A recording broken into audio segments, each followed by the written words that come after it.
Looks like the gang's all here! Yep, all ready. How about you two? Green and good to go? Paimon's ready! Great, let's get rolling then. Great. Well, first things first. Wait. Someone's here. We heard your footsteps. Although... You've been here for a while now. I take it you followed the Traveler, but I don't sense any ill intent in you. Come on.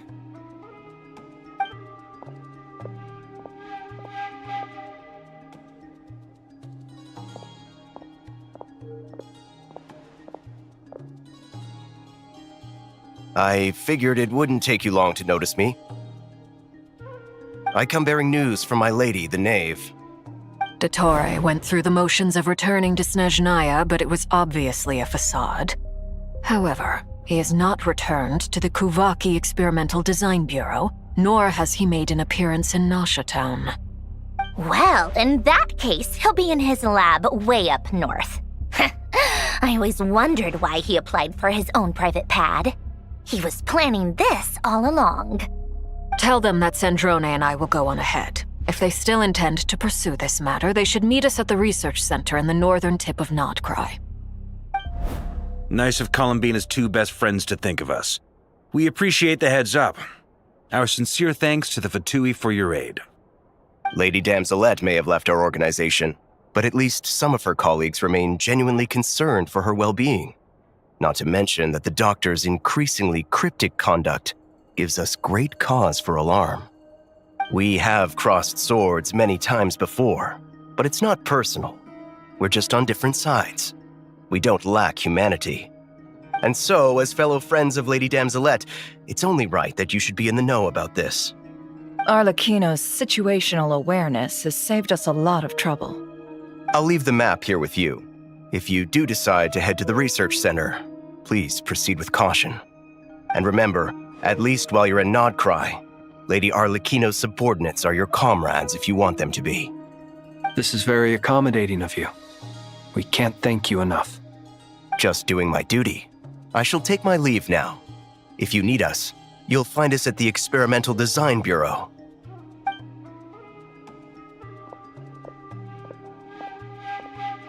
So, the Doctors left the Experimental Design Bureau and headed to some research center up north.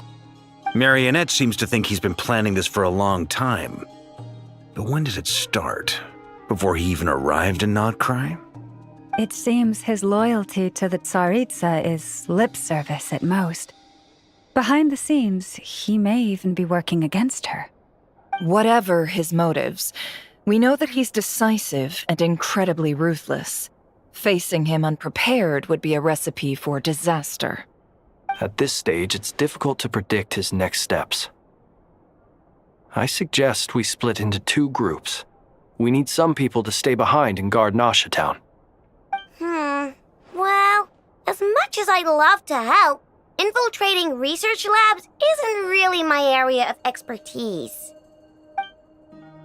But at least take Cool Your Jet's Ducky with you. It should be some help during the battle. And as for Miss Inefa, I suppose you will stay to protect Miss Aino? Detecting operational logic. Protect Aino. Priority. High. Just in case, Servarka, I think it would be best if you stayed behind as well. You can leave the research center to us. I mean, I would have said the Knight of Berea should probably be out on the front line, but okay, fine. Leave Nasha Town to me. Be careful out there, okay? If things get out of hand, fall back right away.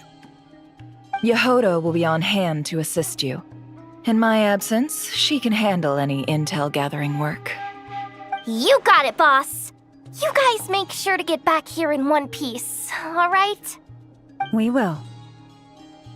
Things are moving fast. We'd better head off soon if we hope to keep pace. So, it's infiltrate a secret research facility, or... Yeah, all right. Paimon will help out here instead. Sounds like it's gonna be a pretty intense fight. We all have to bring our A game here. So, anything you need to wrap up before we leave?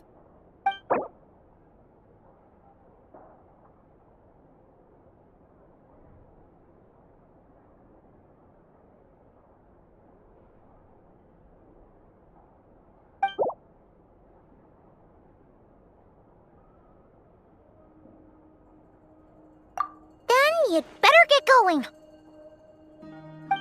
Very well.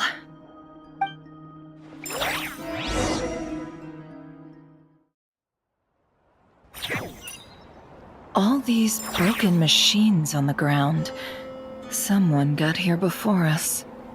Could it be Arlecchino and Sandrone?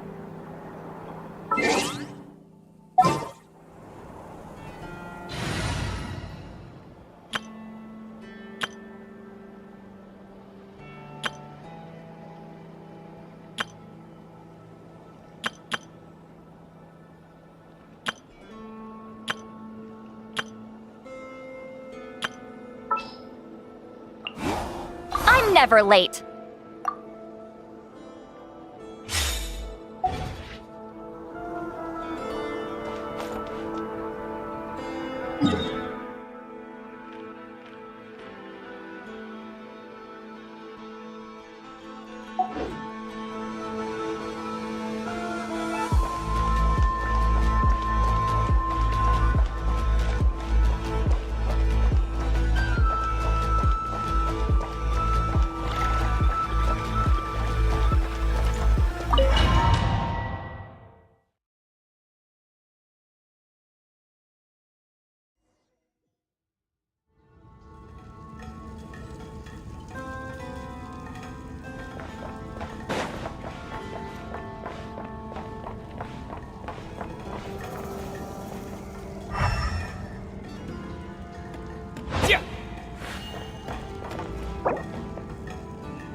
That's quite a welcome party. Wipe out! By the Frostmoon of old. It all adds up.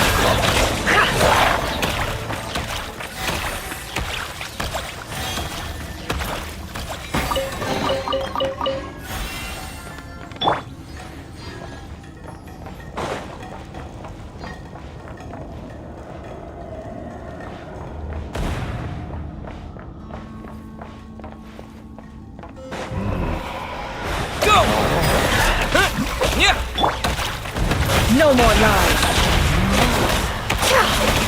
Be silent. Observe.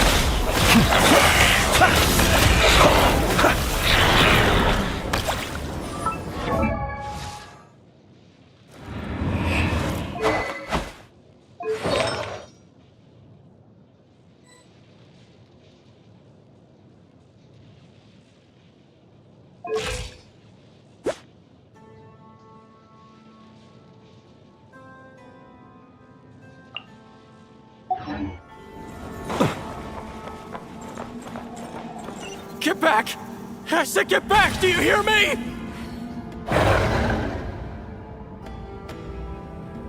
Why isn't it working?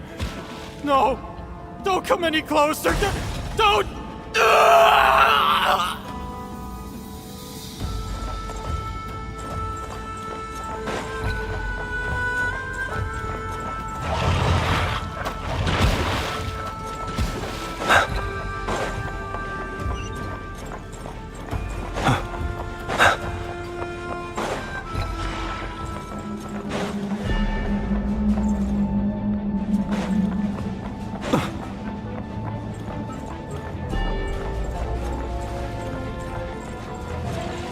Be silent. Close your eyes. It all adds up. Seek within. The long sleep beckons. You poor souls. May your spirits find peace. Grab that key on the ground. We'll probably need it at some point.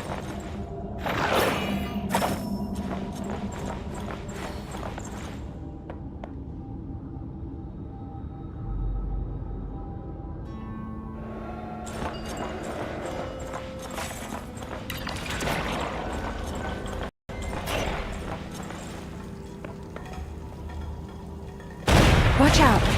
Ugh, there's no way through. Let's go around.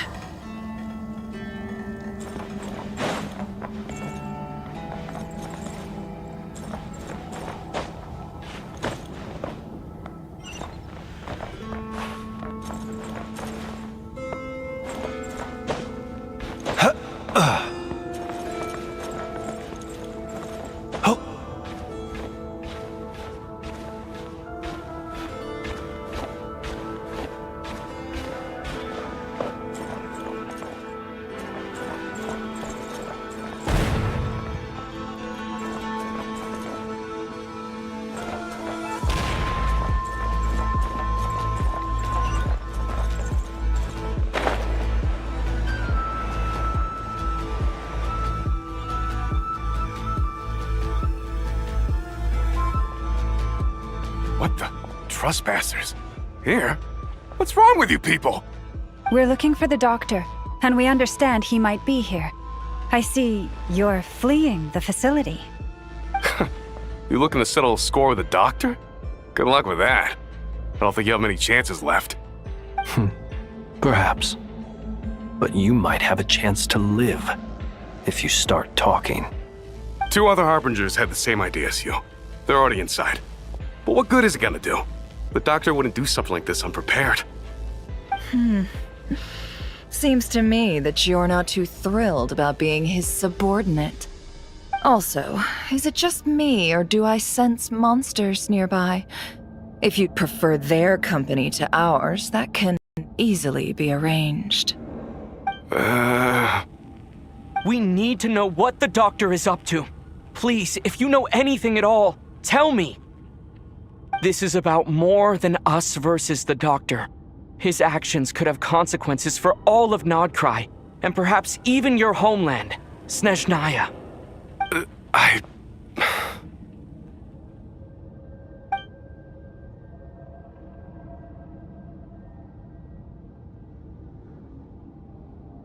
He's building something. Ambitious doesn't even begin to describe it.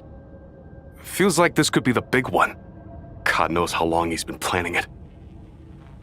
A while back, he told us he'd be returning to Snezhnaya. We weren't expecting him back so soon. This time he brought some gemstones with him, or something. 2 of them. The moon marrow spheres. He stole them from their rightful owner, Columbina. Oh, Lady Damselet? Last I heard, she left the Fatui. Before she went, she told us she'd finish what Her Majesty asked of her, and wished to focus on some personal matters. I remember thinking that leaving us might not be the best choice. I mean, I always looked up to the captain the most, and... Back when this all started, the higher-ups dispatched 3 units to Nodcry to execute their plan. They were led by the Doctor, Marionette, and the Damselet, respectively. I was a part of the Damselet's unit to begin with. She never really interacted with us much. In fact, she seemed sort of detached from everything. Not because she was distracted, just felt like she was indifferent to the world around her. Like she had no stake in anything that happened. She always seemed like she was staring off into the distance. Almost as if she didn't see anything worth living for in the present, so she had to look further afield. That's right. She always used to stare up at the sky. The Doctor used to stand nearby and watch her. Apparently they got along well at first, but somewhere along the way, she grew wary of him, started avoiding him as much as possible.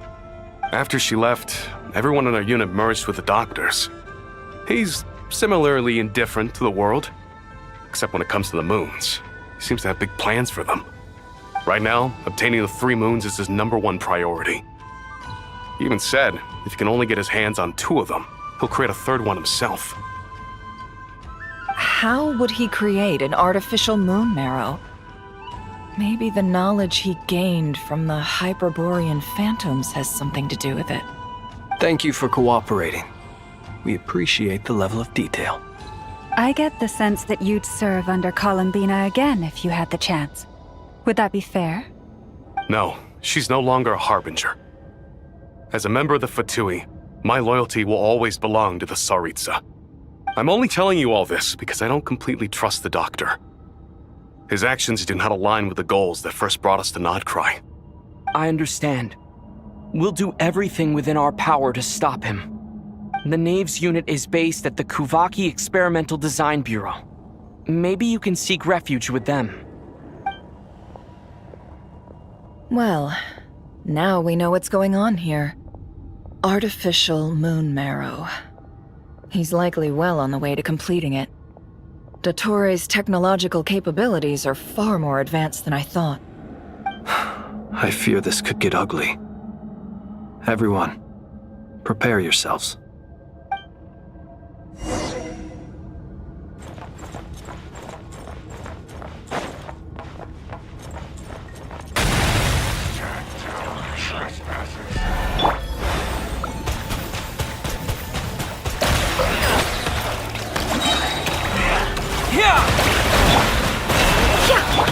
For the everlasting forest. Observe. Close your eyes.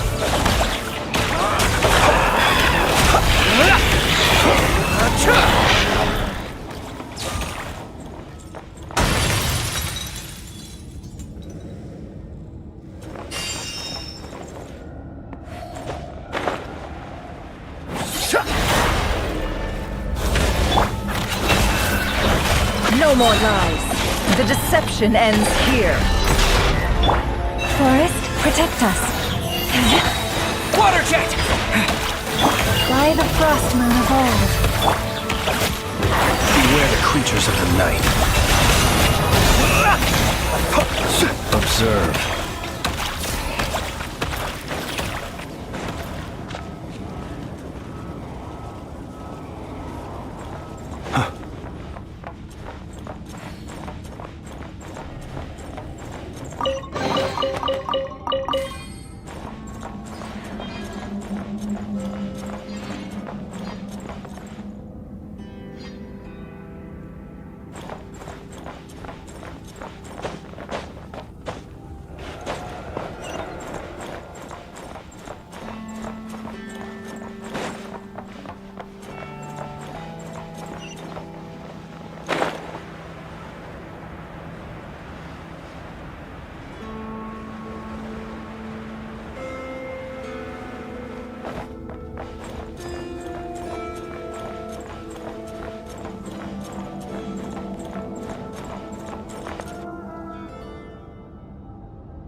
Welcome, one and all. I've been expecting you. I hope my humble research facility is to your liking. Yeah, we really appreciated fighting our way in through a horde of monsters. The gall. You expect us to believe you've just been patiently waiting for us? Of course I have.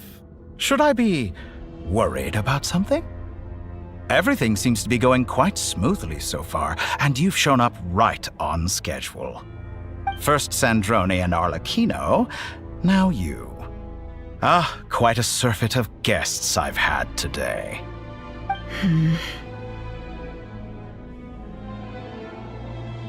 If you were looking for them, I should probably mention that Arlecchino disappeared as soon as she entered the facility. As for Sandrone, why, she stood right here only moments ago demanding answers from me at the top of her voice. Hardly out of character. She never was one for basic courtesy. But I have to admit, I was a little surprised to see her showing concern for someone besides herself. Does everyone you associate with undergo such a change in temperament? Speaking as a researcher, I have to say, it is not a change for the better. It threatens one's ability to remain objective. Well, since you ask... So you've got your hands on the moon marrow, and now you're claiming godhood. Don't you think that's a bit of a stretch, Dottore? I must protest what you are insinuating with that phrase, claiming godhood. I am not claiming anything. I am stating a fact. You're a researcher. I'm sure you appreciate the distinction between the two. Huh? Wait, you really think you're all that? You'll excuse me if I'm not being a polite little lady for you. We're colleagues. We both know what kind of person you are. By the same token, I knew you'd respond along those lines. You and I both understand that facts speak louder than words. To that end, I've had my people send you a small gift. It should go some way toward helping you understand my present position. What gift?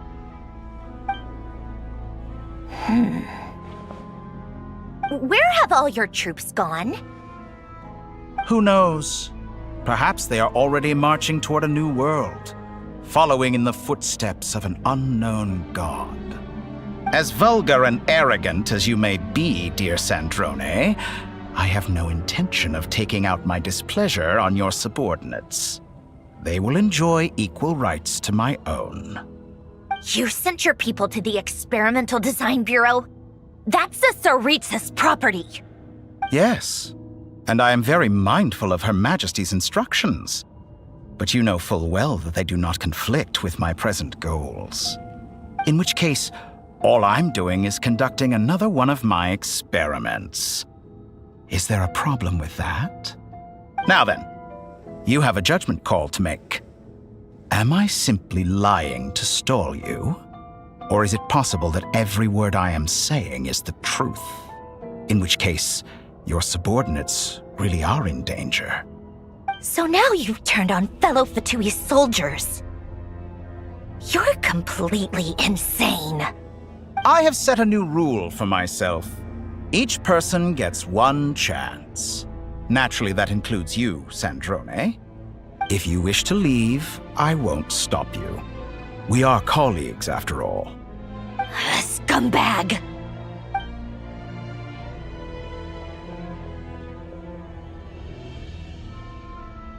Still, I hadn't counted on Sandrone sparing any thought for the people of this world. Shame. I always found her self-centeredness to be one of her few better qualities. How can she ever hope to achieve greatness when she's so obsessed with protecting her little design bureau? It's more than a little disingenuous to speak of achieving greatness while taking hostages. Or does honor no longer mean anything to you? Honor? I have the marrow of 2 moons in my possession and will soon complete the construction of a 3rd. I will be the god of a new world. And you speak to me of honor? How charmingly naive. Those are sacred relics. You do not deserve them. In my view, many in this world do not deserve to be alive. And yet, I mercifully permit them to go on living, do I not? You'll come to regret your actions. Will I now? Let's see if you can make me.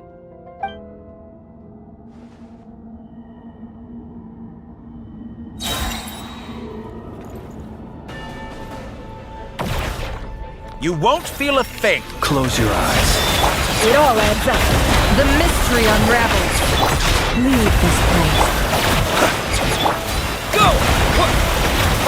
Wipe out! Target acquired. The long sleep beckons. With one heart, we pray. A grave Your actions transgression. betray your fear of me. Can't hide the truth. It all adds up. Be silent. Observe.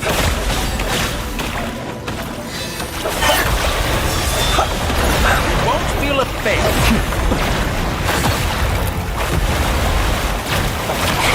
Can't hide the truth. Seek within. Arlecchino. Thanks for the assistance. Arlecchino. They see you as an ally. What a farce. You're clearly here to destroy my research, not me. I say your research is more valuable than your life. Am I wrong? And then? Observe. Be silent. Leave this place. By the frost moon of old.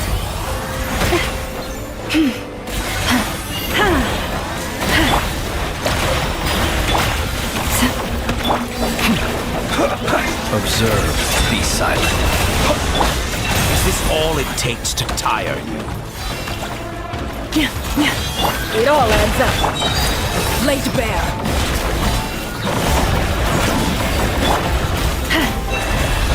How disappointing. With one heart, we You pray. won't feel a thing. Bombs away!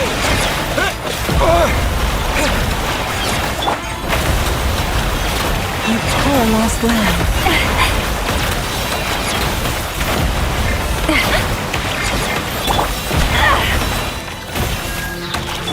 Observe. To dust. Be silent. The mystery unravels. Can't hide Is the that truth. the best you No can more do? lies. You won't feel a thing. Go! Close your eyes. To dust. Leave this place for the everlasting. It all adds up. Everlasting as the moon. Overruled. Dottore is too powerful with the artificial moon marrow in his arsenal. Fighting him is futile. Quickly. How's this?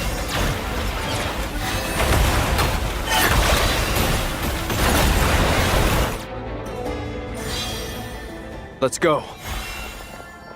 I've always thought it is wiser to flee than surrender.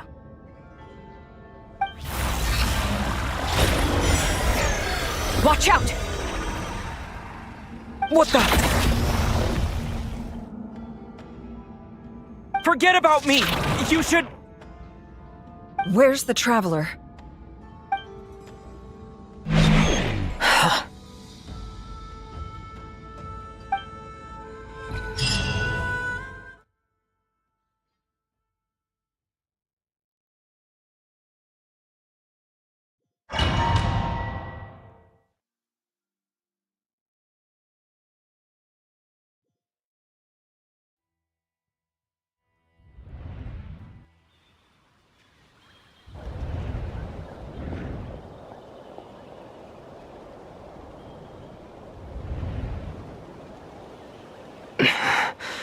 What just happened?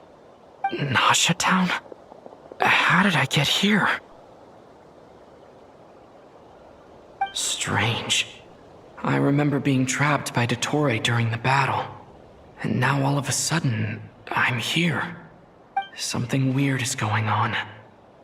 I guess I'll start by exploring the area. Huh? Traveler? What brings you here at this hour? Huh? What are you in the mood for today? A hot dog? Or something else? We've got some special discounts at the moment. Want to see the menu? Sorry, I'm not hungry right now. Ah. Well, feel free to take a seat for now. Let me know if you change your mind. Everyone seems to be acting normal. Am I just overthinking? Oh, darling, look who it is. One of our regular customers. Get the traveler something to eat, would you, dear?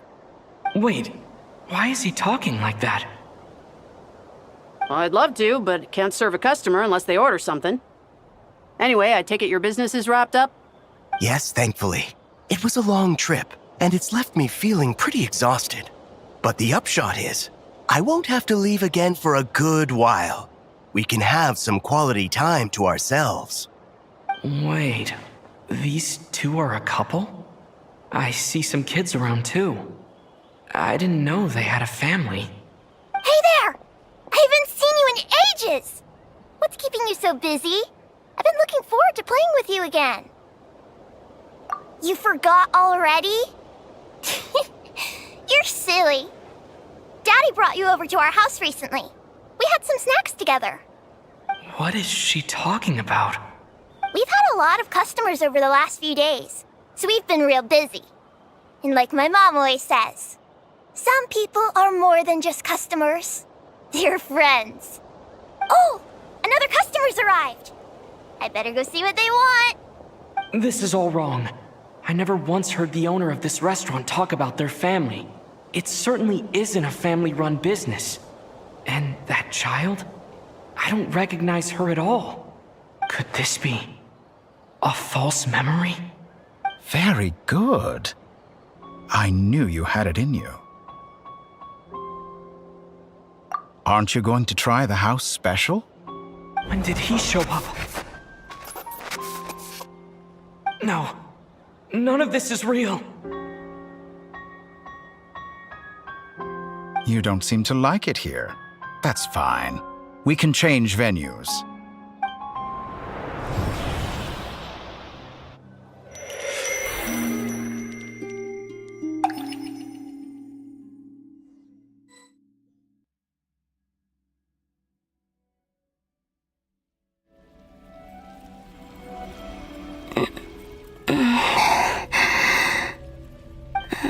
I'm still alive. Where is this place? It took all my strength to open the moon gate, and then I leapt into it. So this is the moon's reflection? The mysterious realm beyond the gate?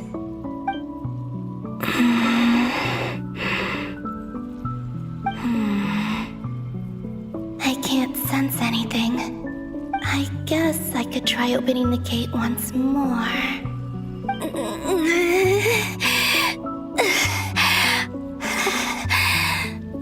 No response. Maybe this space can't be opened from inside. If this was the space that killed both Revier and his lover, then why am I unscathed? Or... no. I'm not unscathed. Even the air here feels frozen in place. There is nothing here with which I can restore my power. I should conserve my strength and proceed with caution.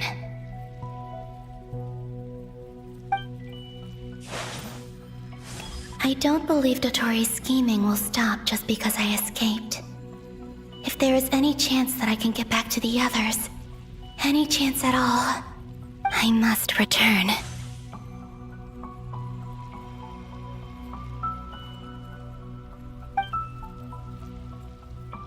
Emptiness. Silence. What is this place? Or maybe the real question is, what is it for? What's this? Looks like it responds to my power. Golden. Like Kuvaki. Is it some sort of guide? And why does it feel so familiar? I might as well follow it.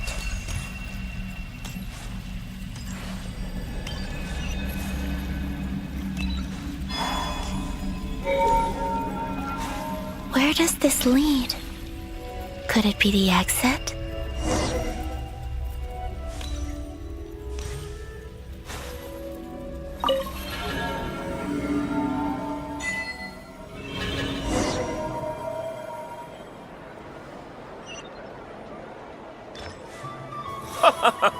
Welcome home, Moon Goddess. Is this Nasha Town?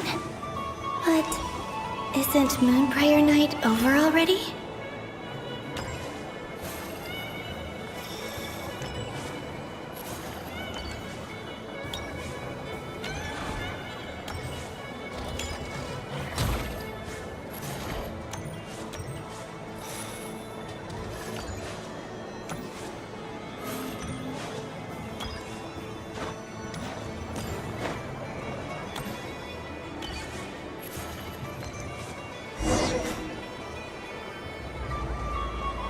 Goodbye for now, Columbina.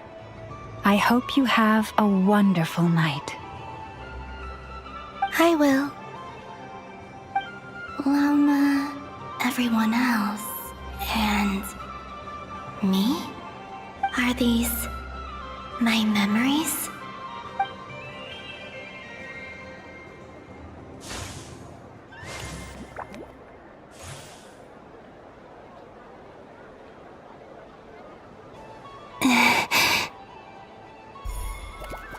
I can't touch them. It's as if we're separated by some impenetrable power.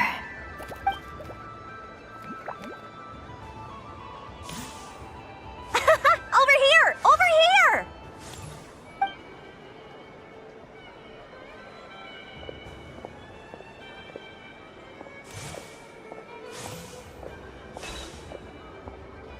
But the people in these memories pass right through me. Just like when I disappeared. If only I had known what would come to pass after that. Even so, I should still take a look around. Just being back here. It gives me the strength to keep going.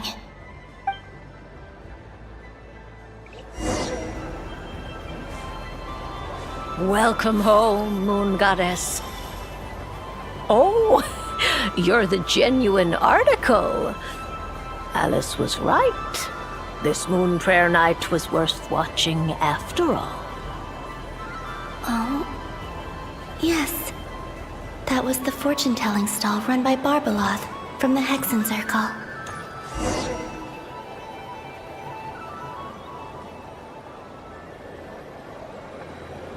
Please, draw the first lunar arcana. This represents destiny and is the foundation for the divination as a whole.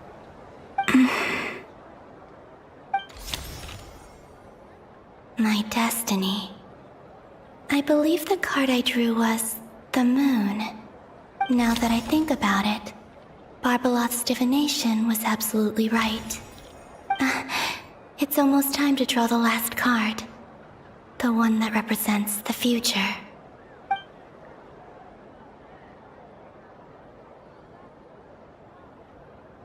That was the card that popped out on its own. From here, I think.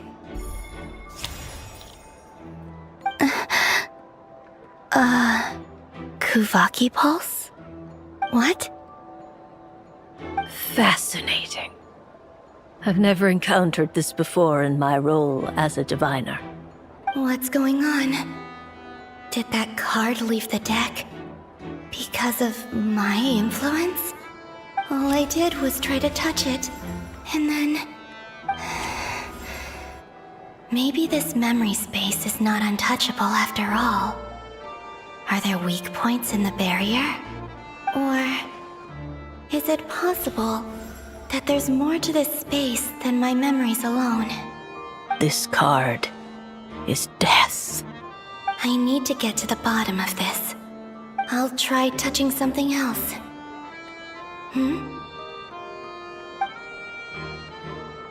Is this the wind? No, it's gravity. It's pulling me outwards. No, Traveler!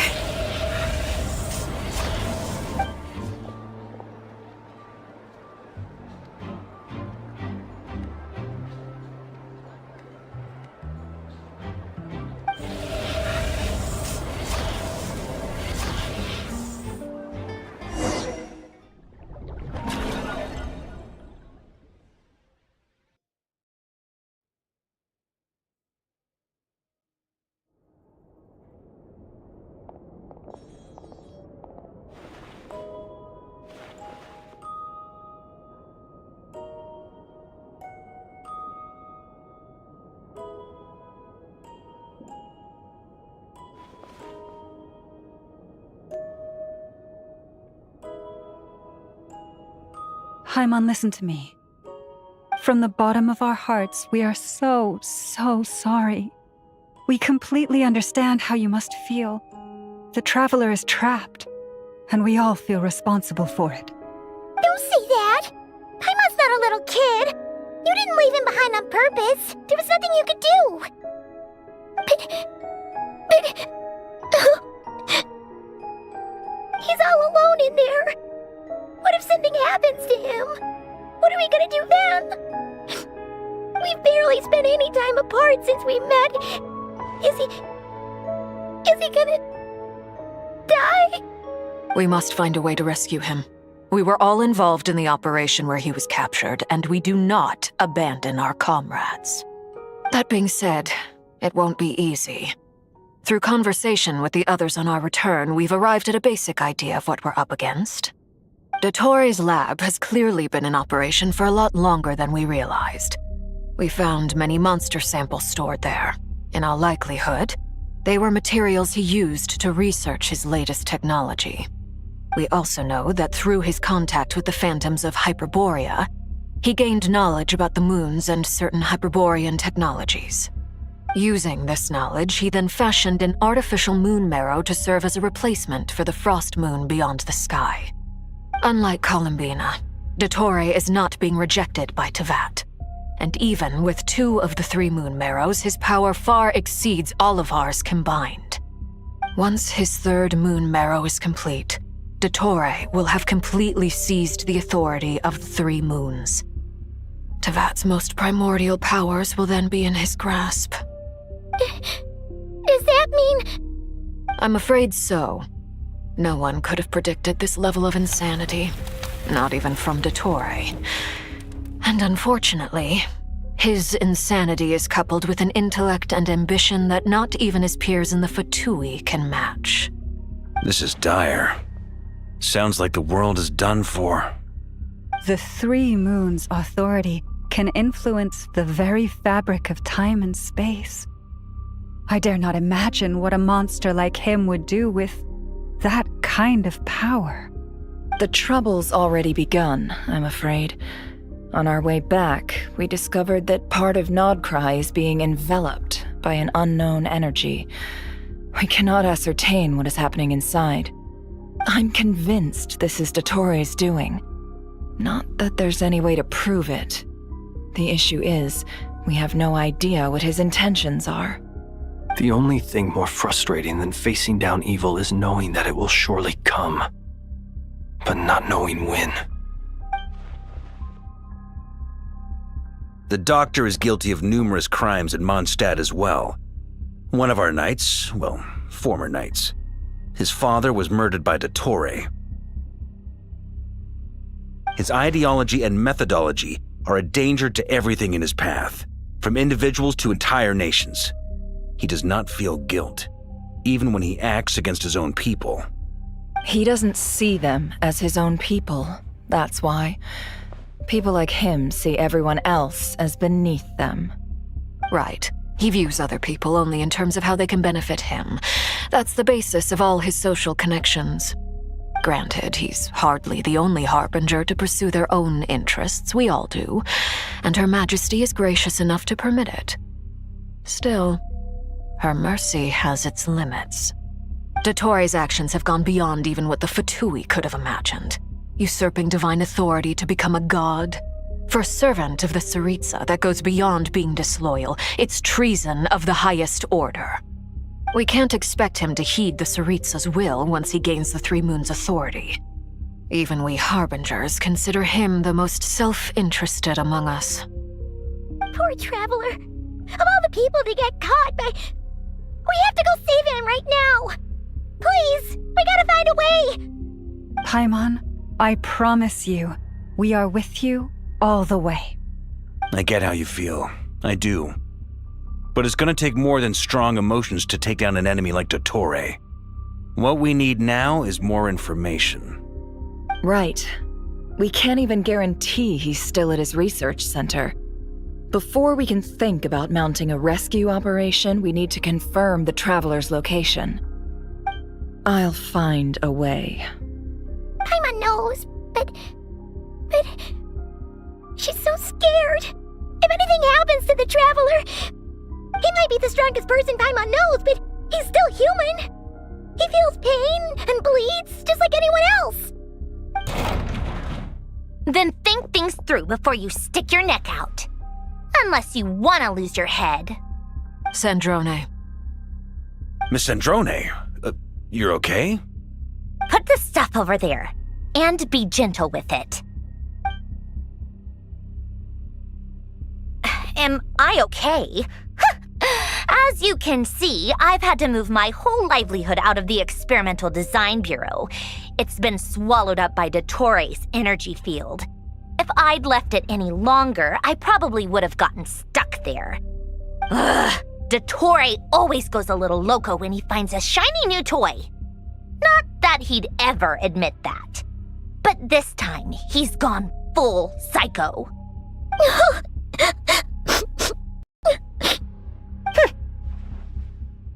Just go ahead and cry already. Sorry. Paimon's not trying to make a scene. It's just, she can't. Oh, Paimon. Let it all out. There's no shame in it. When you're overwhelmed by fear and despair, crying can help get it out of your system. You'll feel better for it. Okay then, while the baby of the group is having a moment, how about the grown-ups get to work? Give me your hand. You've made a discovery? Polonia, scan.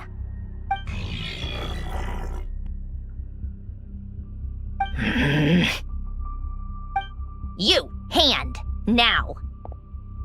Oh, I thought you'd never ask, my lady.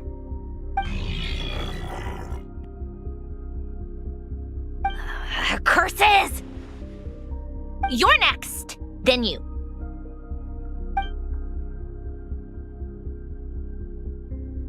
Dottore, you son of a... He's done something to us! Everyone who entered his research center has been implanted with some sort of curse. I don't feel anything unusual at the moment. Does that mean it hasn't activated yet? Is there a way to figure out its purpose and what might trigger it? My best guess is Dottore created it using the moon goddess's powers. 1 second, analyzing. Ugh! That friggin' maniac! So, what twisted game is he playing this time? The moment I analyzed the energy composition, some encrypted text appeared in my mind's eye. And when I deciphered it according to the Fatui standard encryption protocol, I got the following message. Feel free to run, or you will perish in nod cry. He's mocking us. Yup, he loves to toy with people. Only in this case, there might be more to it. But I didn't detect any murderous intent or malice either in the message or the curse's energy. As if this is him at his least malicious. Or perhaps all people are cowards in his eyes. Maybe he thinks the threat alone will be effective. What a despicable person. And he has the Traveler in his grasp. If I may, as unhinged as Dottore may be, he has always exercised great patience with the objects of his interest. I remember a comment he made when we first arrived in Nodcry. He said, "This world is, on the whole, an exceedingly dull place. But at least there are a few intriguing features, such as the gods, or the Traveler. Presumably, they interest him because they're unknown quantities. He wants to understand as much as he can about them." Agreed. The Traveler is Tevat's fourth descender. All Harbingers are aware of this. Since Dottore took such pains to capture the Traveler, he is unlikely to kill him right away. Okay, but we still have to do that rescue operation. Of course. I also think we need to read between the lines with Dottore's message. If he's encouraging us to run, that means we mustn't leave Nodcry under any circumstances. My guess is, his curse will only trigger if we leave.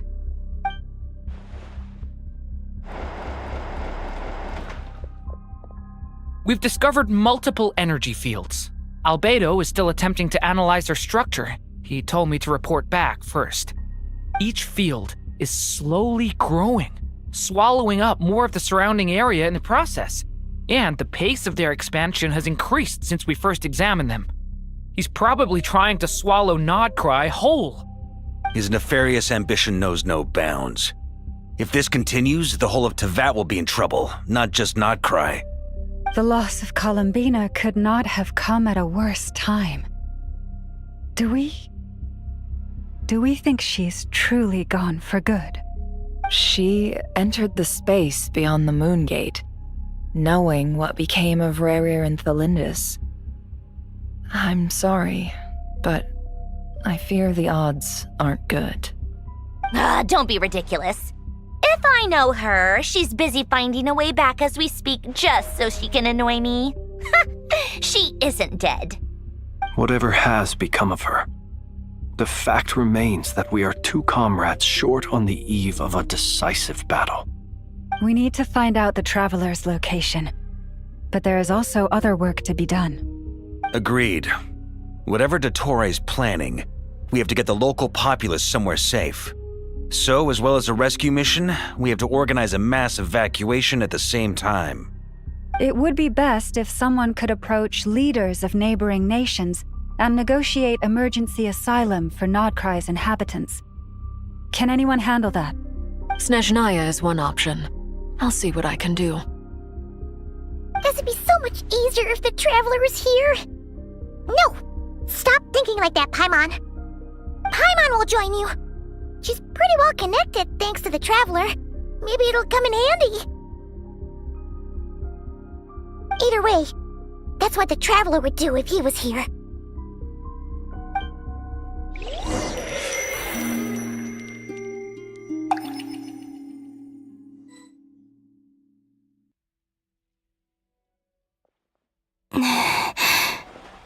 Back here again. That gravitational force that pulled me back. Is this where it came from? When I saw that memory of Moon Prayer Night, I think I influenced reality. Was it just a coincidence? Or if only I could have sent the others some kind of warning on Moon Prayer Night. Maybe we could have stopped Dottore. I feel so heavy. Does entering that space consume a lot of energy? Well, even so, I have to keep moving forward. Back to emptiness and silence again. I should try and find my way back inside that memory.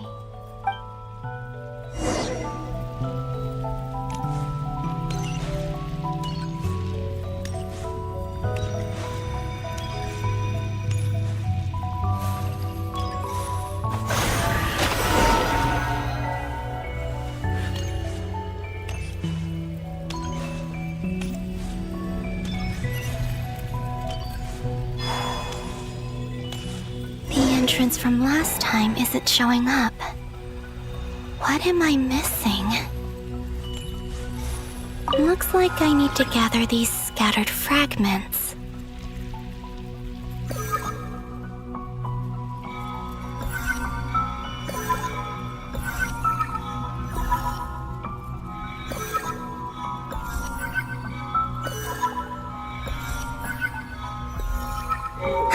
It worked! Hopefully I can stay inside for a bit longer this time.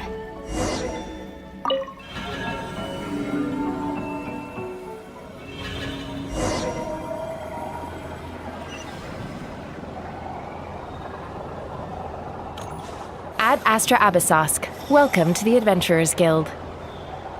What? This doesn't look like Moon Prayer Night. Extra, extra! Latest issue of the Nasha Express! I don't think I've ever been here. Maybe this space isn't comprised of my memories after all.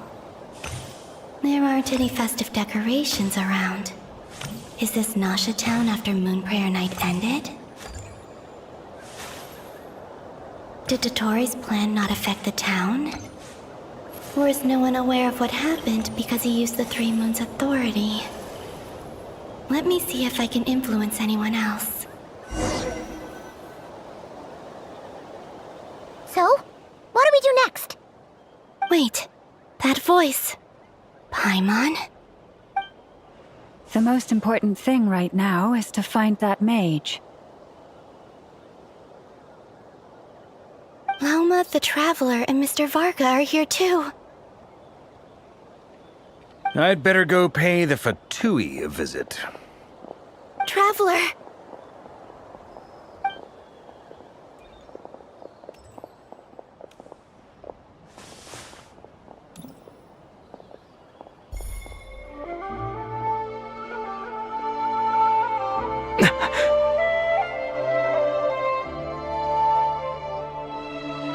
Columbina?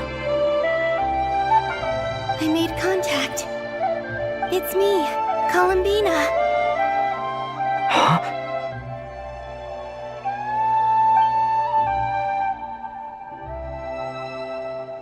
Traveler? Let's go! This is no time to be spacing out!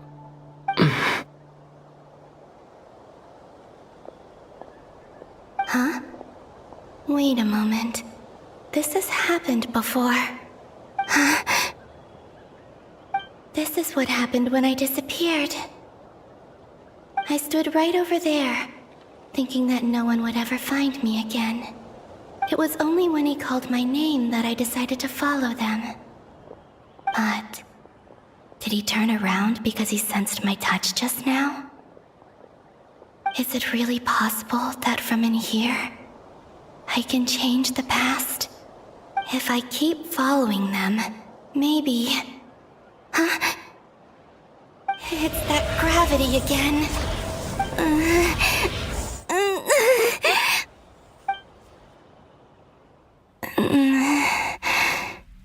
Every time I influence reality within that space, this force intervenes and pulls me back. It's as if it's trying to stop me from leaving.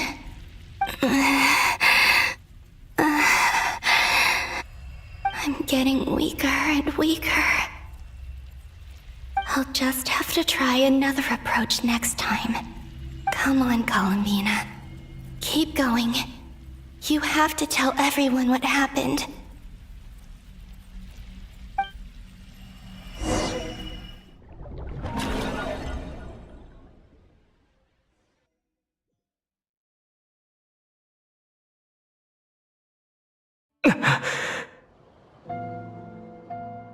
Suddenly, I've been plunged into darkness.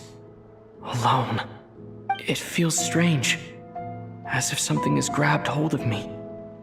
Is Torre now powerful enough to interfere with space itself?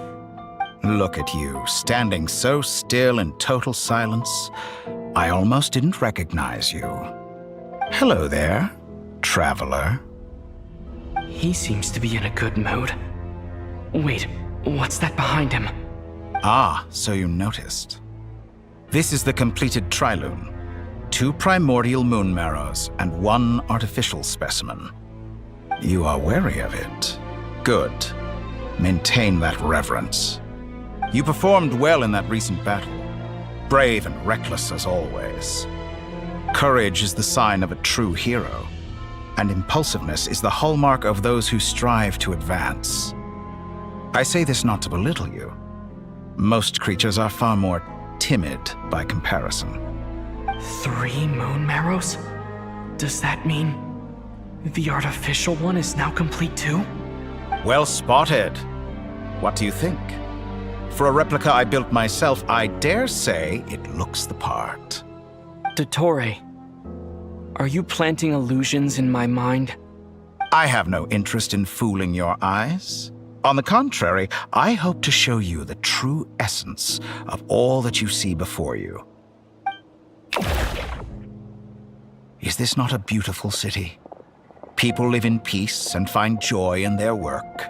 The streets are safe. People can even leave their doors unlocked at night. You might say it is the Elysium everyone dreams of. All available data indicates your values and worldview conform with the mainstream. This kind of society should be quite to your taste. False beauty is deceitful. Lies are to no one's taste. I wonder, is it your moral standards that are too high? Or your expectations of reality? Answer me this.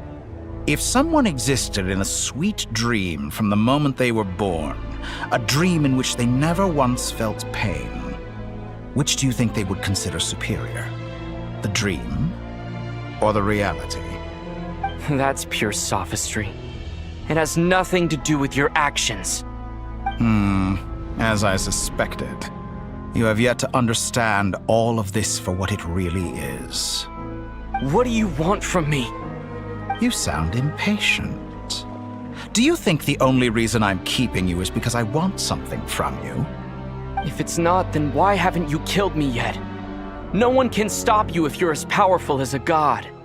I'm delighted you recognize that fact. I believe we last squared off in Sumeru. Ah, the memories. How time flies. You and I have both grown. I'm not surprised that Arlecchino and Sandrone worked with you.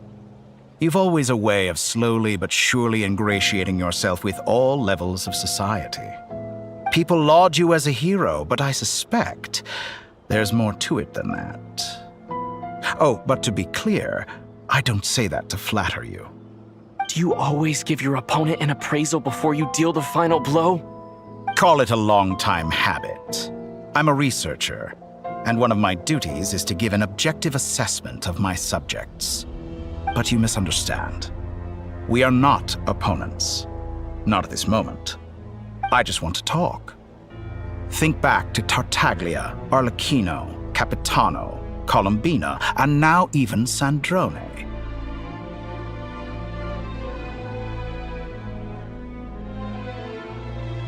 You've worked with each of them in the past. I believe you can work with me as well. What makes you so sure? Well, why not? Should the good associate only with the good and the bad befriend only the bad? I like to think we could have a more mature relationship than that. Surely you don't think all your relationships are grounded in friendship or shared ideals. People come together because it benefits them to do so. If you think of the people you admire, you must surely admit that they have provided some benefit to you. Morality, ambition, dreams. People have plenty of words to embellish the nature of their relationships. But once you break free from those ethical frameworks, you will see that the only thing connecting the two of you is mutual benefit. And that is what I'd like to talk to you about. We're finally getting into it. He's probably been planning to kidnap me for a long time now. But for what exactly?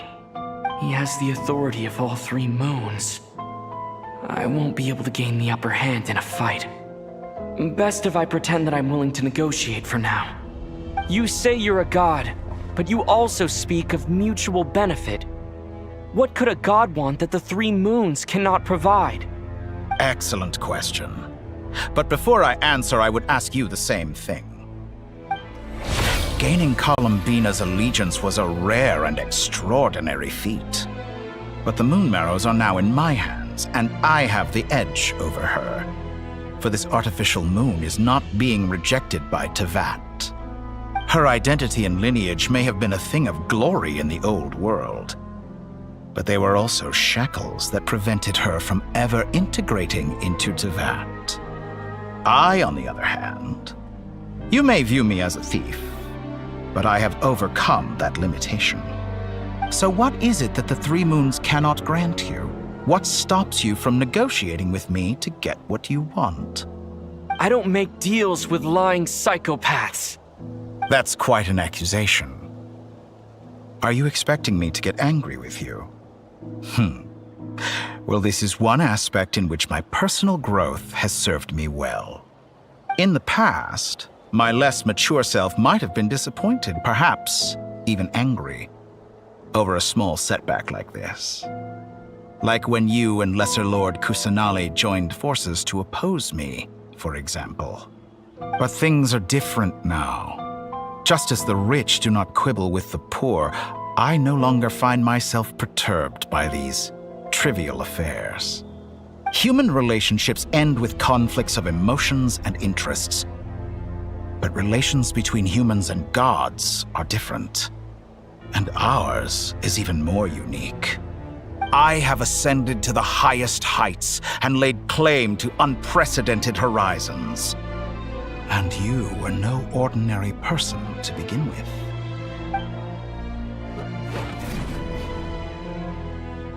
Allow me to show you the world, Descender.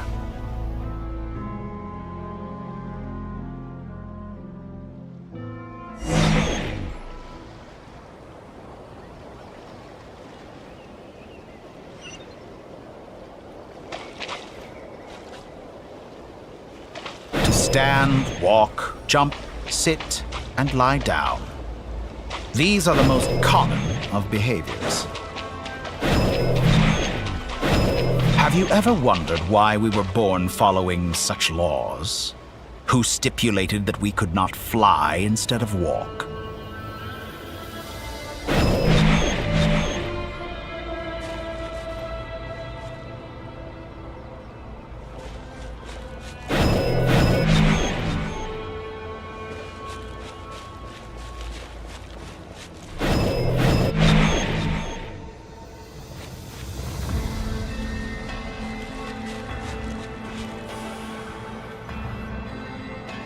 Someone of your talent and experience must surely know of the 4 great rulers who serve the heavenly principles.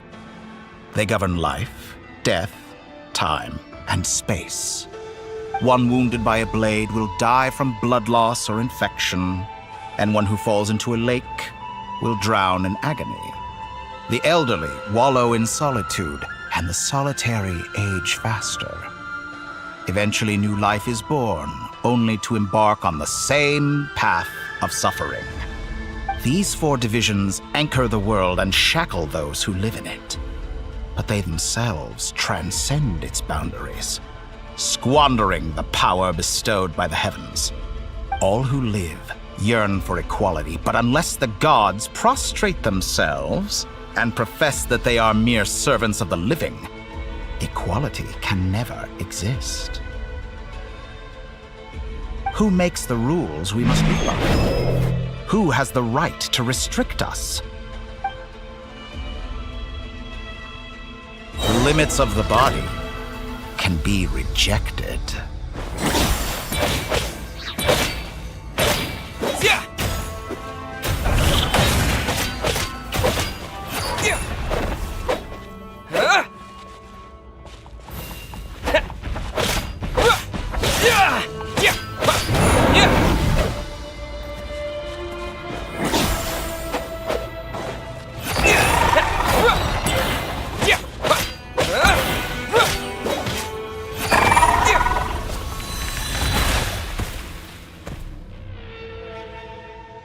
How does it feel to be among those with absolute power?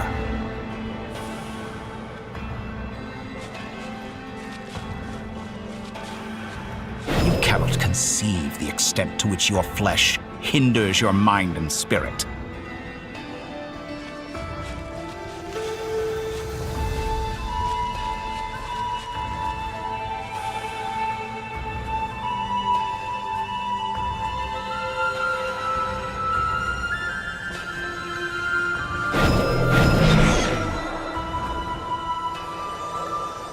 Only by discarding our useless, primitive eyes can we perceive a new world.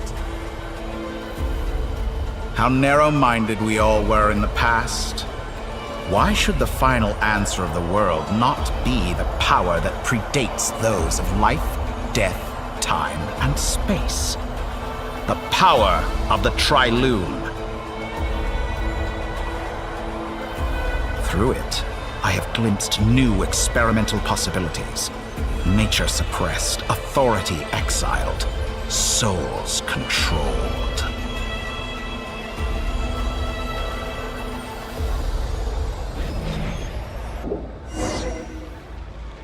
You know, I heard recently that a group of critics reviewed countless stories and drew an interesting conclusion.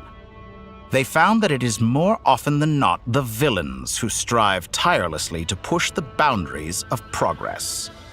In fact, long before this, someone voiced a similar idea in an academia editorial. I felt a great affinity with this perspective. I have never been afraid to step up and play the role of the villain. Fanatics are trampled down for their transgressions, and those who transcend are rebuked for their audacity. And so, the majority of creatures are too timid to follow my lead. But all sacrifices made during my experiments have been worthwhile, as you can now see. I can offer you something new, something unique, precisely because I am a villain. Think about it. We are eternally bound through mutual interest. Can you truly say you would never turn to malice if it could give you the life you dream of? After all, what value do perfection and purity really have? They are fragile and feeble things, utterly tedious.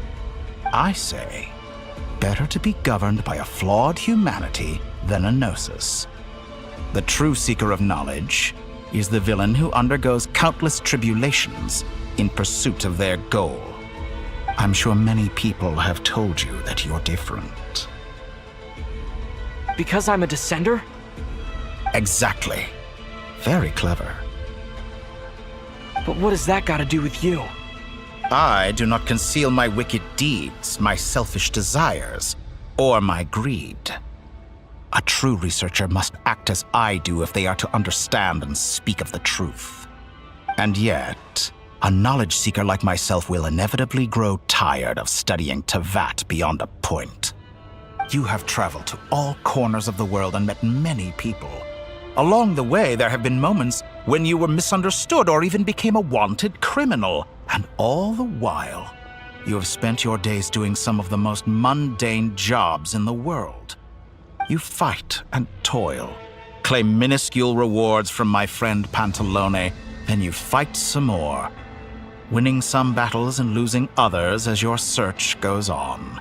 And this cycle continues, with no end in sight.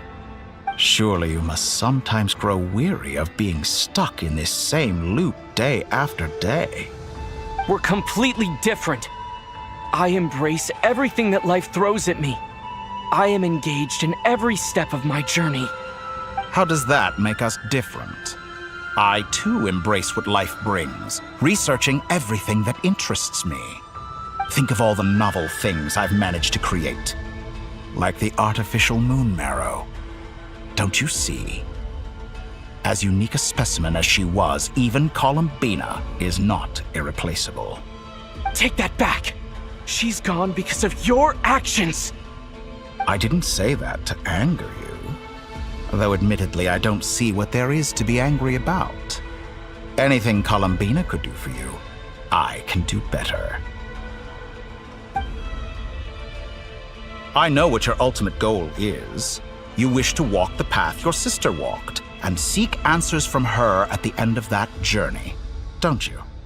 Someone like you could never understand what it feels like to care about another person the way I care about her. Perhaps not, but that doesn't mean I can't help. I could find your sister right now, bring her before you, and make her give you the answers you seek.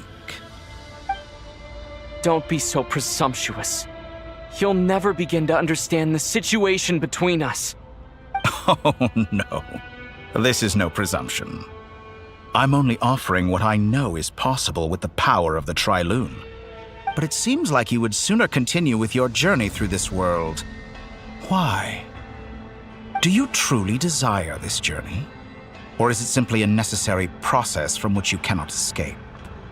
Think of all the time and energy you have spent, everything you've had to endure just to make it this far. Is this really what you want? Or has your hand been forced by the promise of that final answer? Yes, you have made many friends. But do they ever spare a thought for the void in your heart and what it yearns for? What you want is not friends. It is family. But do they know this? I, on the other hand, am far more considerate. Join my experiment, and in return, I will bring your meaningless journey and all its struggles to an end. This is a malicious attempt to manipulate me. But at the same time, He's stating some very human truths. Of course he's right about my predicament. How can I deny it? I have faced ungrateful strangers, never-ending troubles, an endless quest for answers. I want to see her. After everything I've been through, words can't describe how much I miss her. How much I want to be reunited with her, wherever you are right now. Do you miss me too?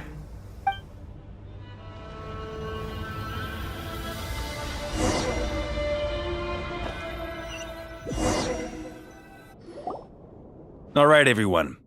Our next mission is clear. We need to contact all the major organizations, explain the situation to the public, and then begin the evacuation. The residents of Notcry are quite dispersed. The two most populated areas are the Southern Isles and Pyramida. Miss Lauma, I will leave Hisi Island and Nasha Town in your hands. I will liaise with the Fatui and Pyramida. Agreed. We will reach out to Natlan and Snezhnaya. Anyone found north of the Experimental Design Bureau should follow the Fatui to Snezhnaya. As for those dwelling south of that line, I will ask the Voynich Guild to help persuade them to leave.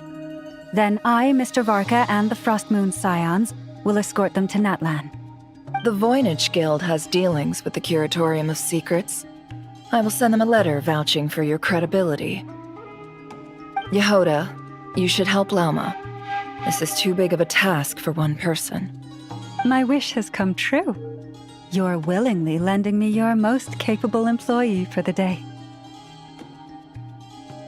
Well, good for you if all this only takes a day. Of course, if it takes any longer, I'll be charging a fee. Boss, wait! Don't I get a say in this? Oh, I'm sorry. Something to add, Yehoda? Well, no one's more important to me than you, boss. And remember how Lauma healed your eyes after that big battle? I think that's worth at least 2 or 3 days' work for the Frostmoon Scions. Are you completely incapable of acting in your own self-interest? Or do you simply devalue your own labor? Are you sure you don't want to come with us? Who will see to our other work if we're all busy evacuating residents? Sandrone insists that Columbina is still alive, and we have a traveler to rescue. There's much to be done. But boss, I'm just worried that... Well, Nefer, I'll link up with you once my tasks are complete. What makes you think I'd need you to do that? I'll need it. And considering the way you approach certain matters, I think you'll be better off with me present. That's quite enough. Just focus on your work first. I bet we're in for an uphill battle here. But we can help out too. Inefa and I are gonna help Nasha Town's residents carry their stuff. Loading schedule. Store essential local research data and technology samples, then escort the people to Natlan. Understood. I will execute this to the best of my abilities. Great stuff. Thank you, ladies. I've contacted the Lightkeepers. A colleague of mine will join us shortly. I will persuade them to conduct a thorough search of the region to ensure that no civilians get left behind. As for me, I guess I'll be making an early return to Sumeru. I think it's important that someone informs the Dendro Archon of what's going on in Notcry. Roger that. Someone should inform Mondstadt, too. Mr. Duran, can I trust you to handle that? I think you fly faster than any of us can run. As an added incentive, get there fast enough and I'll see about getting your gliding exam waived. Really? Ha! Mission accepted, sir. I intend to stay behind and help Miss Sandrone with her research. She has some alchemy-related questions that she'd like me to explore. She recognizes your expertise, then. I wish you a fruitful collaboration. Thank you. In truth, I was surprised to hear her express an interest in subject matter outside of machines. I believe she has been investigating some Fontanian technology recently. She made a point of bringing the relevant materials with her when she left the Experimental Design Bureau. She's sorting through everything in her room as we speak. I should mention that we have one other friend who isn't present. He hasn't made his position in all of this clear. But if we know anything about him, he's likely investigating on his own. Paimon's been very quiet today. But I know how close she and the Traveler are with the Natlanese. She should come with us to the border. Okay. Paimon will do her best. Make sure to heed Sandrone's warning. Many of us have been cursed by Dottore. As such, under no circumstances should anyone cross national borders. Remain within Nodcry. That aside, personally, I have faith in Columbina. Things look grim, sure, but who knows how it'll play out. Same goes for rescuing the Traveler. Both of them are important allies and friends. We'll be counting on you to gather intel on them, Miss Nefer. Oh, wonderful. You're all here.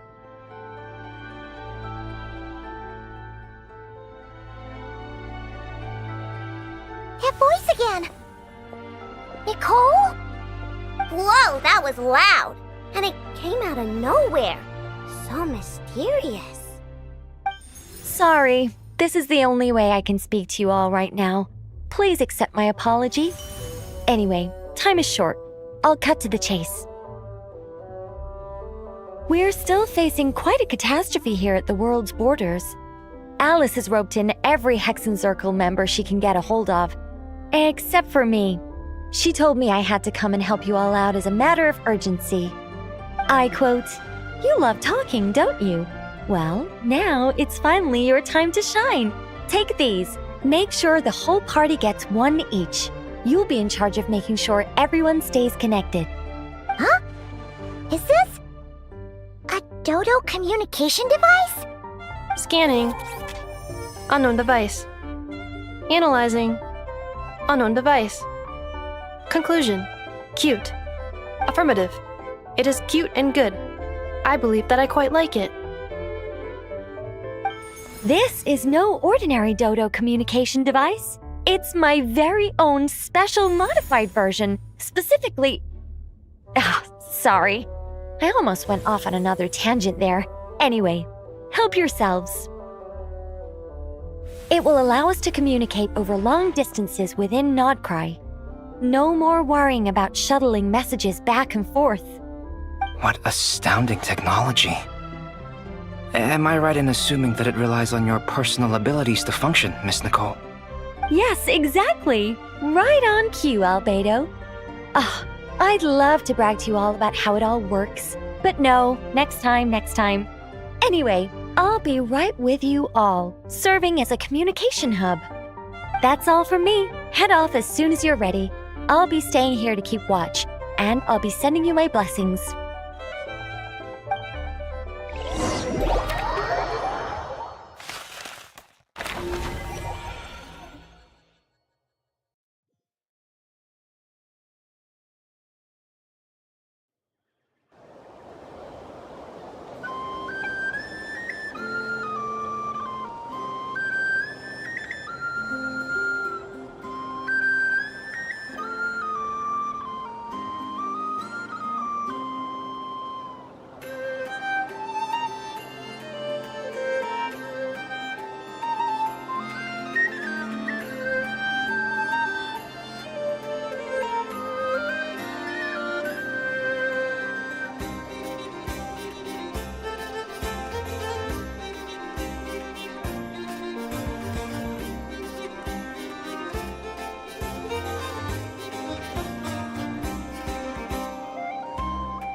Sir Flint. Perfect timing. I just arrived myself. You are most considerate, Master Lua. But in fact, I know you have been sitting here for quite some time. If you saw me, why didn't you say something? I was curious to see how long you could sit still for. Also, shouldn't you have managed to sense me approaching? That would be a first. You always seem to appear out of thin air without making a peep. Also, how many times do I have to tell you not to address me as master? I don't qualify. I beg to differ. Why should a young man so well versed in social graces as yourself not be worthy of that title? Please, Lord Flint's... Sir Flint's. I'm begging you, don't flatter me into complacency like you do with everyone else. You understand me better than most. My newest acquaintances tell me I love complimenting others. What do you think? I think they don't understand why you do it. You just love puffing people up till they're a big, happy ball of hot air that floats away into the sky. In all sincerity, I can only hope that they bring good tidings when they come back down to Earth. Is the situation that bad? We just held a strategy meeting. Let me fill you in.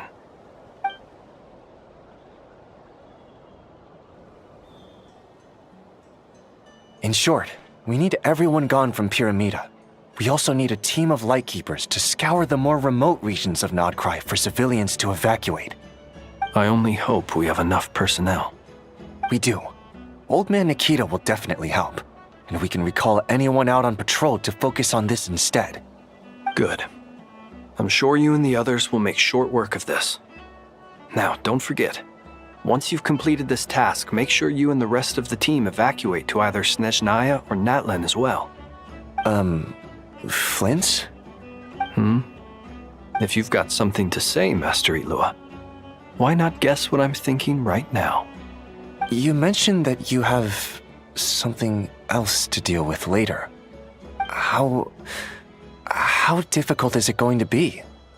I doubt it will be easy. I know you're a Lightkeeper, and it's your duty to protect others in times of crisis. But I have a feeling that you'll be walking into grave danger. However bad things have gotten in the past, Nodcry has never faced a mass evacuation before. But from the sounds of it, you don't intend to come with us. I don't mean to pry, and it's probably none of my business. But whatever it is you're intending, you don't have to go through with it, you know. I've been afflicted with some sort of curse, and I'm told it may well trigger if I set foot outside of Nodcry. As such, I cannot leave. I have to act, if for no other reason than to fight this curse. What? No. Why? Why would anyone want to curse you? There are plenty of people out there willing to trample over others in pursuit of their own goals. Frankly, Sir Flint, I am furious. You're making light of what is an incredibly serious situation. Indeed I am. And? And what? I told you, I'm furious about this. Nothing I can do about it, I'm afraid. Things happen, and we just have to deal with them. If you find yourself feeling angry, perhaps start by drinking a big glass of water. Hey, you mean you're completely unmoved by my anger? I'm devastated. Then allow me to express my sincerest regret. Come by the lighthouse sometime. We'll catch ourselves a few fish, have a little barbecue, play some cards, and bask in the sun. Maybe I need to spell this out. Lean in a little, Flint. Oh my, this doesn't bode well. Word is that you were caught up in a real horror show recently. People were amazed that you returned safe and sound. They've been debating whether you're even human. I've returned safe and sound from plenty of crises. When you say people, do you mean other people? Or do you just mean you? Fine. I'll be frank. You're not human, are you? Heavens. Now that's a horrifying thought. You know what? Forget it. We'll revisit this once it's all over. A sound plan. Albeit a little ominous sounding. Just promise me you'll come back in one piece, all right? For you, Master Ilua. How could I refuse? Also, please pass my regards on to our colleagues. Tell them, thank you all for your assistance. Please put safety first as you proceed with the operation.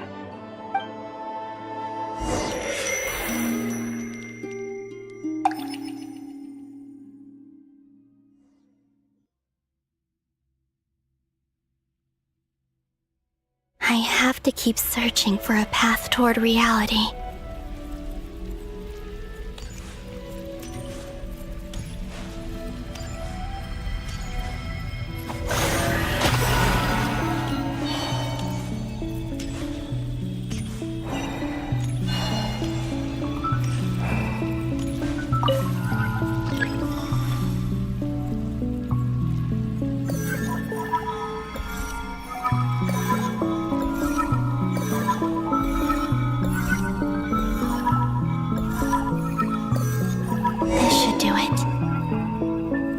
Two times I tried to influence reality in this space, it consumed a lot of Kuvaki. I'll try and be more careful this time. I need to leave key clues behind using less power. I hope everyone still remembers what I said on Moon Prayer Night.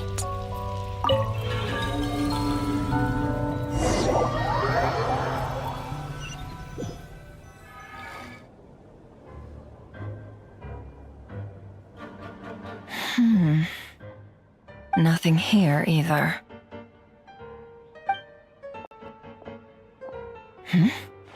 Flints? Ah, Miss Nefer. What are you doing here? Unless... I just spoke with Ilua about arrangements for the search and came for a walk nearby. As for you, why would... It appears we think along similar lines. And neither of us likes to accept things at face value. As well as figuring out how to gather intel on the Traveler, I wanted to confirm some of my own suspicions. Also, we'll need to bring a lot of force to bear against Ettore, even if we're only looking to rescue the Traveler. We can't leave anything to chance. You don't think Columbina perished either, do you? I'm merely considering the possibility that she survived, just as you are. How much can we really know about a deity like her anyway? Do you remember what she said on Moon Prayer Night? About using moonlight to send messages to us? Of course. I think that's why we're both here. Where have you checked so far? I've been focusing on the outdoors. Anywhere the moonlight shines. I checked most of Nasha Town, but didn't find anything. I checked the Curatorium of Secrets, and a few rooms where I thought I might find some leads. But no luck here either. The only places I haven't looked yet are the rooms in the flagship. But process of elimination isn't the only thing that brought me here. Oh, really? What's your other reason? After all that build-up, our mystery ally never showed up even once!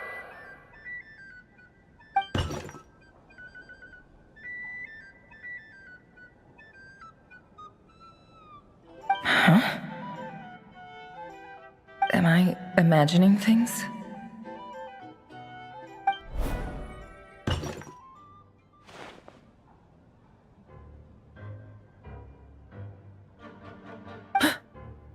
Come on, let's see what's going on.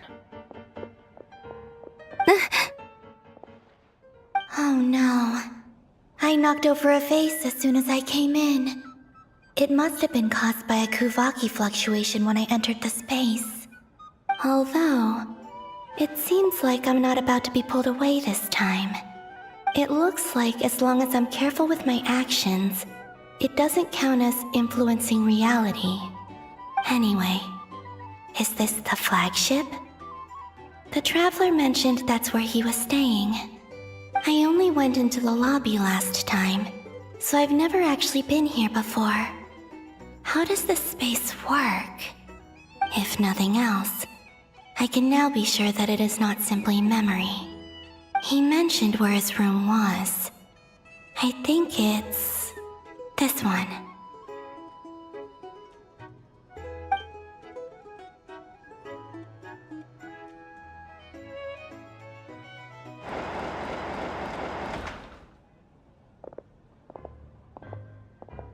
The door is closed.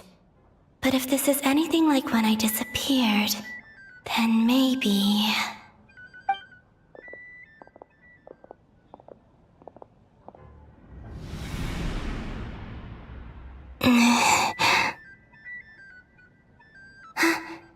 I'm in.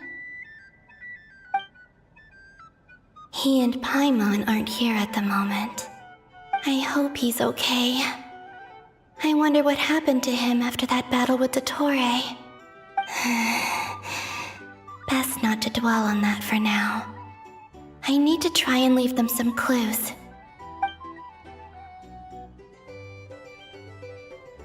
Please, Traveler.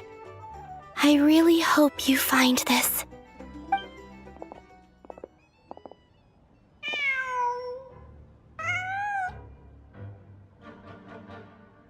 Huh.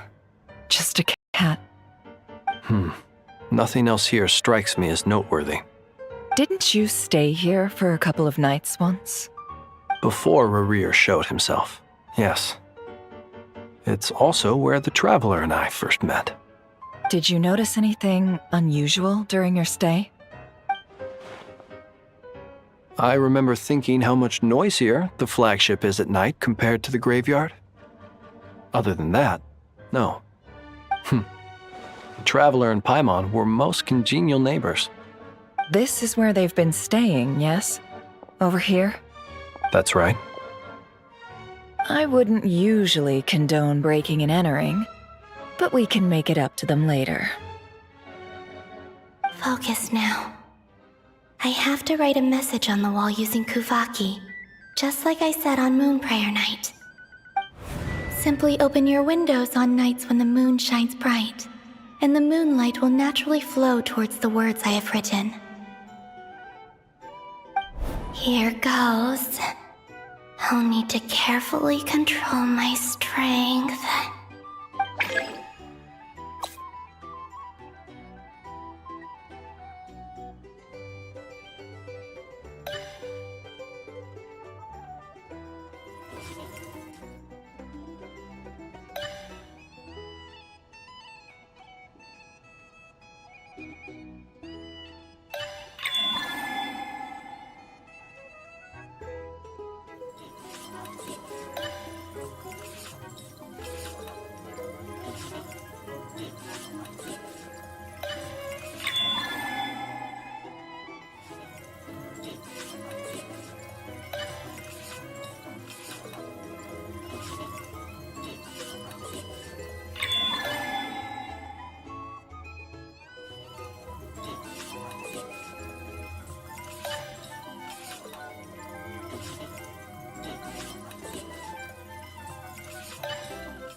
There's a noise outside the door.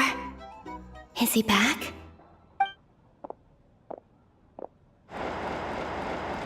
Please, you have to see these words.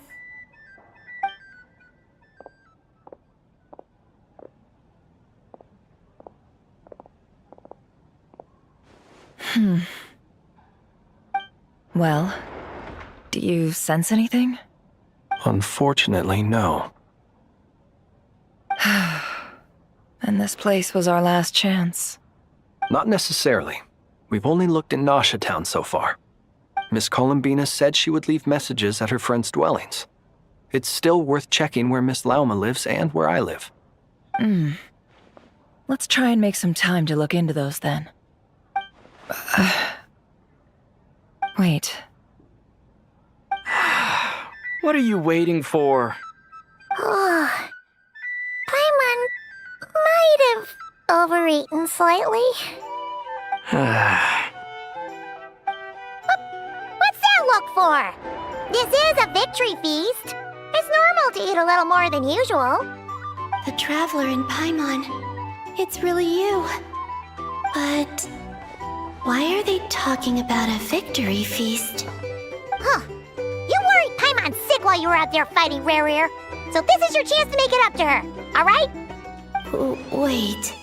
So this is the night after the battle against Rare. How did I end up here? That's quite a long time ago now. Wait. Time. That's it. Every time I've entered reality within this space, it's been at an earlier point in time. Every one of those points has been before I fell into the moon's reflection. And everything I've done to affect reality really did happen in the past. Does this mean that within the moon's reflection, time flows backwards? Starting from the moment I fell in? Not long till Moon Prayer Night now. It's gonna be even livelier than tonight. Although, it's gonna be sad saying goodbye to the damselette. She seems like a really nice person. Paimon. No, I can't. Even if I make contact, they probably won't understand what's going on. And in any case, I'll likely get pulled away again if I do. Instead, I have to find a way to get them to notice what I've written using the moonlight. Wait, even I hadn't thought of doing that before Moon Prayer Night. They'd never conceive of that possibility. Is there truly no other way? Don't lose heart. We'll find a way somehow. Huh? Oh, you say that, but the Frost Moon is beyond the fall sky. If we wanted to go visit her, how would we make it through to the other side? We might not have all the answers now, but I'm sure we'll find a way one day. Huh. Guess someone's gotta be the optimist. The present. The future. That's right. There are still things I can do. What's your plan? Flins, when you were staying next door, did you ever open the window? No. The rooms here are dark and damp, and there's such a buildup of dust on the windows that the moonlight can't even get in. I didn't think it was worth the trouble. The moonlight? I think I see where you're going. One moment. I'll see if the owner is available. Don't bother. Time is of the essence.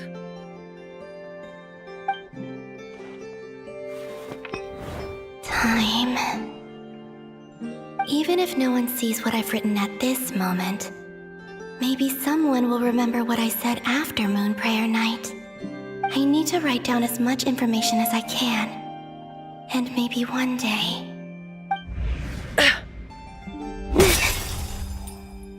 Huh? What's up with you? You can't even hold your cup steady. Are you getting tired? A little.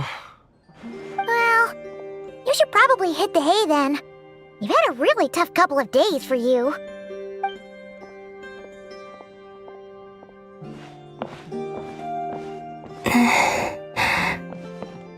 You truly have. You helped defeat Rare, helped me reclaim my name, and you helped the others organize Moon Prayer Night. Wherever you are right now, I'm sure you're still fighting against the injustices of fate. This is all I can leave for them. How I wish I could stay here.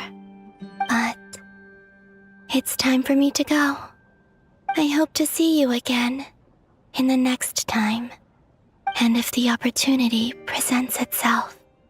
I will surely return to your side. Huh.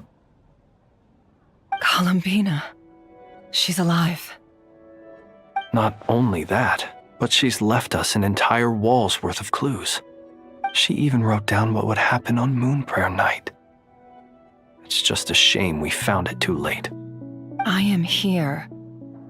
Time in this place flows backwards. I am constantly moving forward.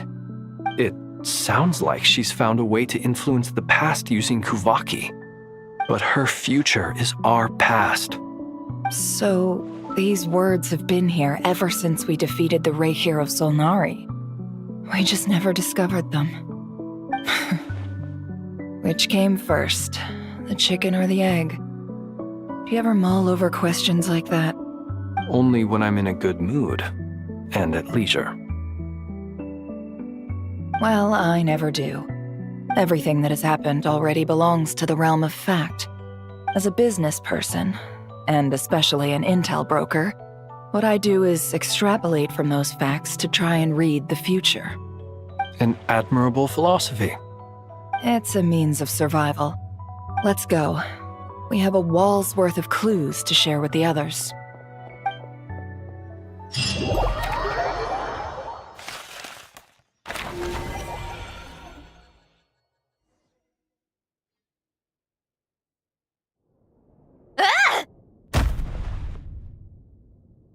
It appears that the doctor's energy signature has changed to something similar to Kuvaki, but not like the Kuvaki we're used to.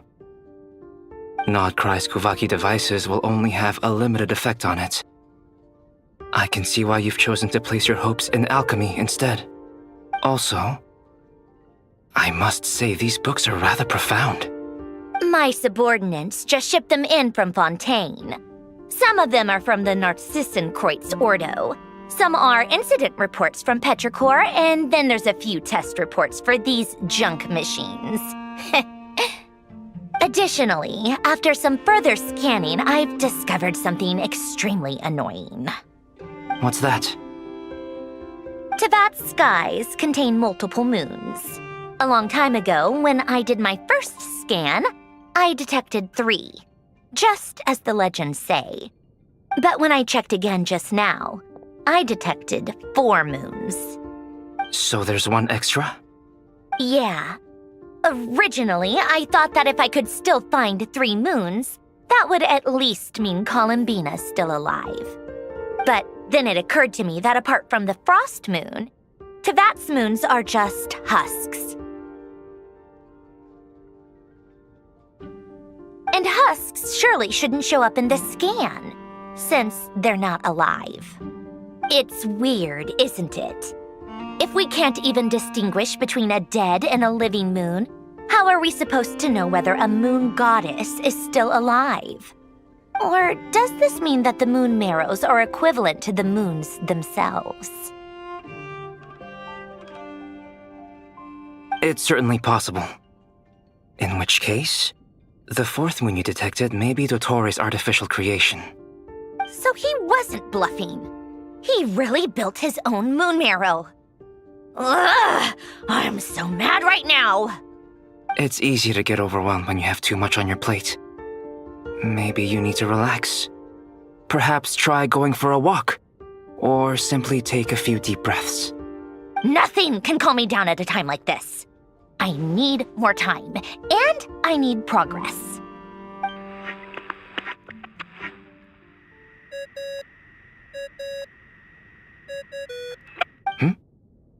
It's Mr. Flynn's.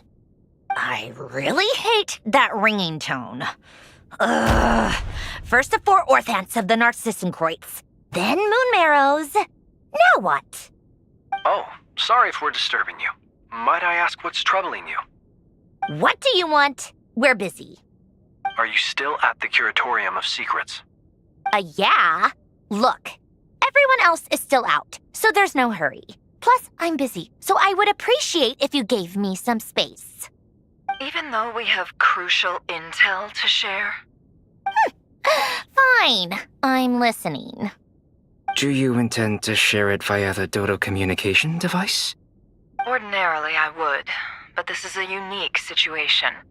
I think it's best that we discuss it in person. See you at the Curatorium.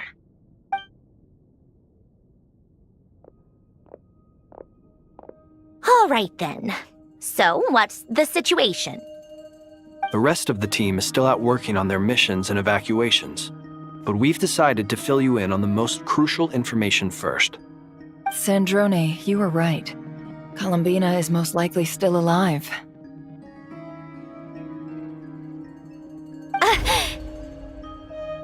That's the best news we've received in a while, by a long way.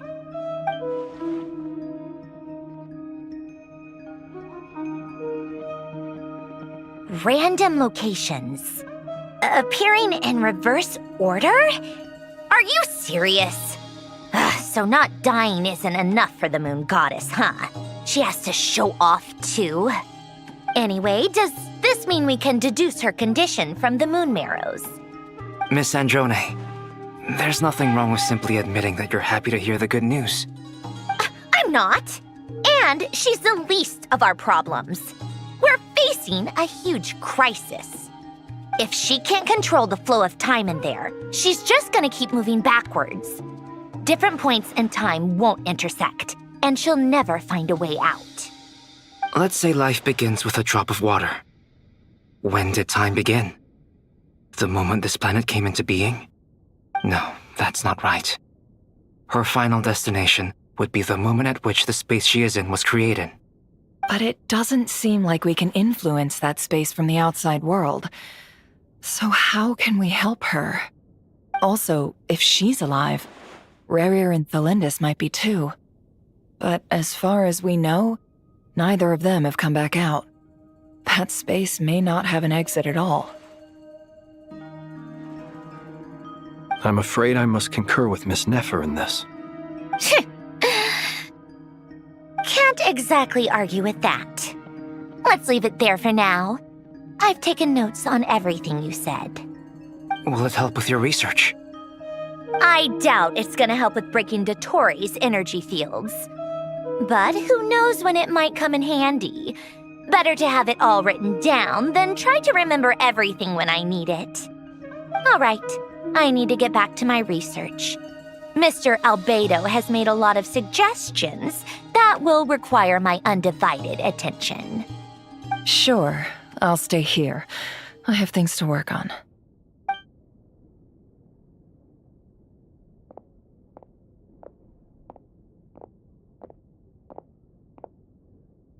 Paimon, are you there? Oh, right. She went with Varka to Natlan, didn't she? Good thing we've moved her and the Traveler's luggage in here. Speaking of the Traveler, where could they be? There's a note from Paimon. Paimon here. Not in at the moment, but if anyone needs to borrow her stuff or the Travelers, go ahead and help yourself. Paimon won't be mad. Also, Traveler, if you get back before Paimon, make sure to get some rest. Paimon misses you a lot, but put your health first, all right? How sweet. Well, since you offered, Paimon, don't mind if I do. This is the Traveler and Paimon's luggage. All the items they use day to day are here. It's well organized. I wonder which of them is responsible for that. What do we have here?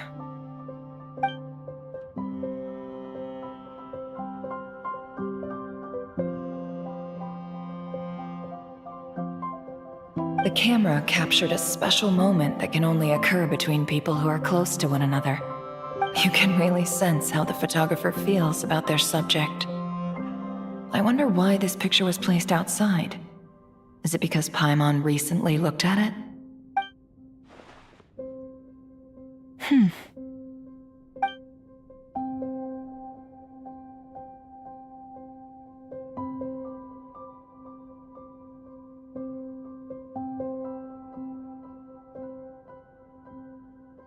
This must belong to the Traveler.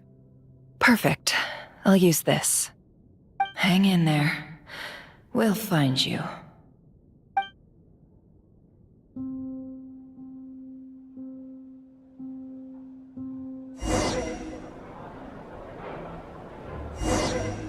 Polonia. Search keyword world formula and bring me all relevant books.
Let's see.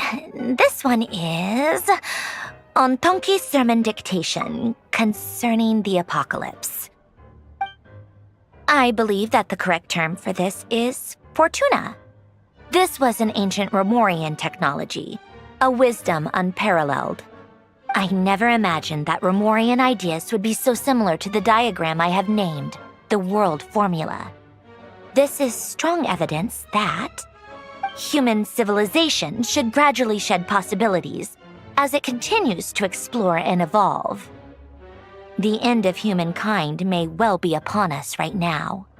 The sparks of civilization shall run out, unless we consider introducing variables from outside the system. Variables. Surely that can only mean one thing. Descenders? Dottore likely captured the Traveler because of his descender status. But the Three Moons' authority comes from the world itself. Why would Dottore need anything beyond that? Where does this variable factor in? The world formula calculates the fate of an entire world. Introducing a variable would therefore give us...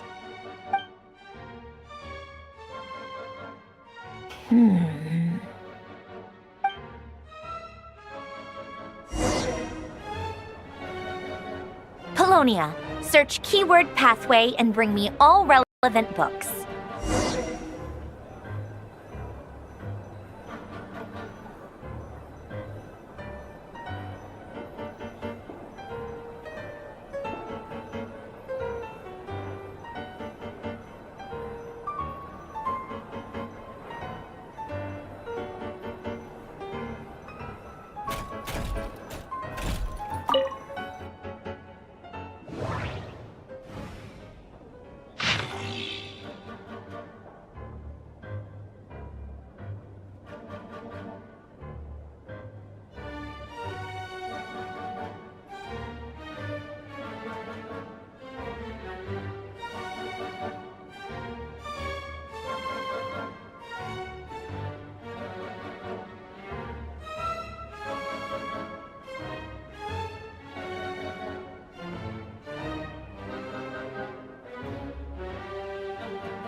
Otonki Sermon Dictation.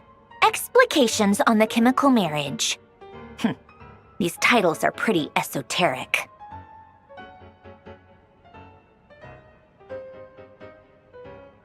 Observe and compute the pathway displayed in the guidance diagram.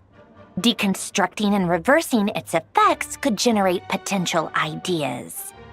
So, it's one of Renee's draft lectures. Deconstructing the pathway. I suppose that could lead to a breakthrough.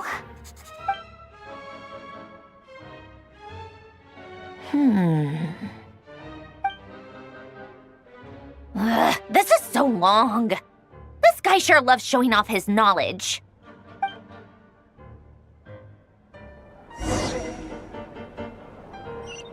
Polonia. Search keyword tree model and bring me all relevant books.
Most of the experimental devices proposed by the Lilia Crucis Ordo are built based on the simple and basic logical structure of a tree model.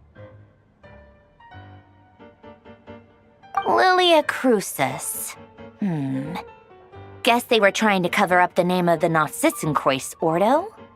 When Duke St. Germanus departed, he said, "It seems that there's no going back."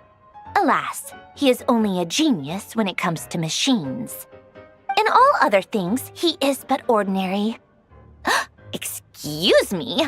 I'm sorry. That's just ridiculous. What kind of book is this? Great Detective Herlock, the Alchemist and the Clockwork Saint?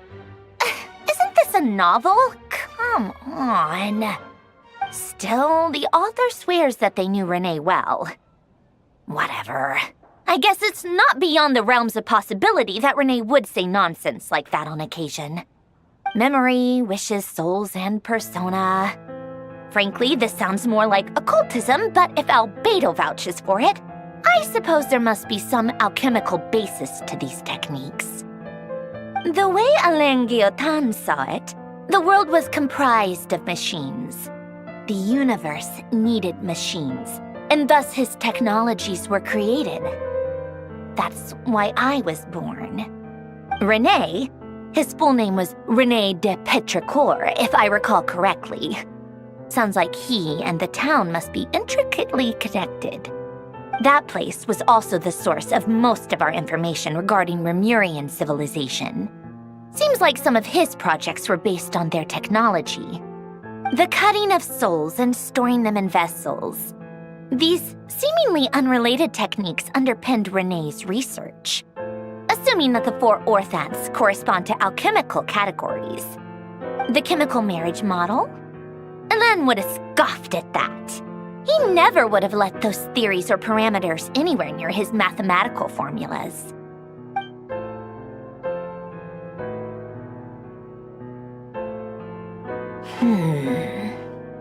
What was Alain's view on Renee?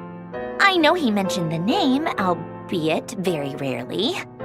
Oh, now I remember. Alain's old notes are here too. They mentioned Renee once. Renee seemed most out of sorts when he spoke to me. A lack of sweet foods has dulled his mind, I should think.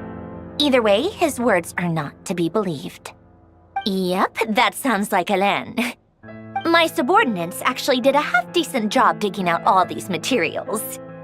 Makes a change. Good for them. Some of Alain's old files are completely consistent with these records. He must have gotten them from the Tower of Gestalt.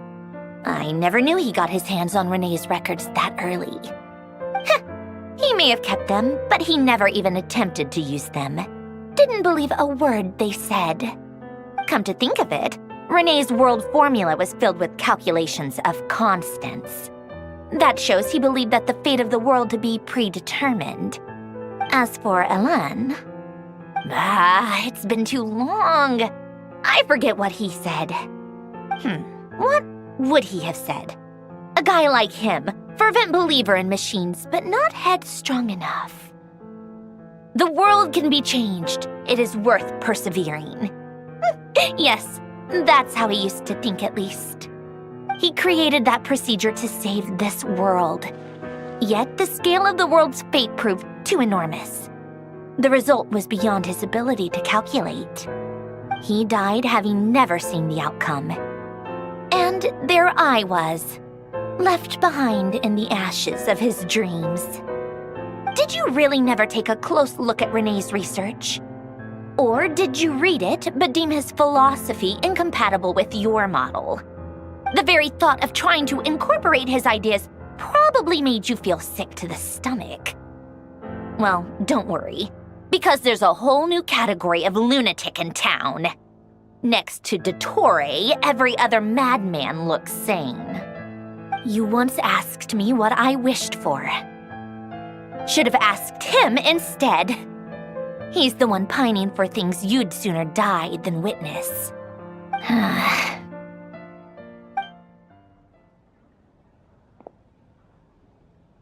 Even the tiniest variable can make big waves in the present.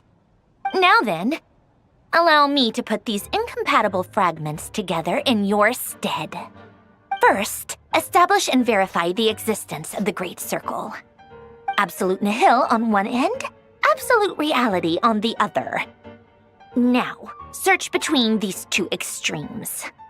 Then, the construction criteria.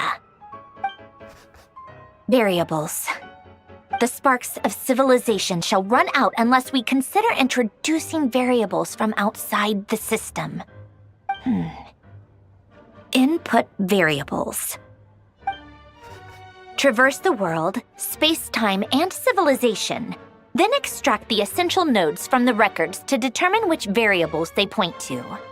The primordial power that differentiated itself from the void. The power of light. Yes, light. Records.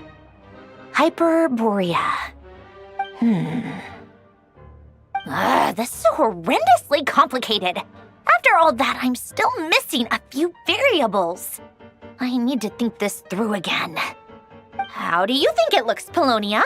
Like the frenzied scrawlings of a madwoman? Fine, keep it to yourself. It's not like you can talk anyway. I'll assume you gave it a passing grade. I jest. But true madness does often start with trying to save the world. What would Arlecchino and Columbina think if they saw this incomprehensible hen scratch? They'd probably have me institutionalized. So would Rosaline. She's been dead for a while now. When I close my eyes and think back, I can still see her face. And that enormous dress she used to wear. Such a bizarre choice. What possessed her? Oh, and the clack-clack of those heels used to drive me insane. No one's asking me, obviously, but I hope you all know that I never wanted to save the world. I'm not crazy. I don't have delusional ambitions, and that's a clinical fact.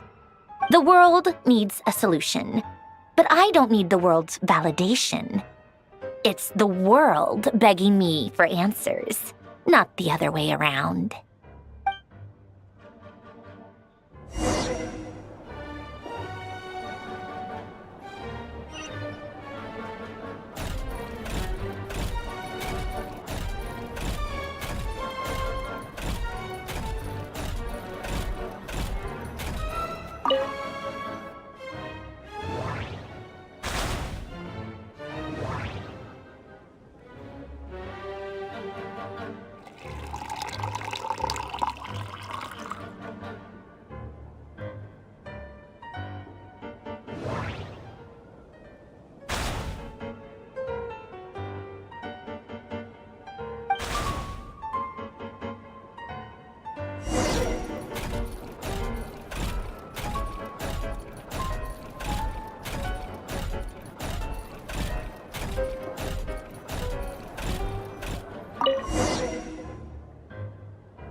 Oh, cookies to go with the tea. Let's see. They must be from that person who brought those documents. I see they're from Hotel de Boer. Something's written on the box. We are proud to present this homage to the Fortress of Maripede's fun-filled mill collection system. Fortune cookies. Have a lucky start to your day. Sounds like a dumb gimmick to me. Be early to bed and early to rise. Get plenty of sun and drink plenty of water. Then things will surely go well for you. What? Are you kidding me? Somehow I doubt that an early night and a glass of water is magically gonna save a world on the brink of existential peril.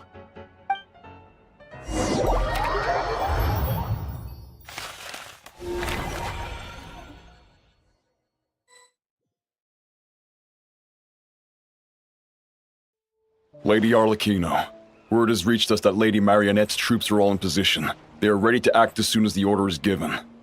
Excellent. The only thing is, they are fewer in number than we expected. It looks like many of them must have lost their lives at the hand of the monsters released by the Doctor. Can't be helped. Allow them to join our ranks and keep in contact. As you wish.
It's been a while, Arlecchino. You look well. Did Dottore really have to build his lab right on the sole path between Snezhnaya and Nodkrai? Had to go on a huge detour to stay out of its line of sight. Sounds like an arduous journey. I assume you've brought word from Her Majesty? Of course, all part of the job. Firstly, the Tsaritsa has authorized Fatui Internal Affairs to review Dottore's case. They will reach a formal verdict on whether he has turned traitor and whether he poses a threat to Snezhnaya. While they're working on that, I've been ordered to come and receive the refugees from Nodkrai. They are nearby. My team will escort you to them shortly. Great. Aside from that, Her Majesty has a message for you and Sandrone personally. Huh? Where is Sandrone? She stayed behind to work since I was making the trip anyway. It seemed sensible to have one person on standby at base while the other came out to meet you. All right, guess that's just how she rolls. In that case, tell her that the Tsaritsa's decree this time is pretty awesome sounding. I think she'll like this one. Still, I wonder what... Wait, what's that? Did one of our troops turn into a monster? Take him out.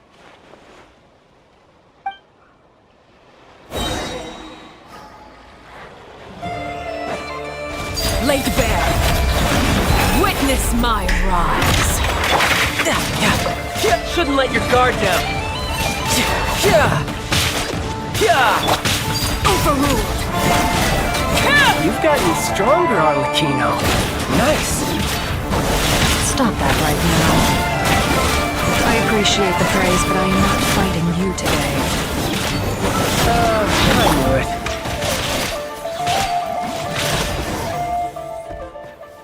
I can't believe it. He was a living, breathing human one moment, and the next... Another fine piece of work by our dear colleague, I'm afraid.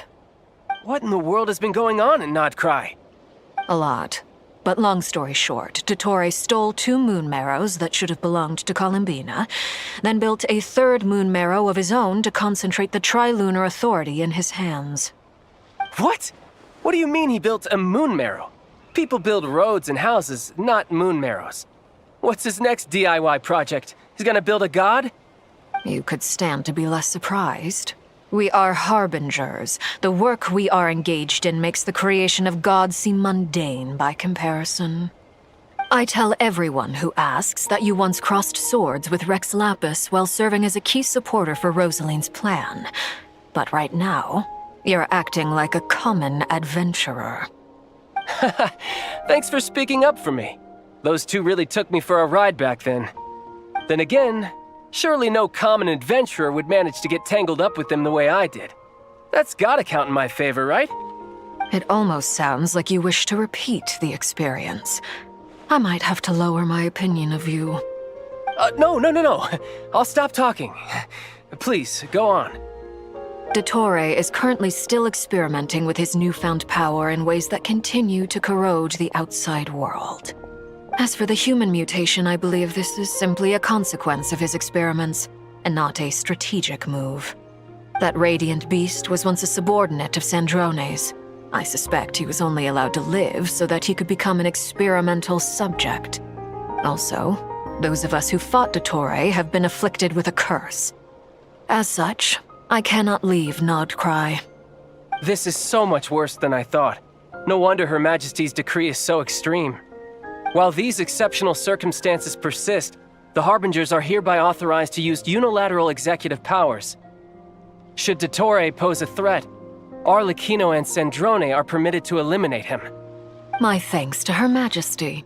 I will pass these good tidings on to Sandrone. Her Majesty has also declared that she will refrain from launching an attack on the now evacuated Nodkrai due to the presence of unretrieved research material. A wise decision. By the way, how's my old partner doing? I'm assuming they're with you? Partner? You mean the Traveler? I'm afraid I have bad news. He was captured after our failed assault on Dottore's lab. His whereabouts are currently unknown. What? Why? Since when does Dottore have a bone to pick with him? That is indeed the question. I'm not sure he does. He must have some other goal in mind. This won't do. I have to rescue him. You can't. We have no idea where the Traveler is. What am I supposed to do then? Stand here twiddling my thumbs? Sandrone is working on it. The best thing you can do right now is complete your mission. Fine. I guess I'll leave this to you then. One last thing. Tell the rooster to get the message out to the gods and citizens of every nation in Tevat. Beware. An uncontrollable pollution is spreading forth from Nodcry. The source of that pollution is a madman drunk on the success of his experiments. The Fatui and our allies will endeavor to contain the threat. However, if Nodcry falls, things are likely to escalate. Considering Dottore is one of our own, all Fatui stationed in Nodcry consider it our duty to stay and fight him to the bitter end. Whatever the cost. Hey, don't be too pessimistic. If it comes to it, I'm sure Her Majesty won't stand by and do nothing. I hope you're right.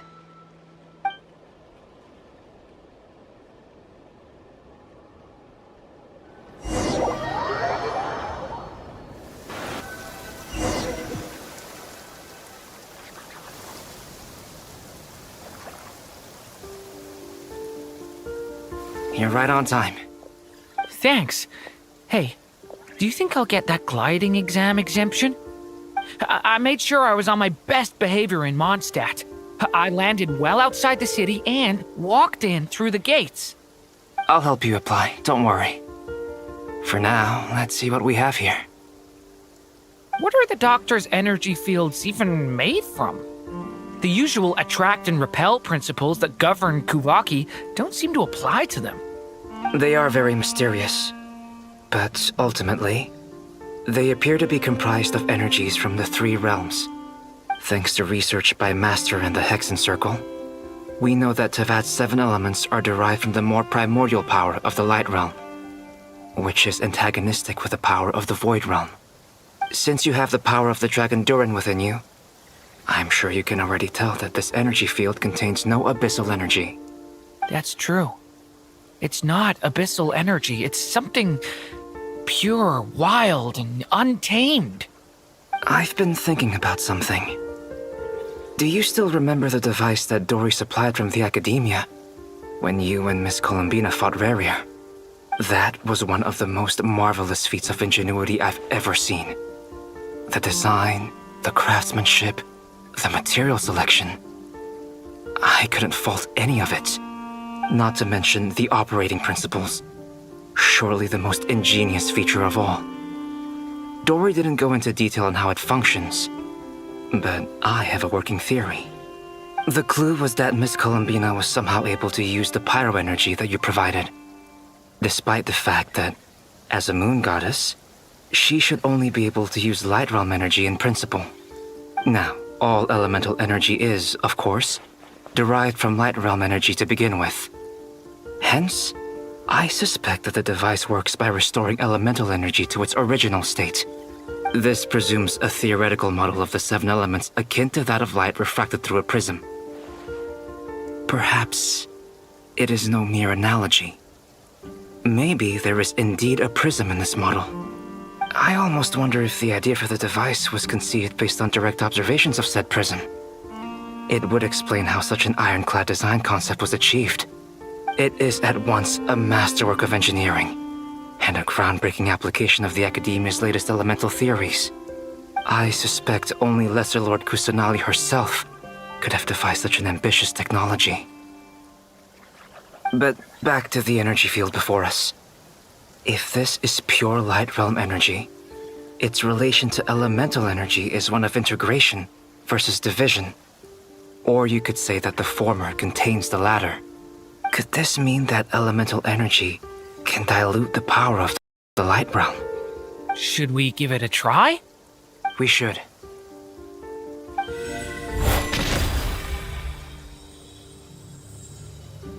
Ha! It works! Clear signs of disruption were detected at the periphery of the energy field. This indicates that elemental energy can disturb or even negate the field. Now you try. All right, here goes. It's working! Switch to abyssal energy and attack again. No surprises there.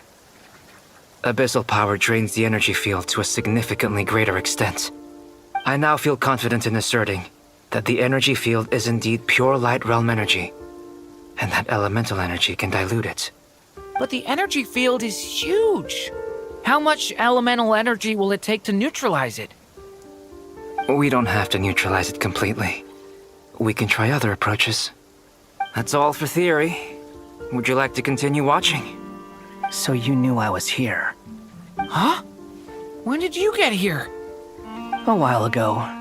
But Albedo sounded like he was working on his thesis defense back there. Back in Sumeru. You can end a person's whole career by interrupting them mid-speech. Very thoughtful of you. I'm truly touched. Could I ask you to lend me a hand? With what? A little test. Try using Animo to unleash a concentrated assault with circular blades, with the goal of breaking through at a singular point. Nice! This time it tore through the field. Tremendous. This is a major breakthrough. Should we go through? We probably shouldn't risk having mutually antagonistic energies in such close proximity. Durin, you stay here and watch the entrance. Hat Guy and I will go in to investigate. Sounds sensible to me. Keep your eyes peeled, Durin. Don't worry, I got this. You two be careful in there. Just give me the signal if you need help and I'll dive right in. What do you mean, signal? It's based on a new alchemical concoction I developed last month. When 2 bottles of it are smashed on the ground together, they emit a blinding burst of light. If it comes to that, remember to shield your eyes with your hat. Glad I asked. Thanks for the heads up.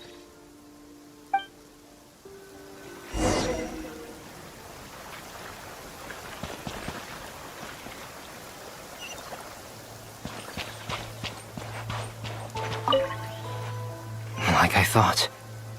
Beyond a certain distance, we can't see the opening where we came in.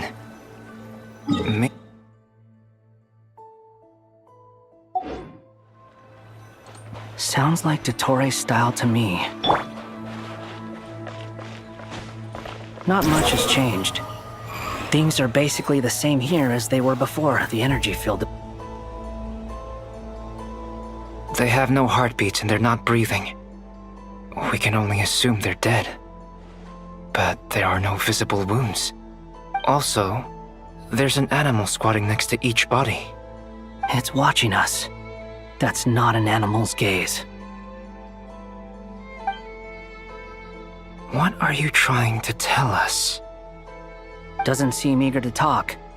I guess maybe it's just an animal after all. Let's keep looking around.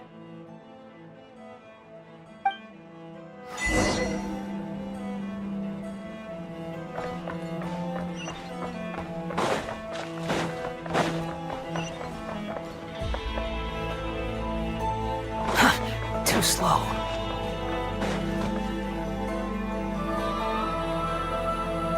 Same situation everywhere. Not a living soul in sight. Just countless bodies with animals standing watch over them. Well, I think we can safely rule out the possibility that they're all pets. Is skirting around the topic your way of showing consideration for other people's feelings? Just being cautious. I don't doubt that you can handle the truth.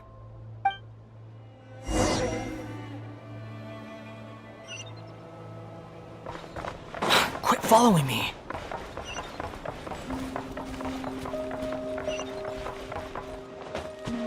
Careful. Please. Help us. Please. Over there. I hear a voice.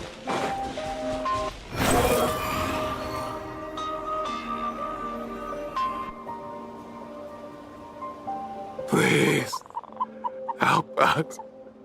Please. What happened here? I don't know. Suddenly, everyone collapsed. Then my line of sight got lower. I still have some of my senses left. I gotta get out of here.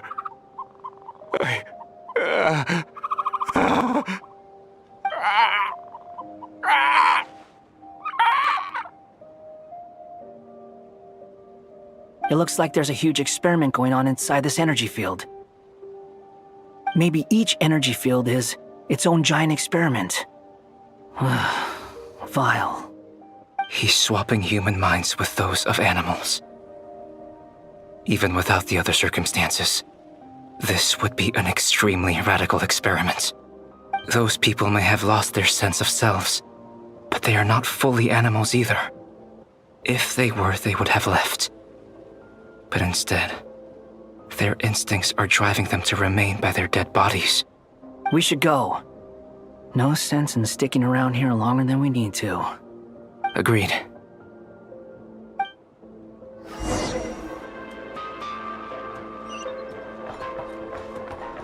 Quit following me.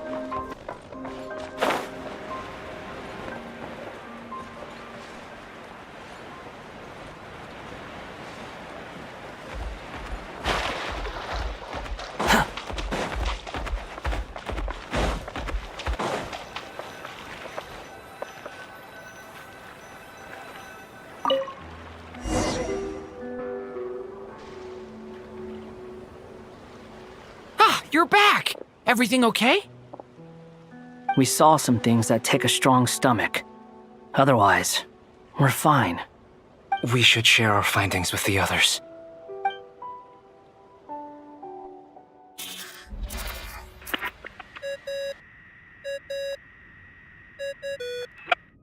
Yes? Who is it? Miss Nefer, it's me, Albedo.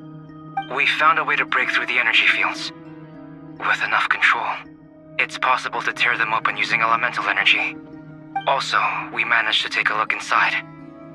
Dottore is carrying out his cruel experiments on an immense scale. Any residents who have failed to evacuate in time will likely meet a grisly end. Sounds like he's living down to our expectations. Might I ask how things are proceeding on your end?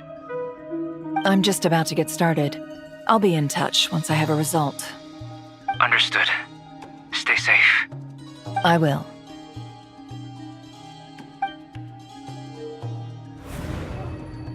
Well, Nefer, I'll link up with you once my tasks are complete. What makes you think I'd need you to do that?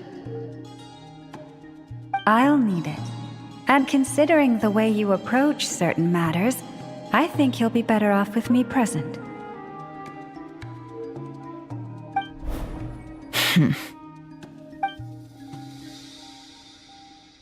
Let's begin. Entering simulation mode. A vast wasteland. Is this the Traveler's inner world? I was expecting something more vibrant, to be honest. Wait, someone's there. What are you looking at? In that case, I'll look at it with you. I want to know all about everything you've seen and experienced. Is there somewhere I should return to? Or should I stay here and be the hero everyone says I am? I don't dislike my current life. Roaming the land, fighting battles, accomplishing missions, earning a living, looking after Paimon. It's not so bad. I guess the only thing that's missing is that you're not here with me. This is the conscious layer, which contains a person's true feelings. It is filled with both longing and kindness. I suppose anyone who lives long enough ends up wishing for someone who can't be there. Maybe it's the only way we can feel truly alive. Time to delve a little deeper.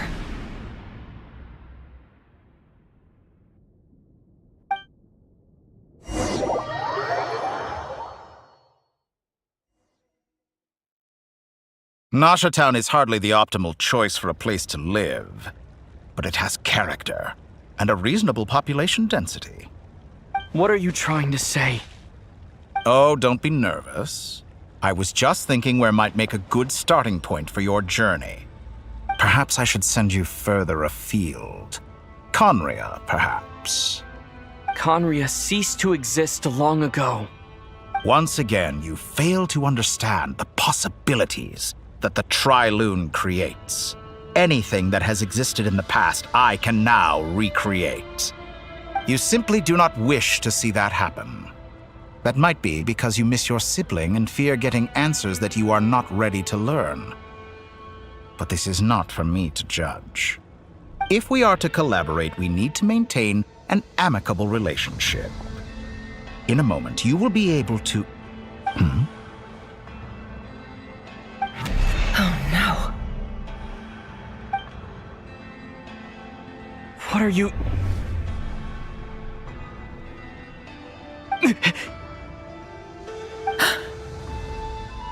What are you gonna do? Don't move. Something unwanted has crept into... Oh? Gone as quickly as it came.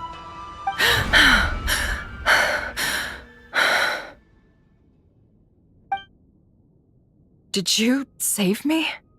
If I hadn't cut the connection, Dottore might have caught you from the other side and destroyed you.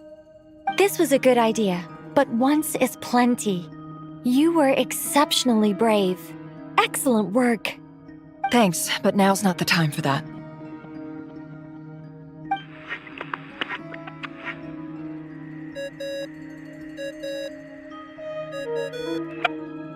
Albedo speaking. I think I know where he is. What is this endless darkness? I can't see anything, even though my eyes are wide open. But why? What happened? Ah, sorry about that. I take it you didn't notice. Just now, a friend of yours took a little peek into your mind. Could it be Nefer? How did she do it? Did she use something as a medium to connect to me? Do you think she's aware of your current circumstances?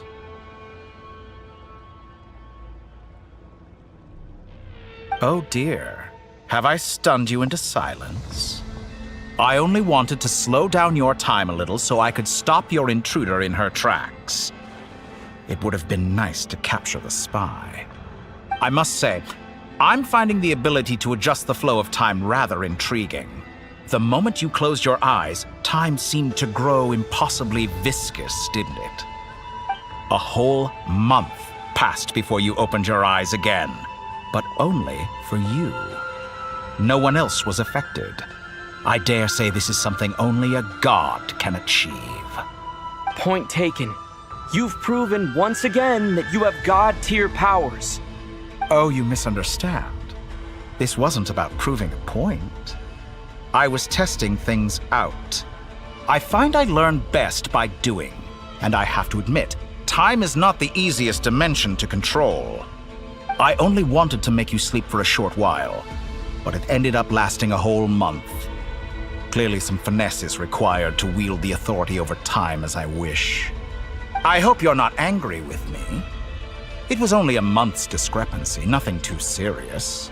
Had I been off by a year, a decade, or even a century, that would have been quite a different story. You could have frozen me for millions of years. So much for collaboration. You aren't showing much sincerity. Millions of years? To what end? I wonder if you don't understand humans all that well. They are very pragmatic creatures who understand only that which they can perceive with their senses. If I had you sit here for a week, I imagine people might sympathize. But if I left you here for 100, 1,000, or 10,000 years, the sheer size of that number would cause it to lose all meaning to them. They would not have the capacity to comprehend your suffering, and thus they could not empathize. Unfortunately, while gods do exist in Tevat, It is ordinary humans that account for most of the population. Their lifespans are so limited, their bodies so fragile. Did you ever really hope that they could begin to understand someone like you? Your long life and unique origins make you fundamentally different from them. How long will it be before they start to treat you like the alien you are? Before you are ostracized, outcast? Alien? Even I feel bad for you sometimes. This world has made you into a slave. So many times you have served its will, and not once have the powers that be ever thought to grant you the one simple thing you wish for. You have been treated most unfairly. I can change that. I will grant you special privileges and give you back the status you rightly deserve as a descender.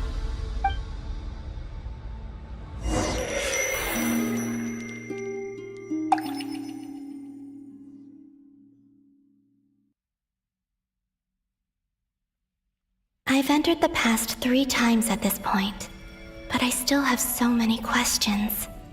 For instance, beyond each point being further back in time than the last, what determines the specific locations at which I can make entry? So far, the common thread linking all 3 scenarios is that the Traveler has been present. But it's more than that. I know I sensed something familiar around him. What was it? I'll keep this question in mind as I carry on.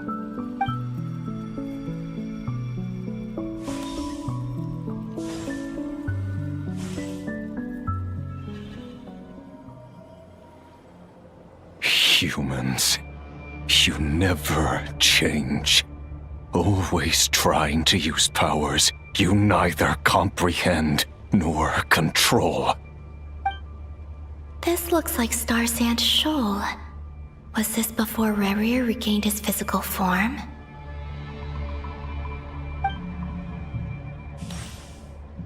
You've messed with the cannon again, huh? Sorry, but this round's not gonna go your way. The cannon. That's right. I was at Silvermoon Hall and I sensed an abnormal Kuvaki fluctuation coming from Nasha Town. And right after that, came an ominous power emanating from Star Sand Shoal. My body was once torn into countless pieces and hurled into the swirling chaos of time itself. But even so, my life and will were not extinguished. I wonder if I could try to prevent his resurrection. But how would I do it? What can I do, here and now? Traveler! Behind you! Look at that light!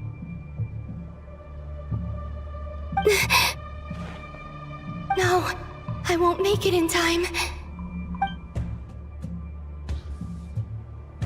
He's using the Kuvaki shield, like I taught him. Is he going to use it to block the cannon's beam? He's strong. I'm sure he can manage. But the force released when the beam impacts the shield might lead to collateral damage. Easy Island. The Frost Moon Scions will be exposed to lethal levels of Kuvaki. A question, if I may, kind Miss Columbina. When the cannon's Kuvaki beam was deflected earlier, I saw several bolts of energy streak toward Hisi Island, only to be blocked. Did you also have a hand in that? Maybe that really was me after all. Well, future me. But I don't know if I have enough power left. Siki sato pasa sax, niti ipotofutos. There's no time. Osestikos palatini tiram to risuiku, to pirto aithion feraton. I have to make it. Oh, Frost Moon. Oh, great land. Oh, slumbering moonlight of Notcry. If you can hear me, If you can sense my call, then please, heed me once more!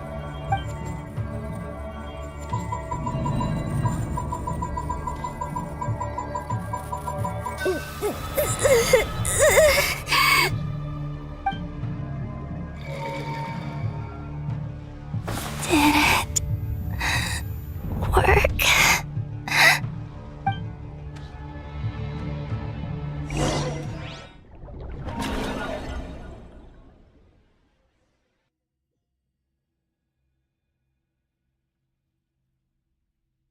Hey, wake up. Hey, did you hear me? Call him, Bina. I said wake up now! Oh, good morning, Sandrone. It's 3 in the afternoon, actually. And could you kindly not use my quarters as your personal nap room next time? But I feel so safe here. And your coffee, right? It's so bitter, but it smells lovely. It's like you were raised by wolves in a forest or something. What did you drink growing up? Grass tea? The Frost Moon Scions certainly led a more frugal existence than the Fatui. Then I'll bet you've never eaten one of these before. It smells delicious. That's because it's a Fontanian recipe. I had a little free time today, so I made a batch. Rosaline will be here shortly, but if you really can't wait, I guess you can go ahead and... Hey, at least let me finish before you start eating! Did the Frost Moon Scions not teach you basic table manners? Or did the rules not apply to you because you're the high and mighty moon goddess? These are so tasty. Of course they are. I made them. I was worried they might contain traces of machine oil. What?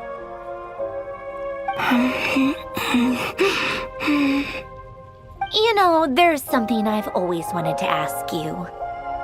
Why did you leave your old home and join the Fatui? I mean, I'm sure their food was awful. But there's gotta be more to it than that. Well, life there didn't go quite how I imagined. What were you expecting? You're a god. Your followers are gonna make some demands of you, right? Surely you can just answer a few prayers here and there in return for the free food and drink. How bad can it be? Well, would you help other people just for free food and drink? The doctor told me that you were created by a great mechanic, Lord something Fisher. The Lord Artificer. Ugh, some people can't keep their mouths shut. Oh, Lord Artificer. And didn't he have something to do with the, narcissist? Narcissenkreuz Ordo. Yes, that was it. Narcissenkreuz Ordo. So, would you try to fulfill their wishes? You must be joking. I wouldn't go even if they paid me. I don't even know them. Exactly. Well, I felt the same way. I did not know the people who made demands of me. What do you know? We're on the same page for once. In his later years, Alan did ask me if there was anything I wanted to do. If I had any wishes of my own. Well, I don't. And I'm not in any mood to fulfill someone else's either. Who's Alain? He was the... You know what? Never mind. You're not gonna remember. Anyway, the point I'm trying to make is, neither of us is the self-sacrificing type. Let me ask you this. What sort of place would you like to live in, if you could choose? A place where people don't ask me for things I cannot give them. Where they don't worship me or fear me, but just want to chat with me like a normal person. I'd also like the freedom to come and go as I please. And ideally, it would be somewhere with the smell of coffee and snacks. Not to burst your bubble, but no such place exists in the world. Now, take your snacks and scram.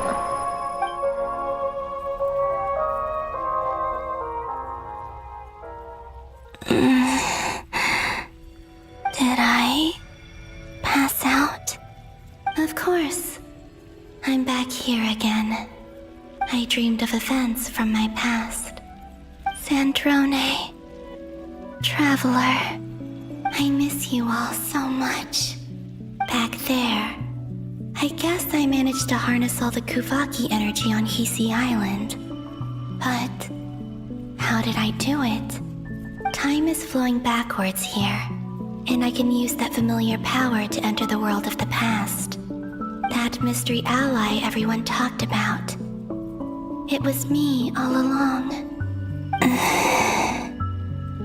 I can sense that there isn't much more power remaining up ahead. What lies at the end of all of this? Will time keep flowing into the past? And will I ever find my way back?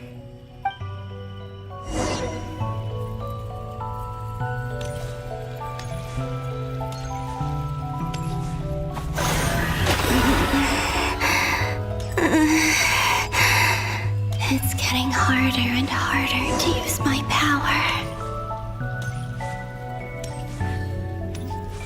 I'm no match for the abyss in this state. I need to avoid the contaminated fragments.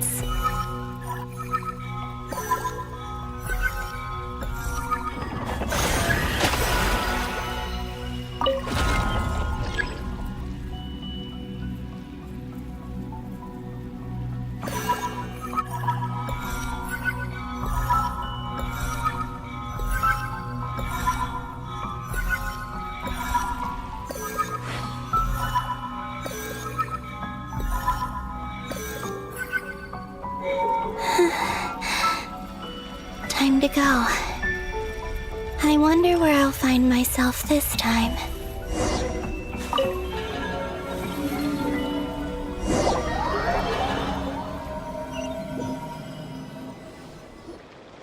The Final Night Cemetery. This is where Flint's is based. Or not! How are we supposed to read through this many files? Difficult, yes, but it is also our most efficient option. Seems like they're searching for information. Oh, I remember. Flint's and Varga talked about some files on the Wild Hunt. Was this my doing too? To expose the true intentions of this Rarir, we need to dive into Notcry's history. Are my actions changing the past? Or are they simply completing a process? Is all of this inevitable? Or am I the one making these decisions? If I choose not to help them now, will it change how things turn out?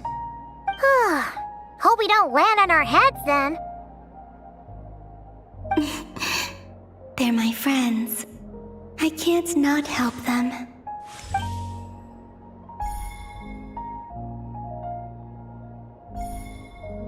Ghost!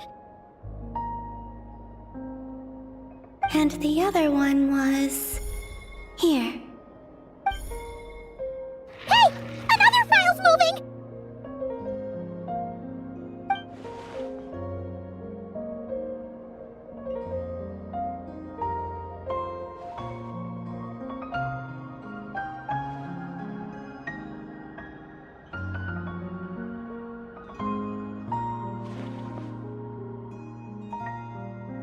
That should do it.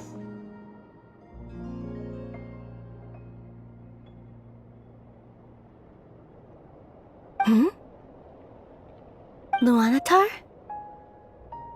You can sense my presence? Wait!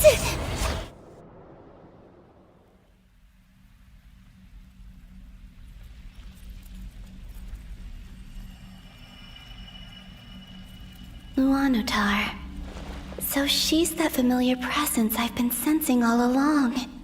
She's always been by the Traveler's side. That explains why the Traveler has been there each time I've entered the past. But why Luanatar? Is it because she has a connection to me as the Moon Goddess's familiar? If so, why not any other Kuhenki? That's...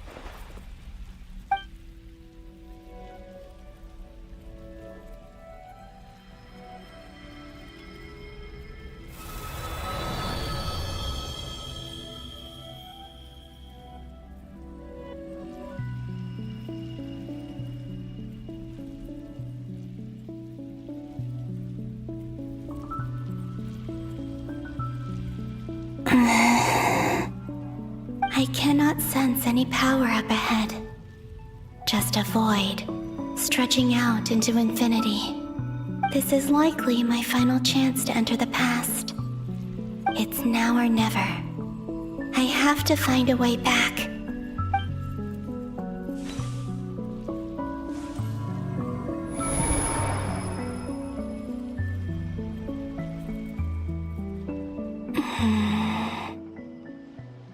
Sea Island?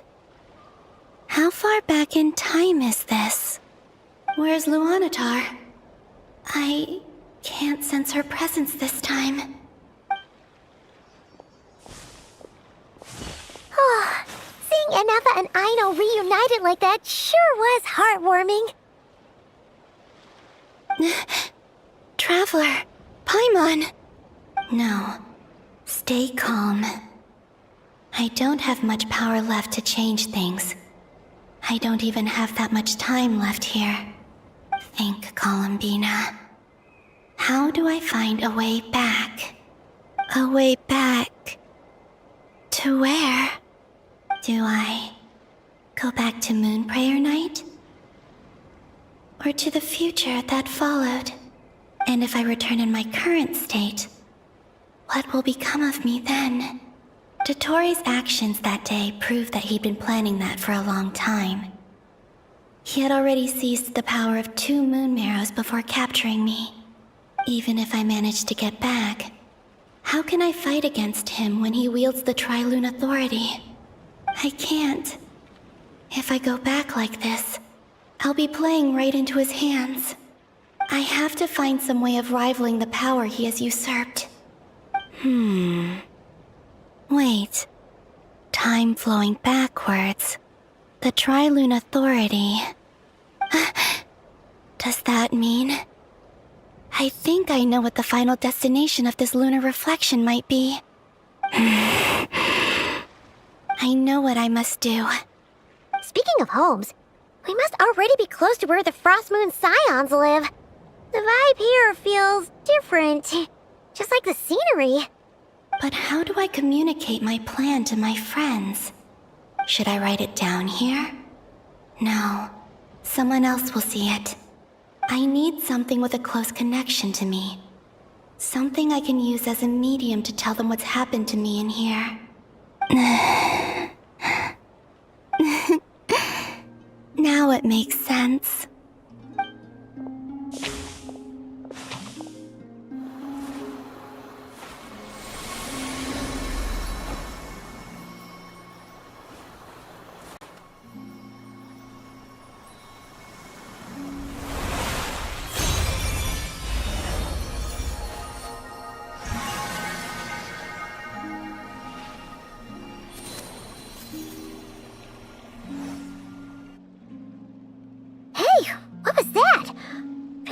Some sort of breeze blew by, and then the petals suddenly turned into... Huh? It was I who brought Luanatar into being. I gave up a piece of my own soul to create her. That's why I could sense a familiar power from the moment I entered this space. It also explains why she's been present in every past location that I've entered. Because we have a deep connection. Hey there! What's your name? And the reason why there are no more gates to the past after this point is that Luanatar hadn't been born then. No wonder I sensed the trace of a blessing when we first met. But I still didn't recognize the soul hidden within you. Back then, I was just a little lost dove. I had yet to become Columbina Hyposelenia. Go on now. We've got stuff to do. Best you find someone else to hang out with.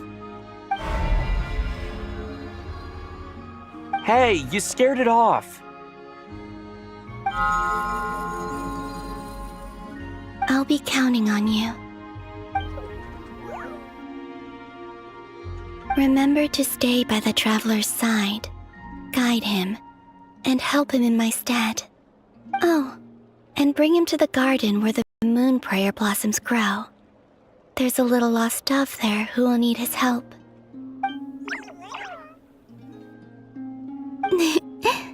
Go on.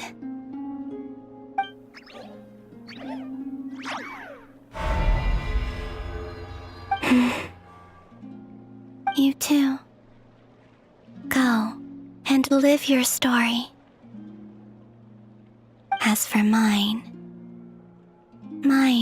must go in a different direction.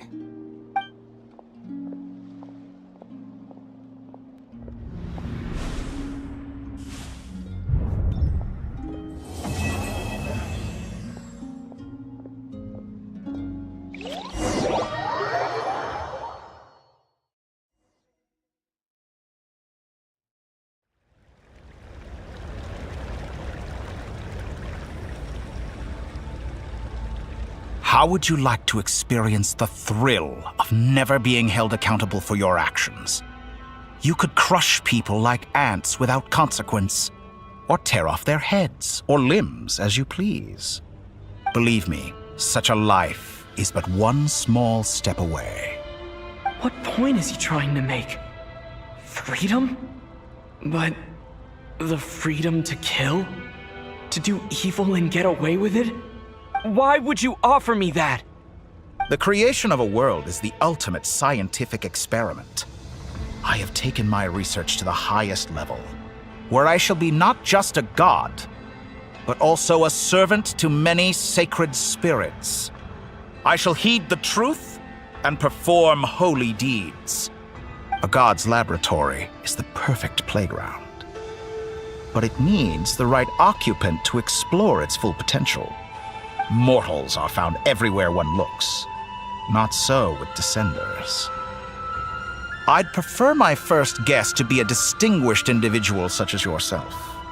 And I know you could make the most of the opportunities it offers. So the condition for entering the new world is to take innocent lives. The same dilemma that Rerir once faced. Could I really bring myself to kill others for my own benefit? Rerir did. And look where it got him. Have you made up your mind? I can't do it. Your playground is no place for me. You're putting your hopes in the wrong person. But we both know I'm not quite the hero you say I am either. I have my own reasons for the journey I'm on. And they aren't all selfless.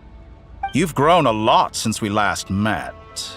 But there are still things you are unwilling to compromise on. This will only hinder you. Why don't I lower my requirements a little as a gesture of goodwill? I'll give you a little time to learn to be a less noble soul. That'll make things much easier for you. I really doubt I could live that sort of life. And yet you already sound less defiant than a moment ago. The benefits appeal to you because you can read the signs of the times. Why don't we return to my research facility? Your last visit was so rushed. There is much that I have yet to show you.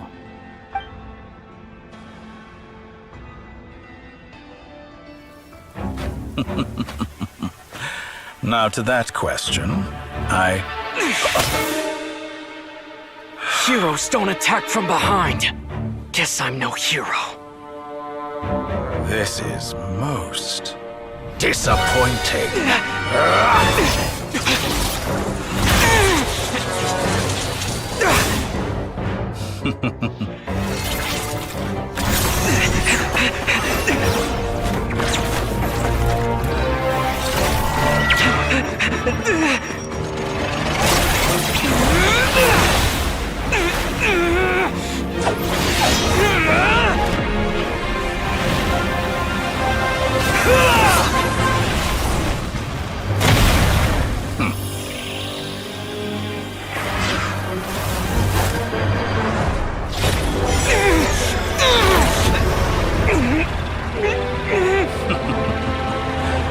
Now then.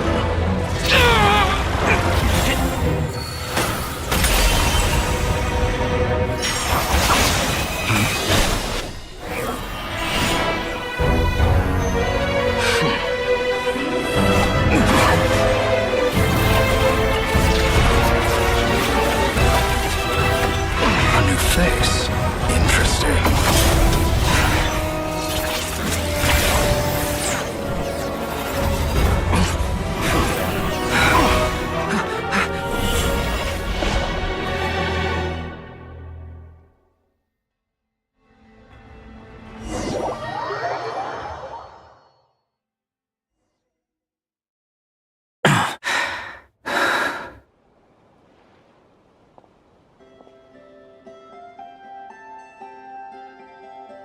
You're still gonna call me Hat Guy after that, huh?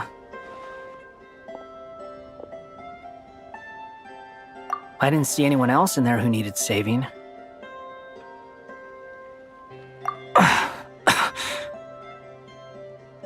It's nothing. I'll be fine. Why are you looking at me like that? Is it that shocking that I'd come to your rescue? I owed you a favor back in Sumeru. Now we're even. Distracting Dotori was tough, I won't lie. He's not gonna fall for the same trick twice. That was my one shot. I'd hoped to use it to take him out. Ugh.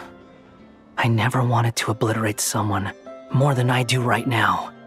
Dotori doesn't recognize me, but his segments were originally made based on an analysis of my operational principles. I expect it's only a matter of time before he figures out what I am. So Dotori doesn't recognize Wanderer because he deleted himself from Irminsul. Did he really miss his only chance for revenge by saving me? Why the long face? Hey, I'm not blaming you, okay? And I'm not complaining either. Rescuing you and killing Dotori are equally important goals. Everyone would be pretty stuck without you. It's best you live to fight another day. How are you holding up?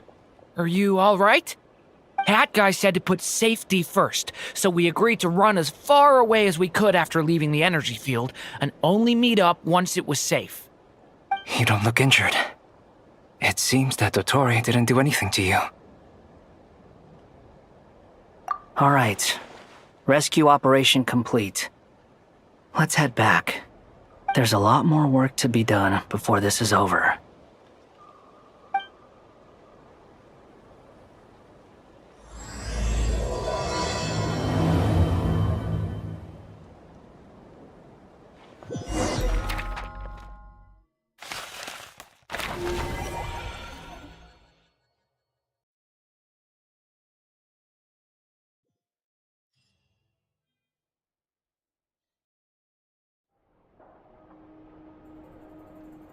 Understood. I will bear the Tsaritsa's decree in mind. I don't see what's so awesome about it, though. Does he really think everyone else is as immature as him? I'm not stooping to Tartaglia's level. I thought you might say that. How's your progress? Quite promising, actually. That alchemist Albedo gave me a few ideas. Remember how I asked you to look up some files for me? That stuff on the Nazi-Kreuz Institute. René de Petrichor and Jakob Ingold. Alain Guillotin despised René's theories and methods, but he never managed to come up with better alternatives either. So I adopted some of René's ideas. I thought Alain was like a father to you.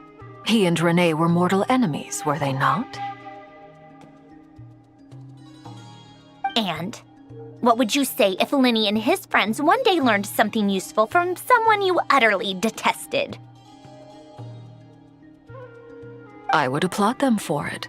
That would mean that they have surpassed me.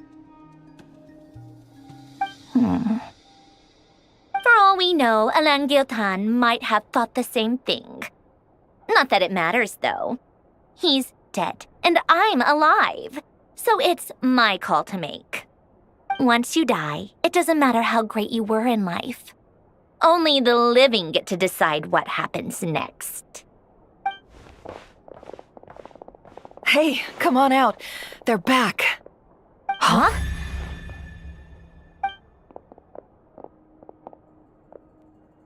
You're back? And your head's still screwed on? And you still have all your limbs? What does it look like? Way to keep your composure, madam. Excuse you. I am perfectly composed. Glad you're okay. Yes, it's a huge relief. Worry? Oh, yeah, right. You think we, the Fatui, were worried about you? We were worried sick. Hey! The Traveler and I were already friends. You are free to join this mission in whatever capacity you please, much like your tea parties. It's a laugh a minute with you guys. I must say, I was quite surprised when Mr. Albedo told me he would need no additional aid. We discussed this on our way back as well. I am rarely so unequivocal, but in this case, we had full confidence in Hat Guy. He said he knew what he was doing. Albedo and I pretty much had to just wait outside on standby. Meanwhile, Hat Guy broke into the energy field and rescued the Traveler solo. You didn't have to mention that. Well, I'm thoroughly impressed. You are a force to be reckoned with, Hat Guy. Is he back? Is he really back? Traveler! It's really you! Oh, thank goodness! Paimon missed you so much! You can finally breathe easy, Paimon. It's great to have you back in one piece! Oh, Paimon's been having nightmares the whole time you were gone! Look at them. You know, once you reach my age, there's nothing better than watching a misty-eyed reunion between friends. It's nothing. Same goes when you get to my age, too. I bet Ino and Anefa would be tearing up as well if they were here.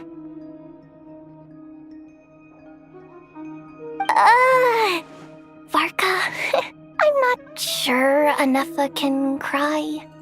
Oh, yeah, good point. Hey, your eyes are looking a little red and puffy. Come here, let's hug it out. What? Ew, no. No, thank you. You're not my dad, okay? Knock it off. Everyone, I'm sorry for all the trouble I caused you. But the silver lining is, I didn't come away from this ordeal empty-handed.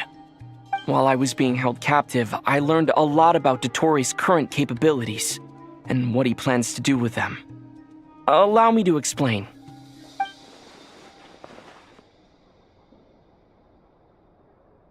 The three moon goddesses were even more powerful than we imagined.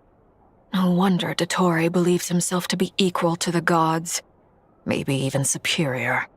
Utter blasphemy. While everyone was gone, Nefer and I made an interesting discovery, and I believe Miss Sandrone has something to share too. Ma'am, perhaps you could do the honors?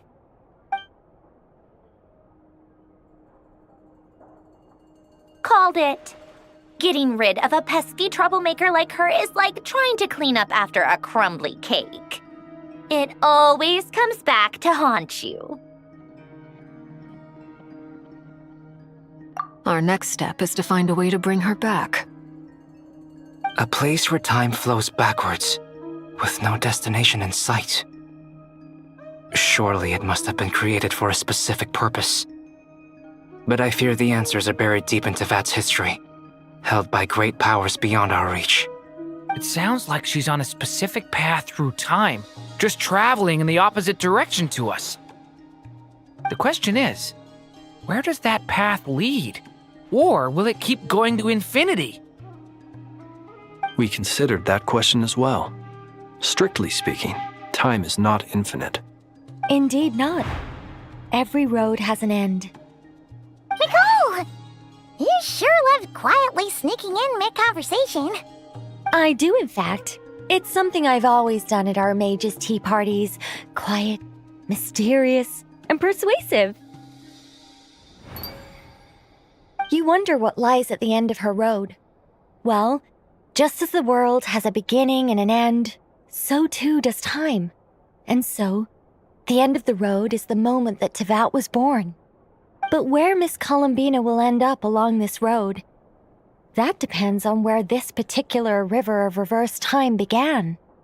What about the original moons and the moon goddesses?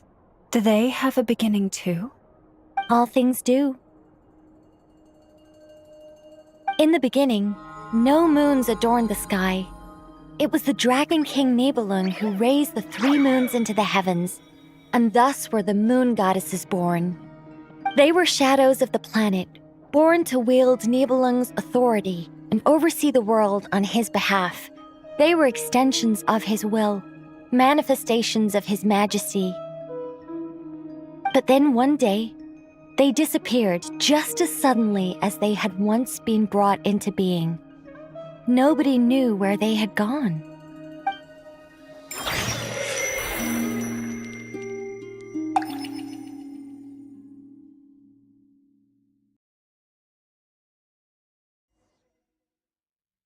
Like I thought, no more paths back to reality have emerged since. But how can I be sure that I'm going the right way without scenes from reality to keep me on track? I can't even be sure of how long I've been walking for. The further I travel, the less stable this space becomes. There are even moments where I can sense something that feels like abyssal energy. They can just materialize out of thin air. I have to keep my wits about me.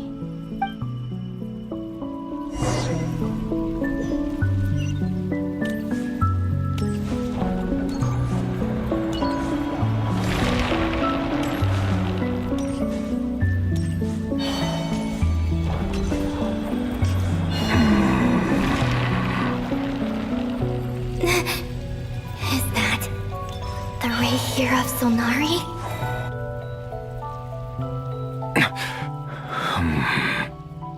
You are the moon goddess. But how?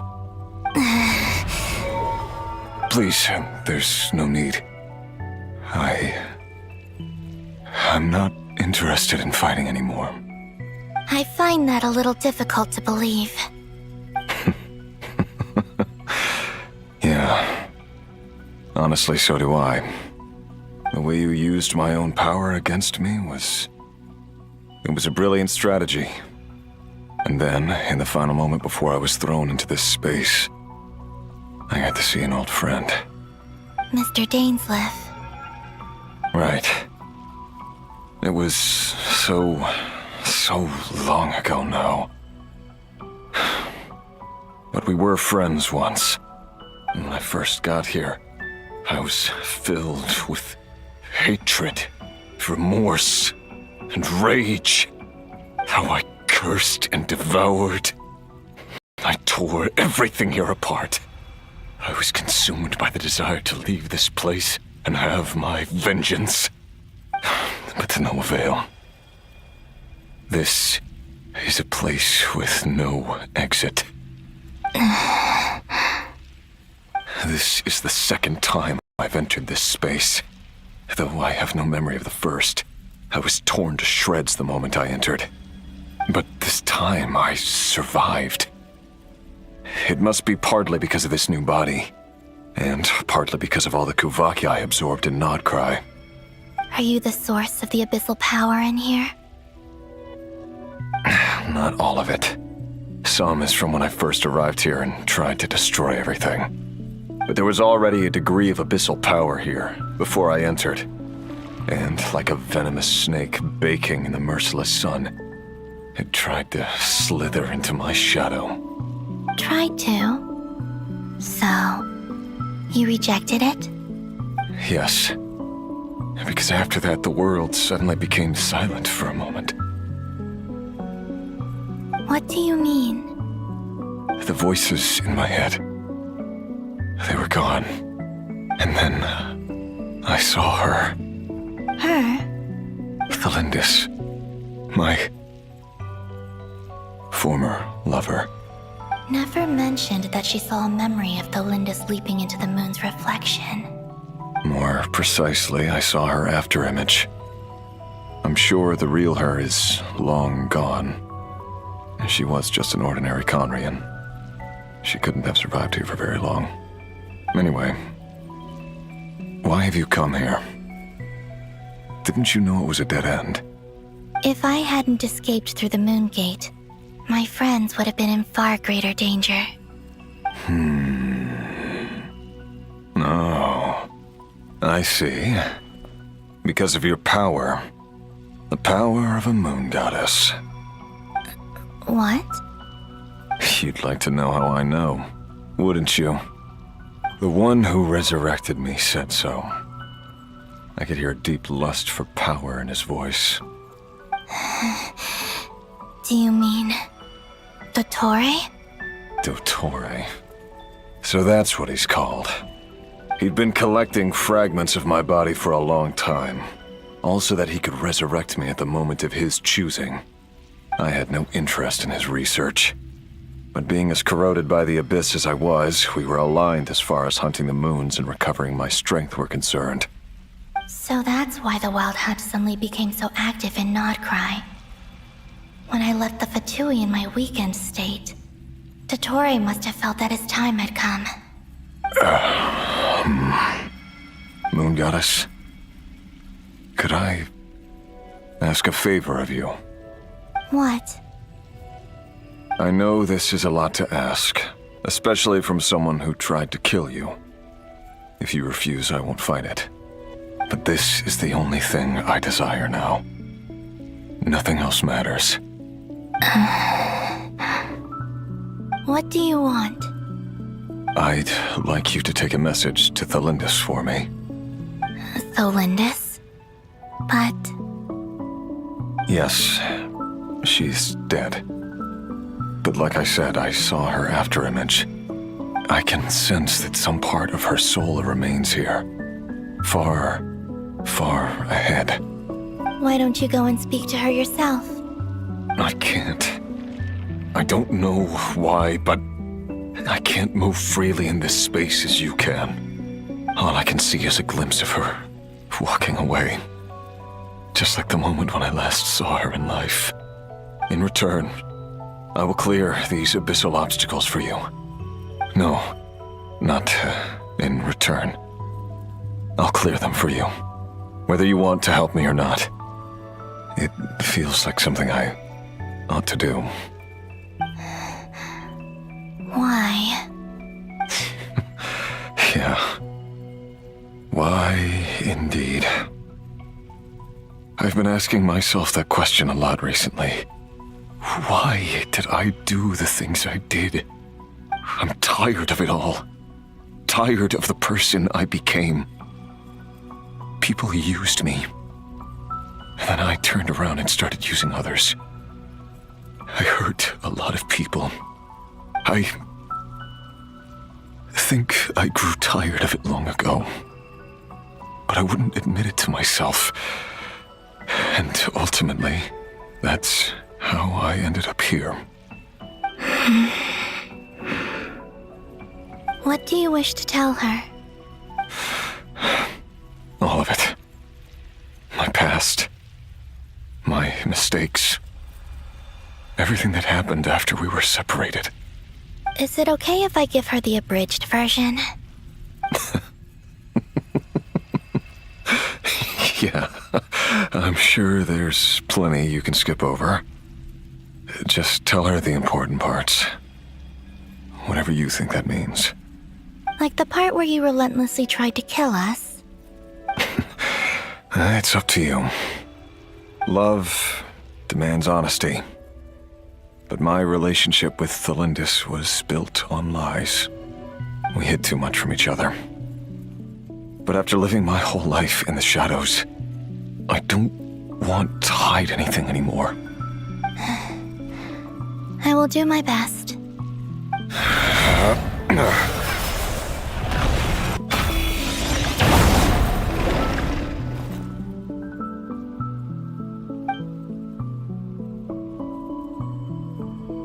There.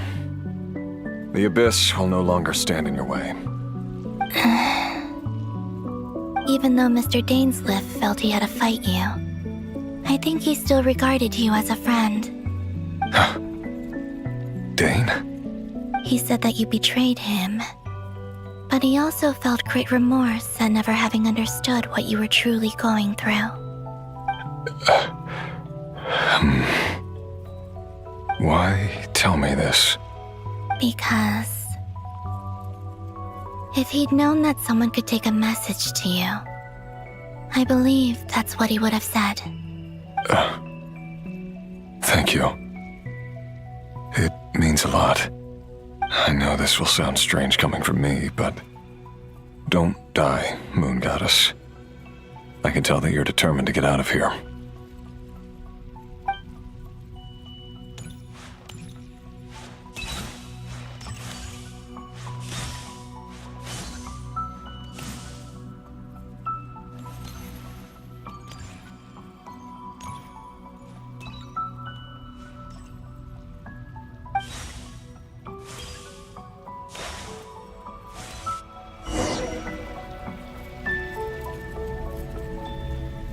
He kept his word. The Abyss is no longer obstructing my path.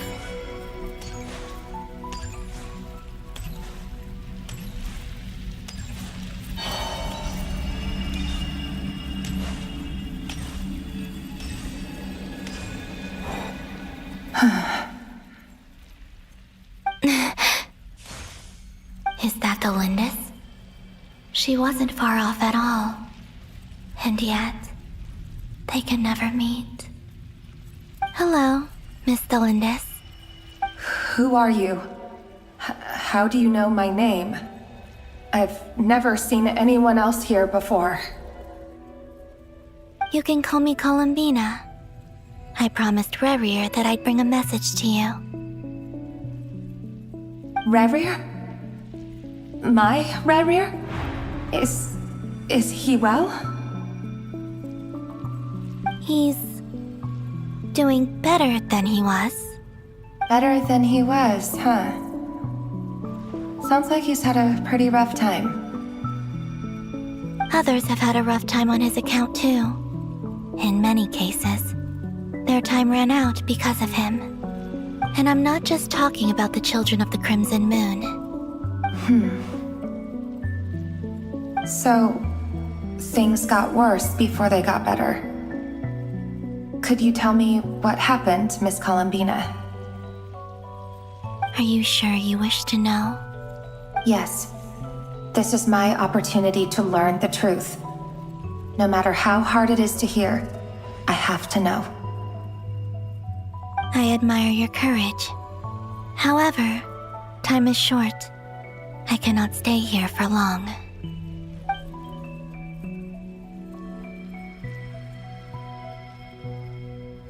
Rerir had seeds of hatred in his heart, and many people nursed them for their own ends. On some level, everything he did was to try and find a way to see you again. But in the end, he came to regret his mistakes.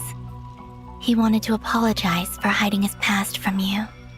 Beyond that, he did not say specifically what it was he wished to convey to you, but I'm sure that you've always been on his mind.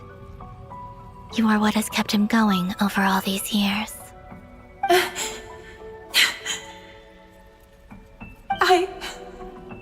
I'm sorry, Miss Columbina. This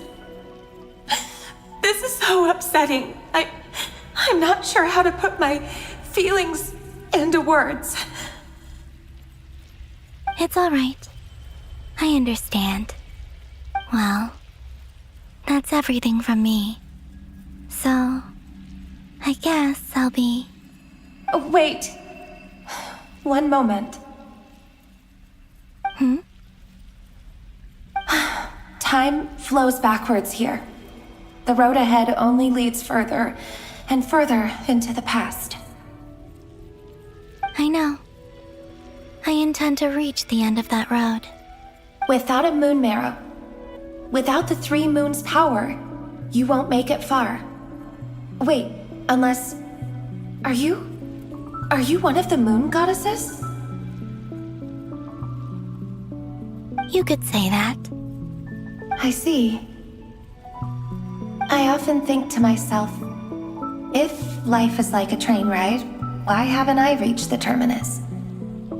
Where am I even going? And it's not just me, it's this whole place. Wherever it is, it seems like it's existed forever. It's such a mystery. Where is it going? I must seem so ridiculous. I can't answer these basic questions, and yet I jumped right in here without hesitating, only to be torn apart the moment I entered by powerful energy currents. Only my soul remains now. Thinking back, I was suddenly overcome with fear and terror in that moment. Perhaps I too became bewitched by the abyss. I may have been the leverage it needed to control Rayrir. I used to be a researcher at the Universitas Magistrorum in Conria, researching the iridescent moon's marrow. Eventually, I came to the conclusion that time in here flows in reverse. Rayrir was one of the Vinster King's retainers. With me, he was in an impossible position. It plagued him constantly. I wanted to help him escape his lot in life. I wanted him to be happy, so I thought I'd use this place to return to the past. At the time, I thought I could just go back to the day that the Vinster King first found the princess. It was only after meeting the princess that the Vinster King started going too far with his research into the abyss. That was the day all of our woes began. I thought I could stop the king from ever meeting her and solve everything. I couldn't kill the Vinster King himself, so I had to find another way to save Rayrir. That's why I wanted to go back, to kill the person who had brought new possibilities to our realm. I'm sure it was a futile endeavor, but the abyss probably enhances the basest human desires. So I naively hoped I could change everything. But I was simply too weak. Like a speck of dust against the whole universe. Look at me. I didn't even survive the journey here. Not physically, at least. I know I'm never getting out of here. But you're different. You can make it, and I want to help you. I owe you that much. How do you plan to help me? Have you noticed the golden energy that exists here? Based on my past research and my observations since coming here, I believe they carry you forward faster. I can share what I've learned and help you understand the pattern in which this energy appears.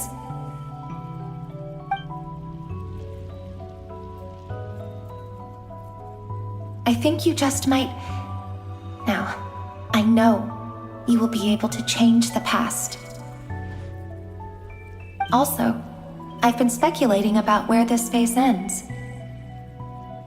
The documentation was scanned, but from what I know of the legends about the moons, the oldest ones seem to begin with Nibelung, king of dragonkind.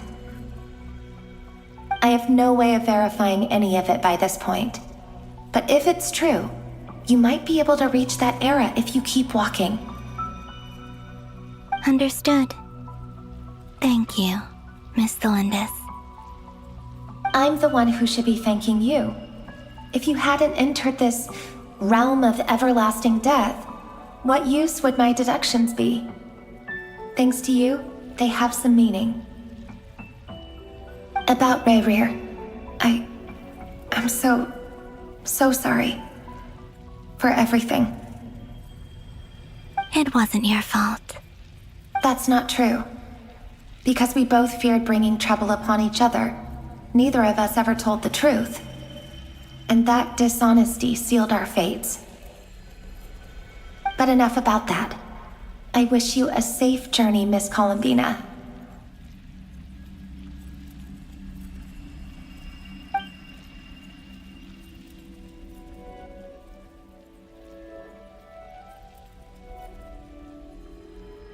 and may the outside world never have to experience pain like this again. Rerir, you're there, aren't you? I cannot see you, because you exist in the future. I expect we'll be trapped in this prison of space-time for all eternity. But please, gaze upon the past, and then sit for a while.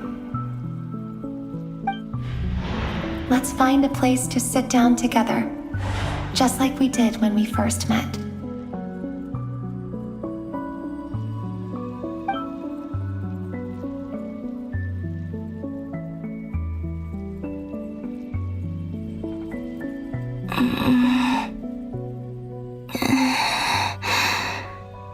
How long have I been walking? How much further till I reach the end? Is there even an end to be found? Everything's getting blurry.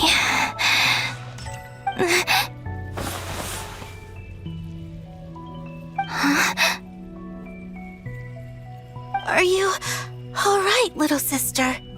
Have you come from the distant future?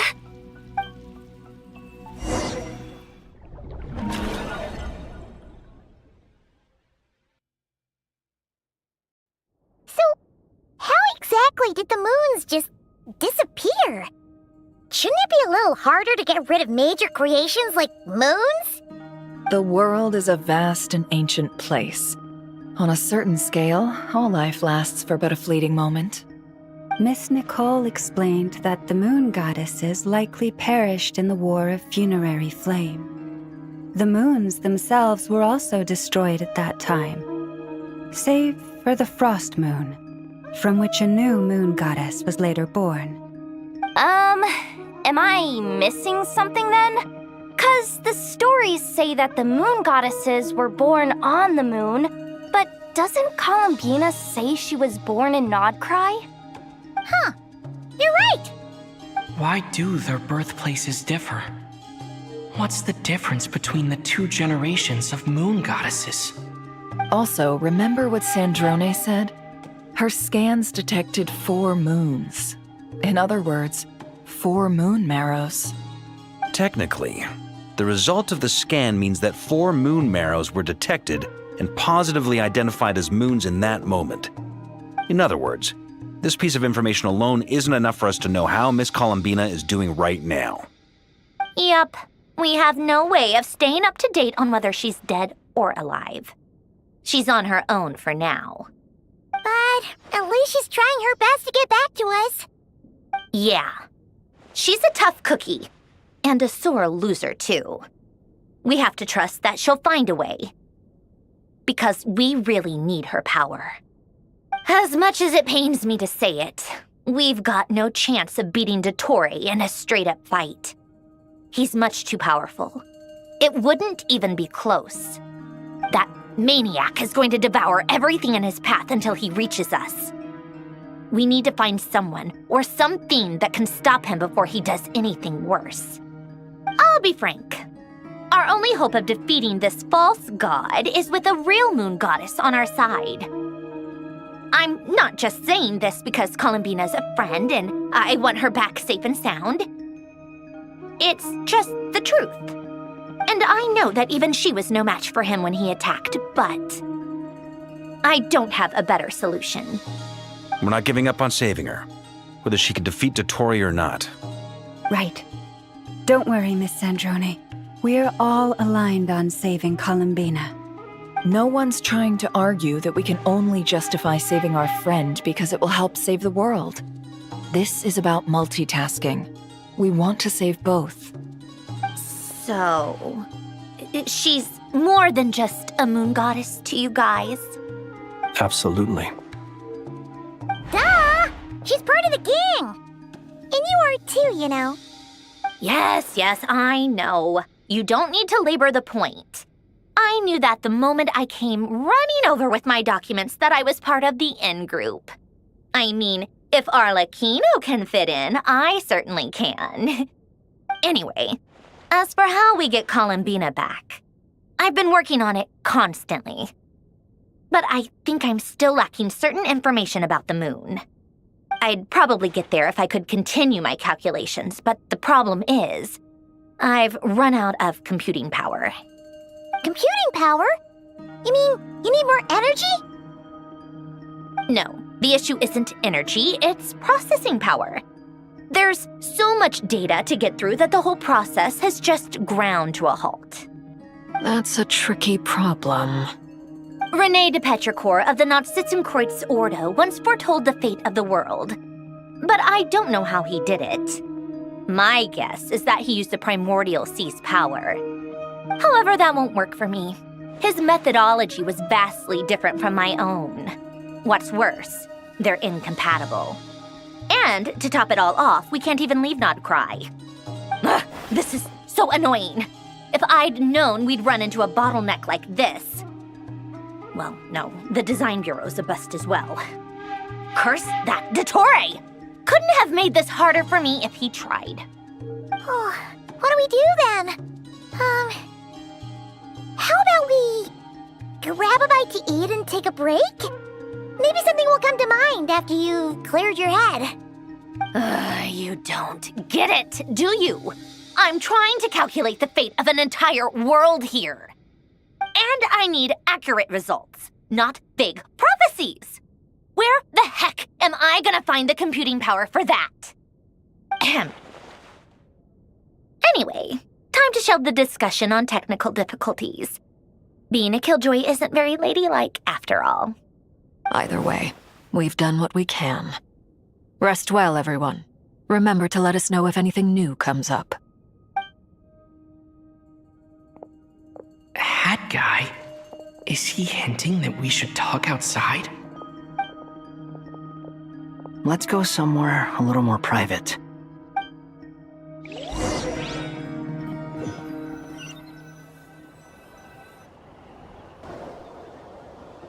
You know that Dory went back to Sumeru, right? Yeah, she mentioned she was planning to head back. Things aren't looking good for Nodcry. She's gone to spread the word so that Sumeru has a chance to prepare for the worst. From what I know of Dottore, there are two possible reasons why he hasn't made a move yet. One is that he's still working through some kinks in his new powers. The other is, he wants to see how we're going to react. He'll easily devour everything eventually, so I guess he's in no rush to make it happen. The first false god he made was me. Now it's his turn. Even though my records were erased from Irminsul, Dottore's ideas haven't changed one bit. He once told me that becoming a god was like turning yourself into a hungry wolf or giant serpent to devour the moon. Clearly, he began studying the moon goddess's powers long before he even tried making a god. He's always wanted to get his greedy hands on divine authority one way or another. And in the end, he devoured the moon where I failed. In the desert of Sumeru, there is a chessboard built by King Deshret, also known as Al-Ahmar. I don't know if it was a real game, or if he was just trying to challenge his servants and citizens in some way. But creating games and setting rules, gods do that as a matter of course. That's the kind of power Dottore craves. Now he has the Trilunar Authority. His power is leagues beyond the common people. I don't think there's any point in other nations rushing to the front line. They're better off focusing on defense and hoping they can fend off any threats that spill out from Nodcry. Either way, Dory will inform Lesser Lord Kusanali, and she will contact the other gods in turn. The Seven will have some recourse available. If nothing else, their protection should keep the rest of the world from descending into chaos as quickly as Nodcry has. So on the bright side, even if Nodcry is doomed, your friends in other nations won't be in any immediate peril. That's good to know. But I'm not ready to give up on Nodcry yet. There's a word for people who refuse to let anything go. It's called being greedy. Maybe it sounds greedy to you. And probably naive too. But whatever you call it, that's what gives me the determination to keep fighting. Battles are fleeting, but the will to fight is a long-term commitment. Give up for even a moment, and your resolve will shatter. Why do you always feel the need to do the right thing? No one is born to be a savior. I mean, who's gonna criticize you if you fail or give up? Don't take this the wrong way, but Dottore said something similar to me. I guess the Fatui attracts people who don't believe in saviors. Not necessarily. It's less about belief for me. I just want to know how determined you really are. After all, I don't owe anything to anyone else here. Only you. You look kinda worried. If your arch-nemesis was about to achieve their ultimate goal, I think you might feel a little worried too. That's true. Dottore is about to become an omniscient, omnipotent deity. That's gotta be a bitter pill to swallow. Still, you're calmer than I expected. Obviously. I have to admit that my past self was a reckless fool who misunderstood not only the point of revenge, but how to achieve it. And as much as I want my vengeance, I know I'm not gonna get it by acting alone. If the world's taught me anything, it's to think before I act. Too bad it never taught me any other virtues, though. So, I am going to destroy Dottore, no matter what it takes. So, what's your plan? I'll get to that. First, tell me, what do you think of Sandrone? Just like Paimon said, she's a friend, part of the gang. How much do you trust her? This is a serious question. Think carefully before you answer. Although she's with the Fatui, she has her own values, and she's helped us a lot. If nothing else, she's clearly going the extra mile for Columbina. I see no reason not to trust her. If you say so. In that case, the three of us need to talk. I have some thoughts about her computing problem. It can be solved, but it will come with a cost. How much? If I can afford it, I'll cover it. Sometimes your heroism really backs me into a corner. You know that? Come on, let's go talk to her.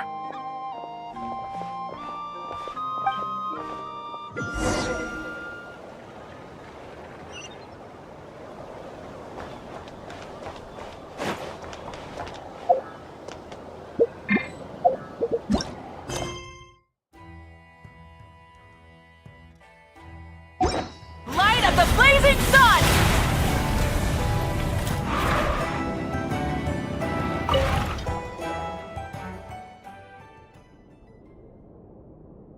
Miss Androne, traveler. Hey there. Paimon's here too! She was just helping them sort through their things. How did your chat go? That was fast. The call only just ended. Well, you said it was urgent, so we got here as quickly as we could. Albedo, I have some alchemy questions for you. I see. Looks like my knowledge proved useful after all.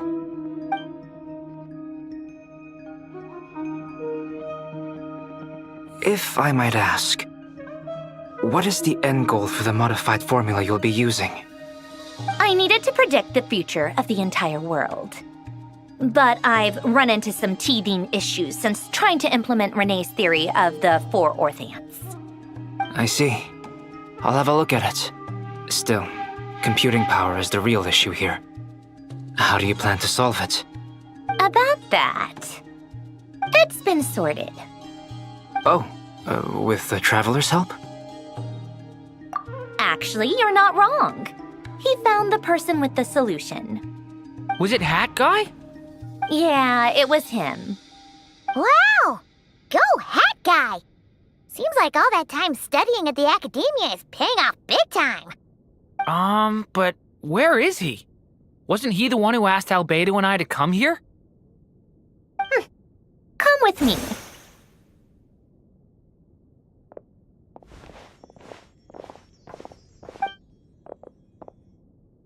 Hat Guy?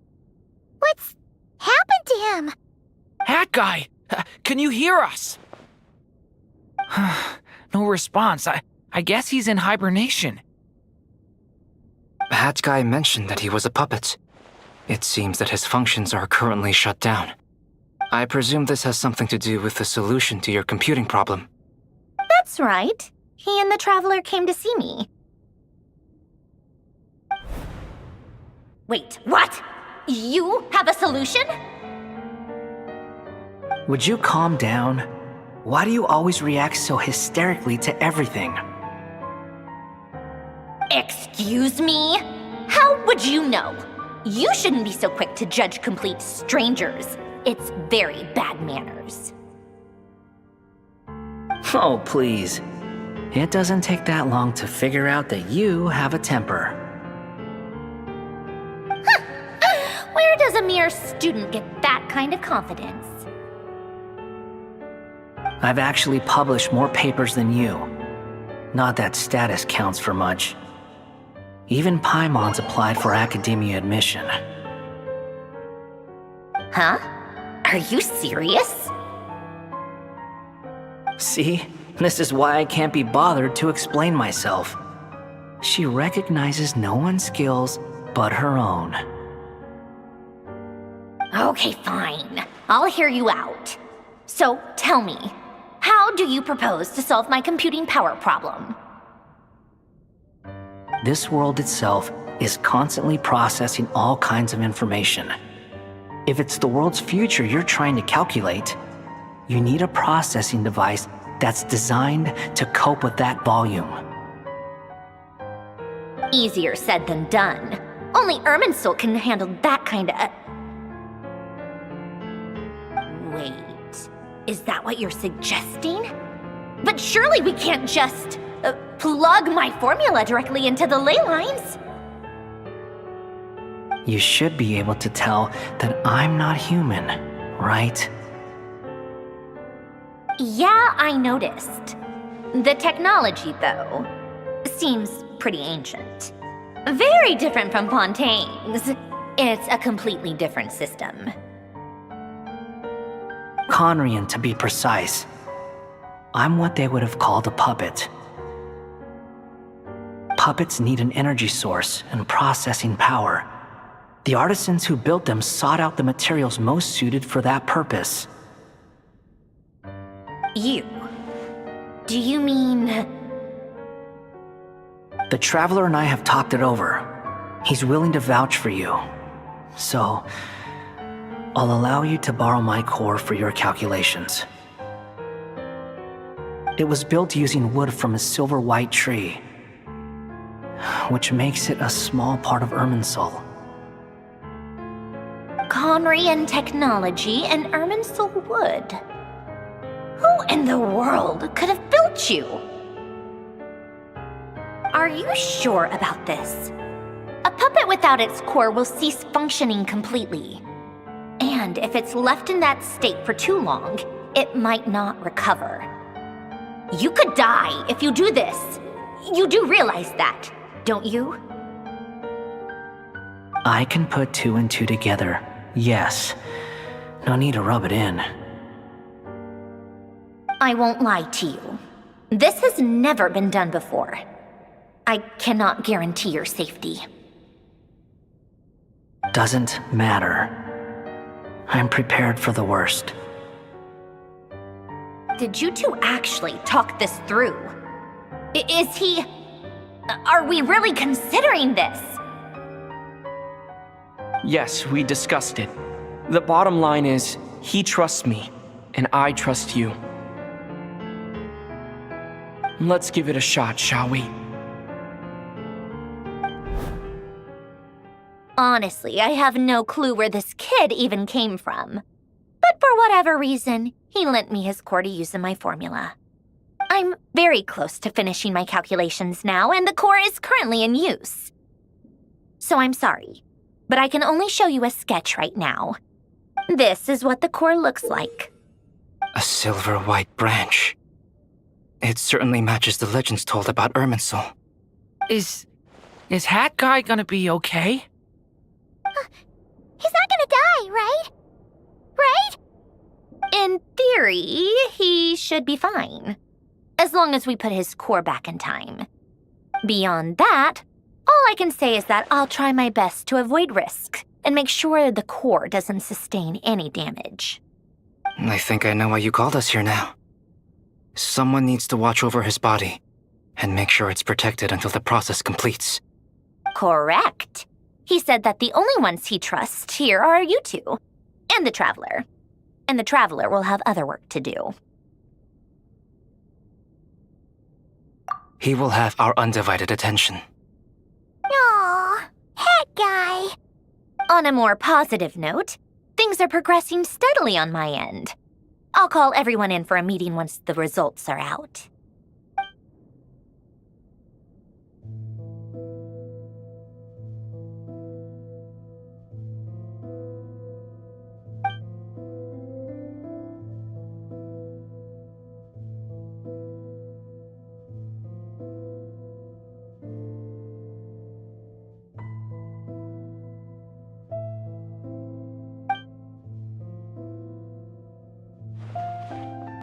The worst case scenario with the core removal is either a system reset or a total loss of function. But I'm not afraid. A quiet death should have been my fate long ago. A core is completely different from a heart. It's like another vital organ entirely. I never believed it could be a true replacement for what I sought. But in the end, it turns out the core was more useful to me. Pretty funny when you think about it. It's like the punchline of my entire life. Do you think there's any difference between a puppet and a human? If not, then this would just be another samsara. I have already experienced both a past life and a next life.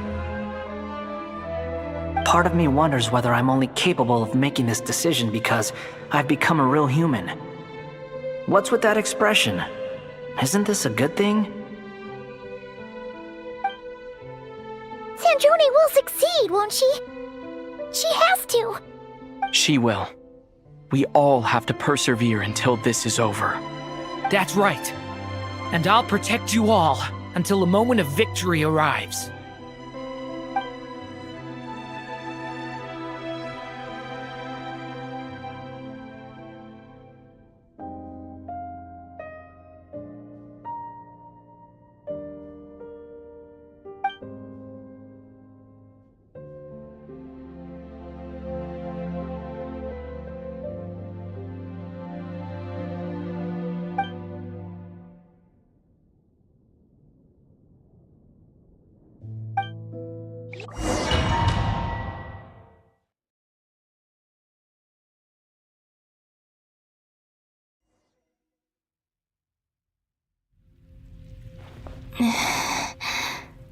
Who are you? Call me Sonnet. You have the same power as Canon. Sonnet. So, you're the goddess of the iridescent moon? Oh, goodness. You recognize me? Well then, what's your name? Columbina. Columbina Hyposelenia. Hyposelenia? What a lovely name. Did you choose it yourself? It was a joint effort between me and my friends. Friends? You mean your friends in the heavens? Huh? Oh, sorry. You must be exhausted. I apologize. Hang in there. Let me introduce you to my older sisters. Do you mean the other two moon goddesses? Arya and Canon? Wow, you sure know a lot. Hey, does that mean that our story goes on into the future? Oh, I guess that wasn't the best question to ask. It's alright. We were prepared for that possibility. You could say we were too prepared.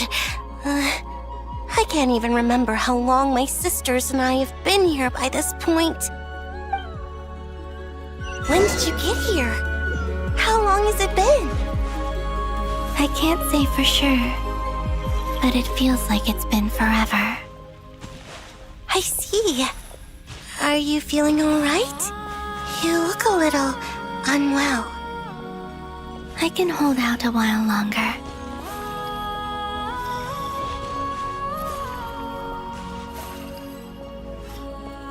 We don't have far to go. The place where my sisters and I are based is just up ahead. Don't worry, they're both really nice. I'll introduce you.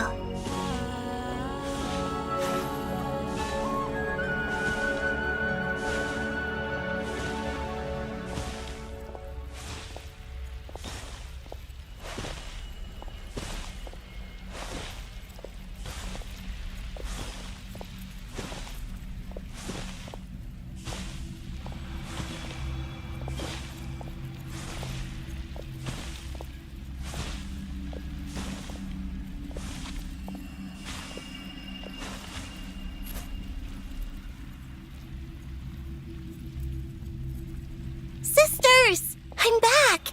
And look who I've brought with me!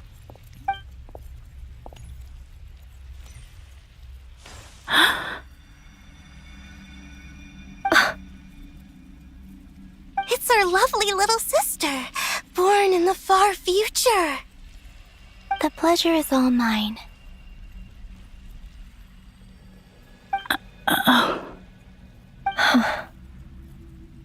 Allow me to introduce you to Columbina Hyposelenia.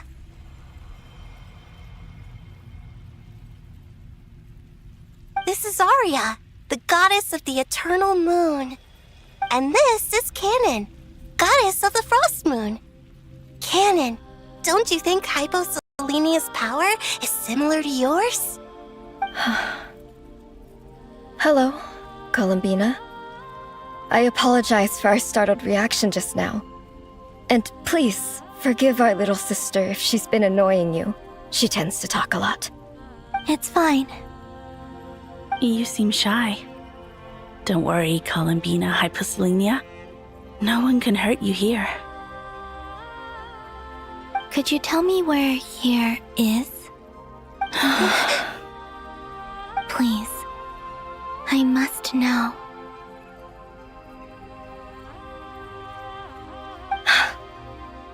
My dear sister, this is where Tevat's original ruler, the Dragon King Nibelung, imprisoned the moon goddesses. What? You're scaring her, Canon. No, I'm fine. Please, continue.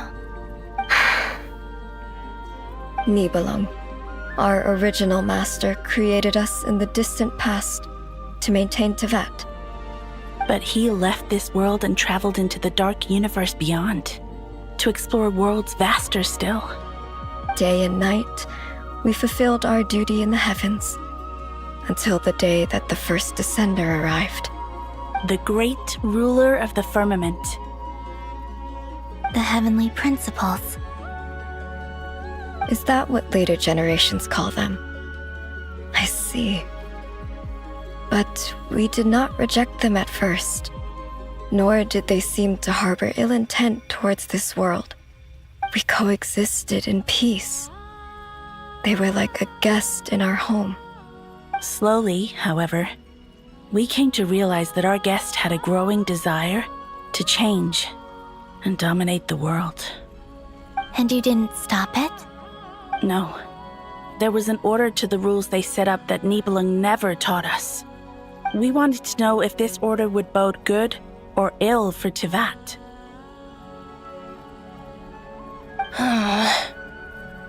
All right.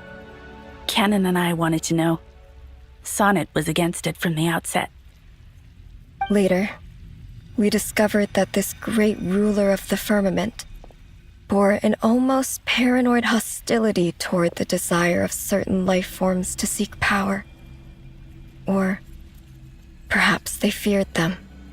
They would even cast down celestial nails as manifestations of their power, to punish the civilizations of the world below. Only this was far beyond mere punishment. Right. Their rules brought order, but the price people paid for merely testing the limits of those rules was far too great. I did everything in my power to help the punished escape catastrophe, but still, too many lives were lost. The ancestors of the Frost Moon Scions were some of the ones you helped. But just when we had decided to take countermeasures, the Dragon King, Nibelung, returned. And so began the War of Funerary Flame. So, that's the name the world gave that war in the future. Well, who won in the end? As far as I know, the Heavenly Principles won, although it came at a great cost. They remained in Teyvat, where they continue to rule to this day. And the world's original master, the Dragon King Nibelung, was destroyed. And what of the moons? Are there still 3 moons in Teyvat's skies? You can tell us the truth, Columbina. We know we are but remnants of a bygone age. We are prepared for the answer. Only the Frost Moon remains. But it has been cast beyond the false firmament by the Heavenly Principles. The eternal and iridescent moons were both shattered during the war. So death finally came for us in the end. Sonnet. But you're still here, aren't you? A moon goddess cannot live without her moon, Columbina. She's right. That's why I began to disappear. Because the Frost Moon is cut off by the false sky. How much worse it would have been if it were outright destroyed. Our souls may endure within this lunar palace, but if our moons are destroyed, then we shall disappear the moment we depart from it. I'm sorry. There's no need to apologize to us, dear sister. If anything, we owe the world an apology. If only we'd decided to act sooner, rather than arguing amongst ourselves. all the more reason not to spend this time in regret and repentance. Instead, we should focus our efforts on how we might help our future sister. Sorry? Don't you see, Columbina, your story is not yet over. Is that not why you are here?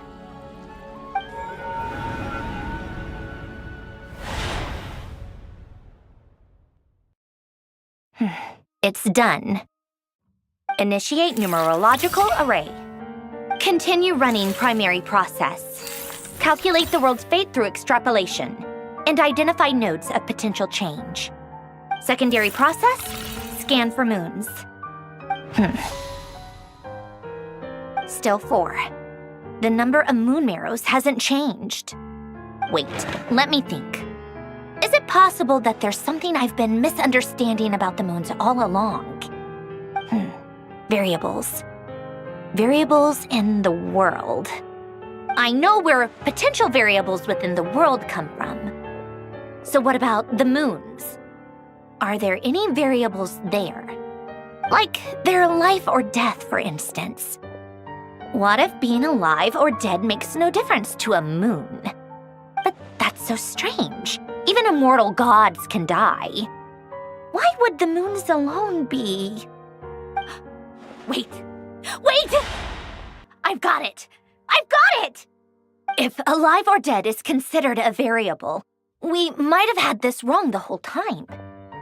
No one ever said that a moon marrow equals a living moon. We just made that assumption ourselves. Initiate secondary process. Scan again. This time filtering out interfering perimeter, moon marrow. I don't care if they're natural or artificial. Get them out of my search results! Why? It says 3 moons still exist in Teyvat, even after excluding the moon marrows. But we know for a fact that 2 of them are dead. Redo the scan. Narrow the results to living moons and real moons. No, scrap that. Narrow it down to moons that have lunar authority and remain alive. Why? Why is it still 3? What is this, Columbina? Has the world lied to us? Or are you the one pulling the wool over our eyes?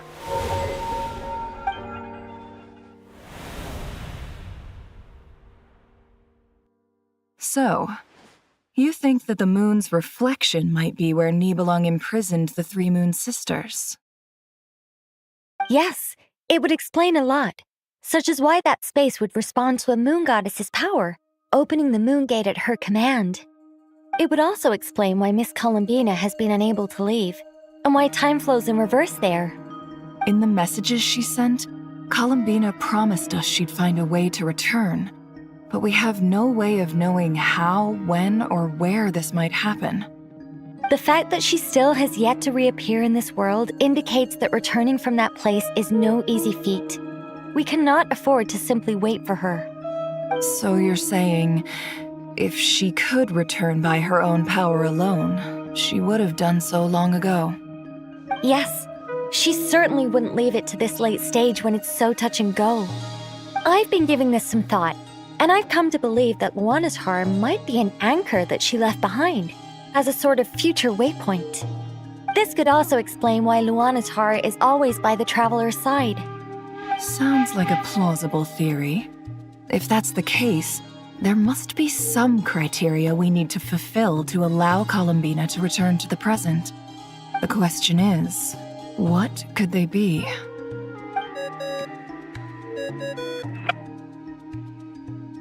Hello?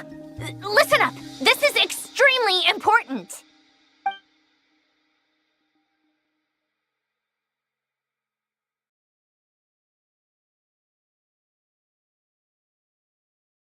Not only is Columbina alive, but she may well exist in a form unimaginable to us. I'm still unclear on the details, but she's done something truly inconceivable in the past.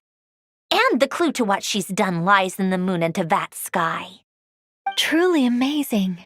Oh, I'm so delighted for her. I'm sure we all feel the same. And I'm sure Columbina is ready to get back here and fight by our side. I'll keep my calculations going and try to find some way of coordinating with her. But that's not an excuse for everyone else to slack off, okay? All of you had better keep trying to think of solutions. How can the dead moons still live? And Luanatar?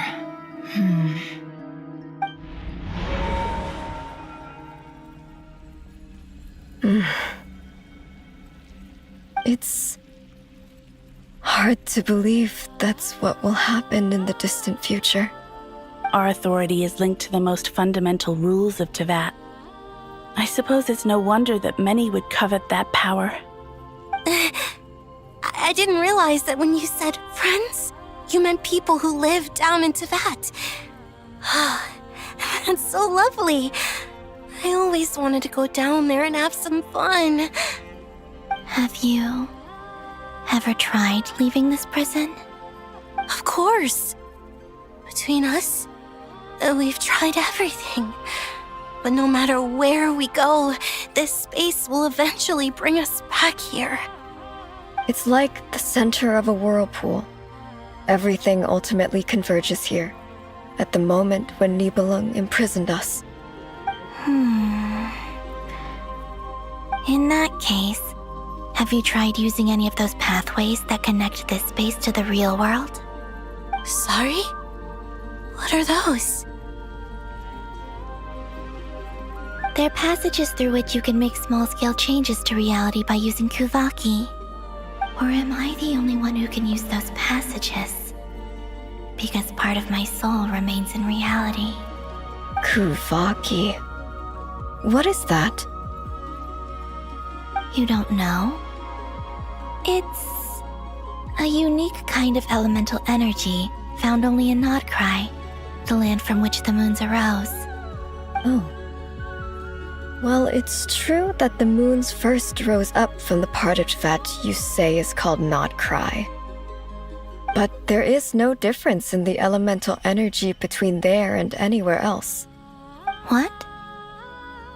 Could you show us some of this Kuvaki hyposelenia? Maybe if we see it, it'll make more sense. Okay.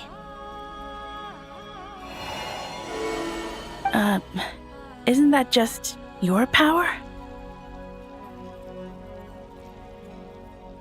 What? But it's everywhere in Nodcry. In the air, in the land. Even the creatures who live there have adapted to its influence. How curious. This Kuvaki certainly did not exist anywhere in the world before we were imprisoned. Let alone influence living creatures. So, how exactly does it affect them anyway? Can they float in the air like us? This is so strange.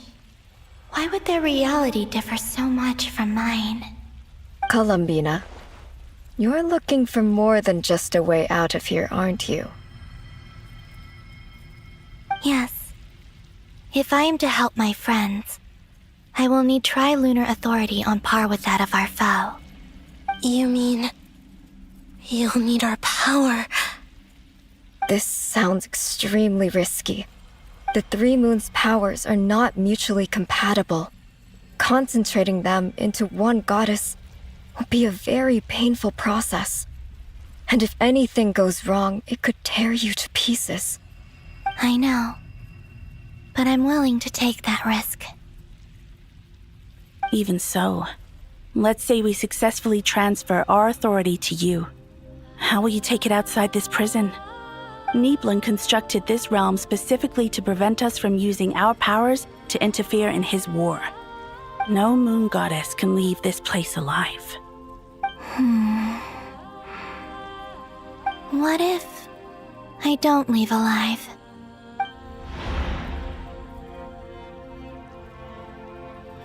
Where do we even start? How are we supposed to figure out what we're meant to do to help Columbina?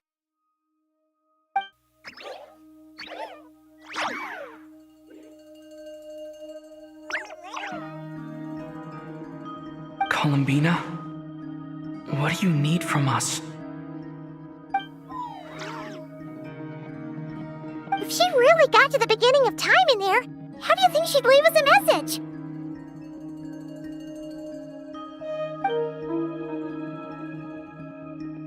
You don't think she'd write it down on a stone tablet somewhere in the hopes that we'd find it, do you?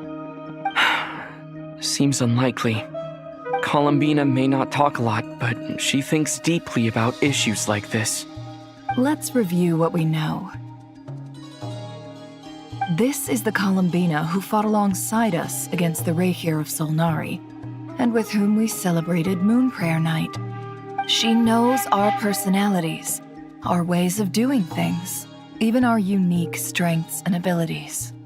So, if she wanted to tell us something from a long, long time ago, what would she do? Oh.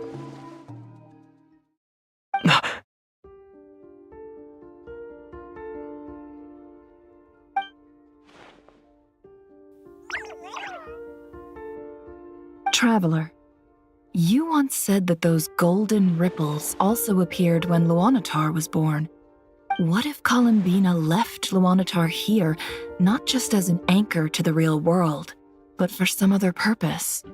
If she is part of Columbina, and Columbina knows that I can see past events through her... Oh yeah! Like when you peeked into Rarer's past through his heart! Nefer, wait! If you're right about this, and you can really see past events through Luanatar, your eyes, they'll... Oh, I know. Looking at Rarir's past in Conria was already enough of a strain on my eyes. Looking this far back into the past, it'll surely blind me. But it's our only chance. This is the only way.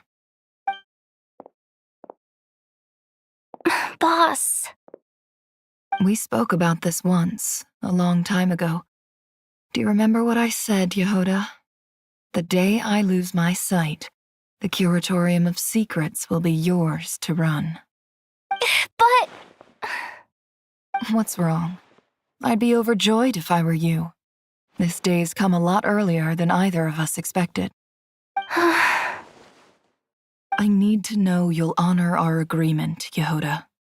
Promise me. Yes, Boss Neff. I promise. Are you sure you don't want some time to think this through? What is there to think through? I should have gone blind after our battle with Rerir. Frankly, it's almost criminal that I got away with it for this long. Then at least let me take some precautions on your behalf. And if you really do lose your sight, I'll visit your office every day and make sure you're well looked after. Oh, please, anything but that. I was actually ready to go through with this. Are you trying to scare me into backing out? As if I could ever scare you. I'll assume you're just joking to calm your nerves. All right, enough chit-chat. Let's do this.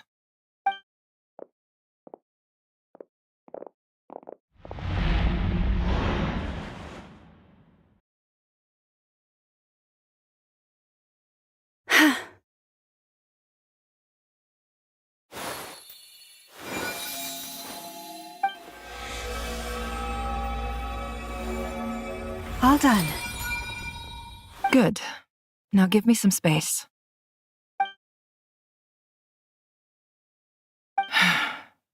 Come on then, little one.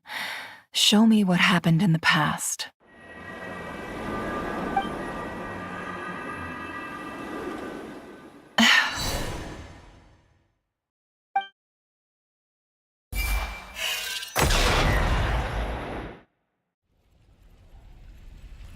Between the Trilunar Authority, Kuvaki, and the sole-surviving moon, the Frost Moon, I think I might know how to get back. But I will need my sister's help. Time to go talk it over with them.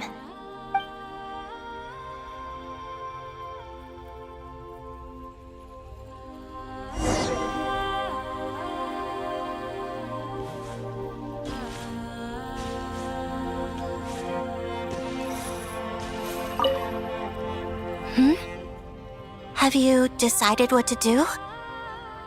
I hope it's not too dangerous. You really scared me when you said that thing about not leaving here alive. Come on, let's go find the other two.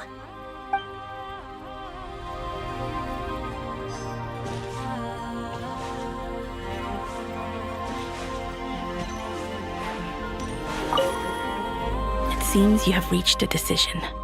I'm all ears. What do you propose?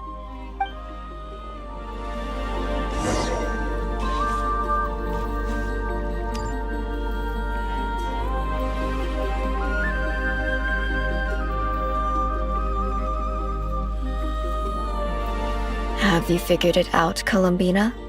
Tell us, how do you plan to leave this place? I intend to die here, in this moment, and then be reborn in the future with the help of my friends. What? What are you saying? How can the dead be reborn? And how will you inform these future friends of your plans? You can't exactly leave oracles. Nothing can escape this place. Not a single ray of moonlight. And even if you found a way, what if they never find the message you left for them? You'll... No, that won't happen. Come again? They will find my message. I'm sure of it. I'm not following. How exactly will you achieve this? It's quite simple, really. First, I will leave my soul here.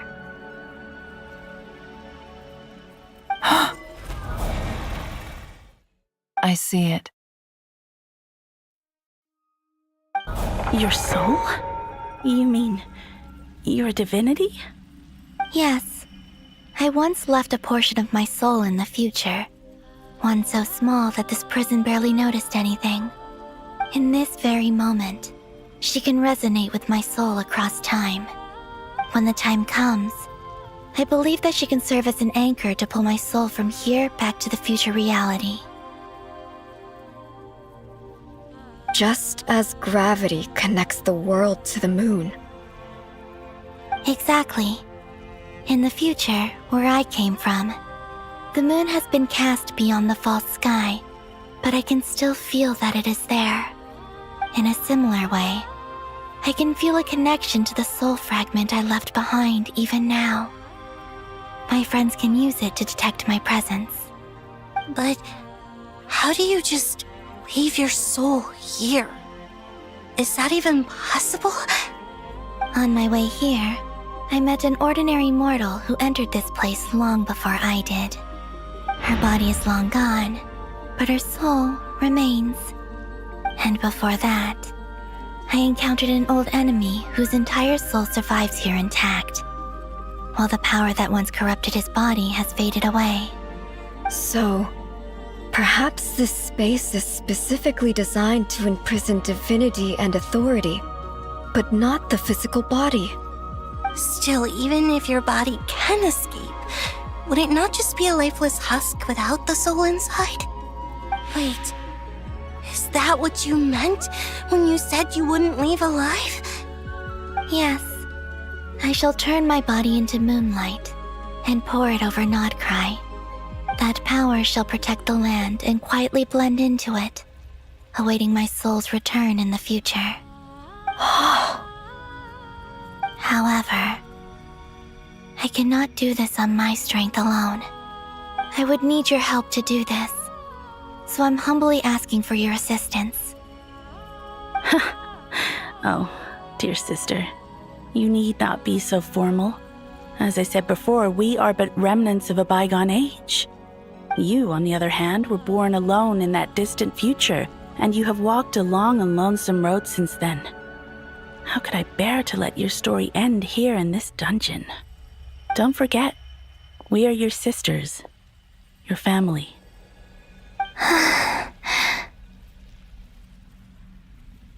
Arya's right. Actually, I've always wanted a little sister.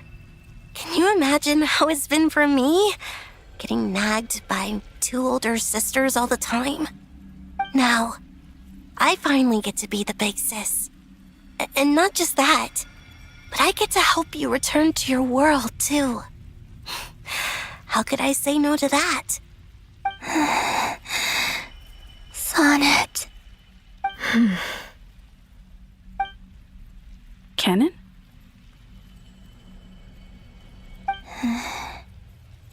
I'm sorry.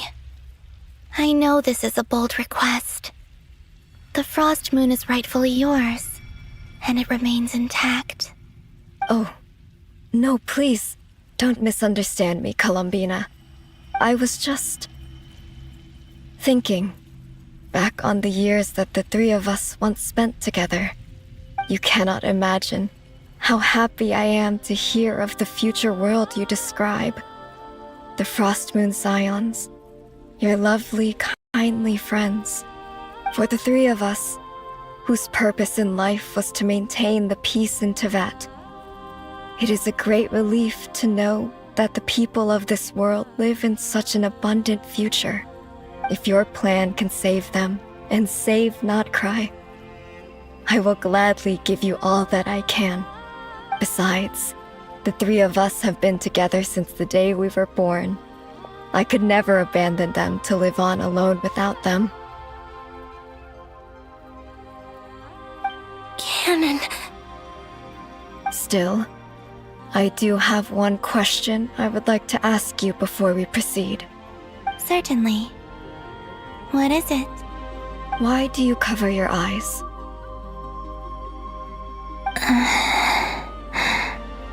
Yeah, I was curious about that too. But it seemed personal, so I didn't want to intrude.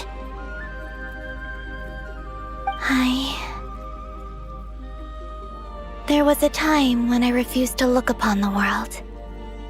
I believed it was full of nothing but lies and falsehoods. I wished to hide my feelings, seal my heart, until I could return to my true home. I see. Perhaps that decision saved you from ever having to see the false sky again. But at the same time, you likely missed out on many true and precious things, like the smiles on your friends' faces. Promise me this, Columbina. When you return to the future, open your eyes, take a look at the world around you, and see your friends. I'm sure that you know this already, given that you long to return, but that is your true home. Give me your hand, Columbina. Aria, Sonnet, you too. Okay. All right.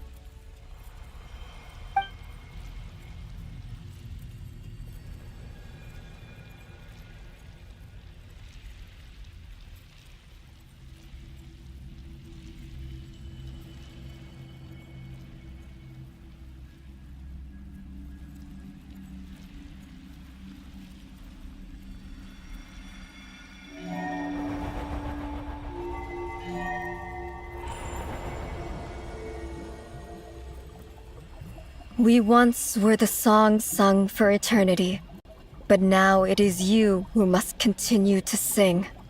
We once were the tides in the great river of time, but now we subside, and you arise. We were the messengers of madness and inspiration, but now the lies have faded, and your truth must endure. We are souls awaiting the sun. You must return to be with those who smile when they see your face.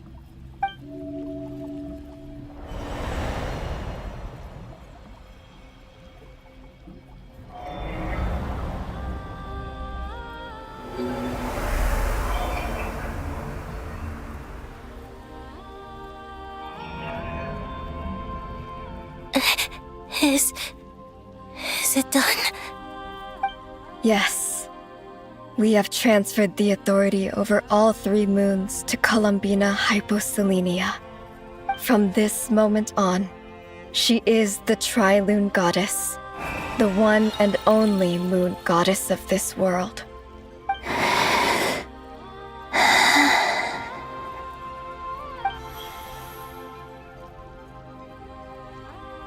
Thank you. Thank you, my sisters. Now go, and do what you believe is right, Columbina Hyposelenia. Be aware that we cannot grant you the power of the 3 moons beyond these prison walls. The conflict that arose over their remains following our disappearance will still take place. I understand. Sisters, oh, my body. It feels... Now that we have given up our power and authority, our bodies are merely mortal shells. This prison is dissolving them as we speak. It's okay, Sonnet. The end must come for every god, just as it does for every human. That's all this is. The final destination of our lives. Canon and I will be by your side the whole way. We have one final request, Columbina. Could you use the 3 moons' power to send us back into the real world? Now that we have lost our powers, I doubt this space will seek to hold us further. It's just... we would like to spend our final moments together in the only place we ever called home. Of course. Gladly.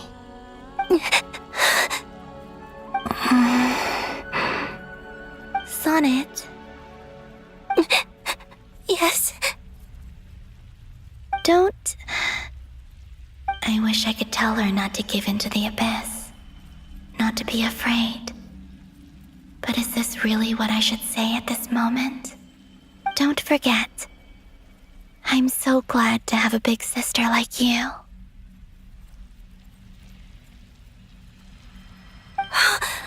No, Hypo. Thank you. I'm okay. I'm not afraid. As long as my sisters are with me, I won't be afraid.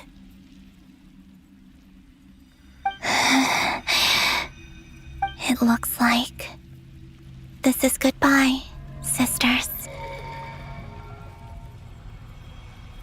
Goodbye, Columbina. Take care of this world in our stead. I will.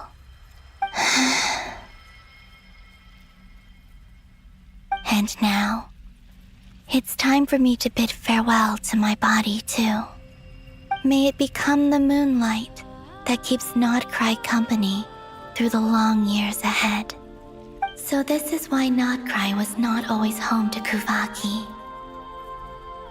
It only appeared after I poured my body out upon this land, and only this land. Kuvaki responds to me because it is me, my body, answering the call of my soul. And the golden energy I've encountered on my way here was, in fact, that very soul, which I am about to leave here to guide me. O power Trilune, eternal moonlight. I, Columbina Hyposelenia, lay aside my body. Let it be cast into the dark night to illuminate the future. May it be a companion to all who dwell beneath the moon.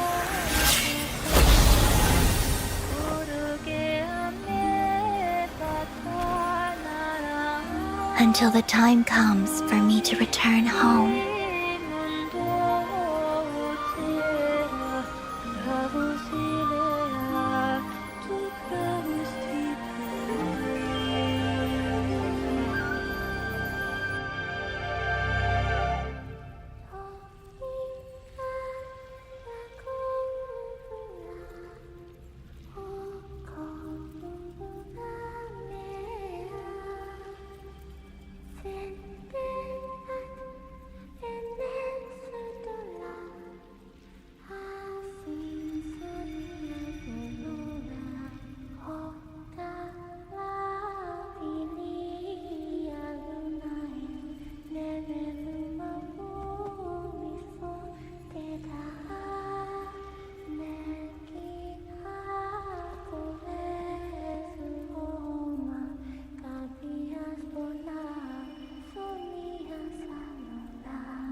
That was crazy! Were we even allowed to see that? Is anyone? Oh, can you still see? How many fingers am I holding up? I see 2 fingers, and a look of sheer terror on your face. Truly astounding, Miss Nefer. Your eyes have glimpsed the very ends of the world, and yet they remain as sharp as ever. Or is the credit for this miracle due to Miss Lauma? It seems that even time itself is no match for your medical skills. Surely you jest, Mr. Flint. I suspect we have Columbina to thank. She must have realized the immense toll that the ritual would take and purposely set aside some of her power in the past to protect Nefer's eyes when this moment arrived. There is always a great price to pay for witnessing the truth, but it seems that this time, Columbina has shouldered that burden on our behalf. She chose the perfect method of getting a message to us. Though her eyes were always shut, she was clearly so perceptive. She knows us well. She knew exactly how we would think and what we would try. Despite being separated by time and space, we're seeing the same possibilities and seizing the same opportunities. We still don't even know if she's okay right now. But as long as there's a chance we can do something, we'll fight to make it happen. We'll get you back somehow, Columbina.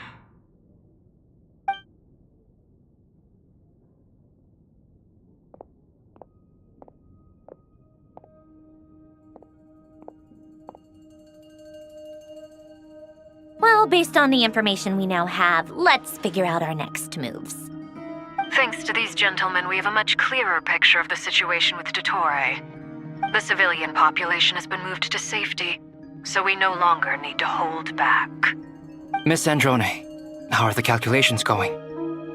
So far, so good. I'll keep seeing how far I can push the system, though. Can't have Hatman being powered down for nothing. There's still a long road ahead. Where should we begin?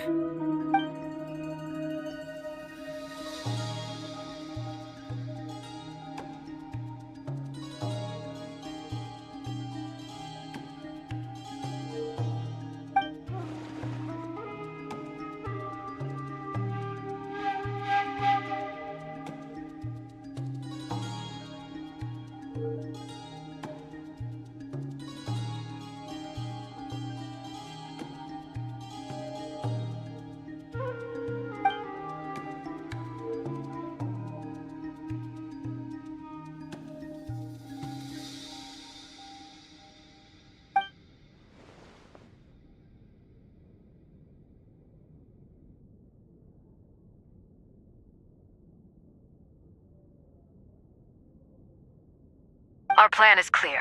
Time is short, so let's get moving. There's just never enough time, is there? Time is the bane of my existence. Ugh. Anyway, I'm gonna get back to work. All right, we'll do our part too. Yeah.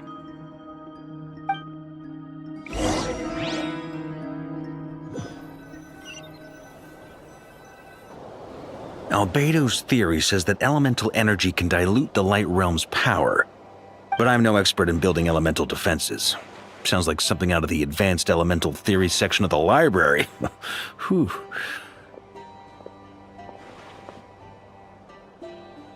You seem quite troubled.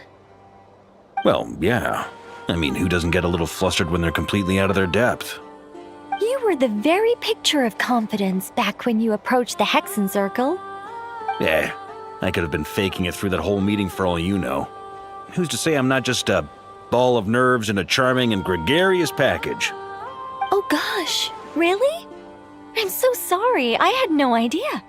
Well, you're all the braver for it. Still, I was much more in my comfort zone than I am here. At least in Mondstadt, you can cry for help from a cliff top and actually stand a chance of summoning Barbados himself. Things have never looked bleaker than they do now. If we don't pull this off, Tevat's doomed, isn't it? Oh, you think so? Actually, yes. Yes, it probably is. It's a shame. Don't put too much pressure on yourself. Tevat has faced annihilation many times in the past, but it also gave us you, didn't it?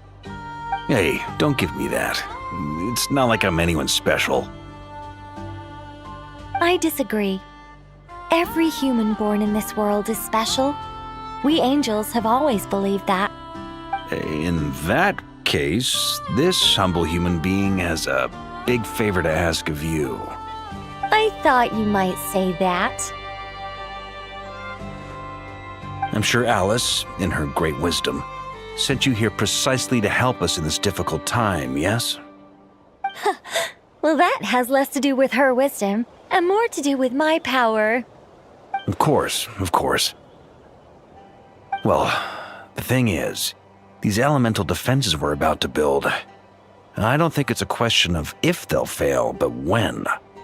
Durin's findings from his patrols make it clear that Dottore is constantly expanding his territory. First it was his lab, then the design bureau, and now this. It's not realistic to completely stop him encroaching on the rest of Nagcry.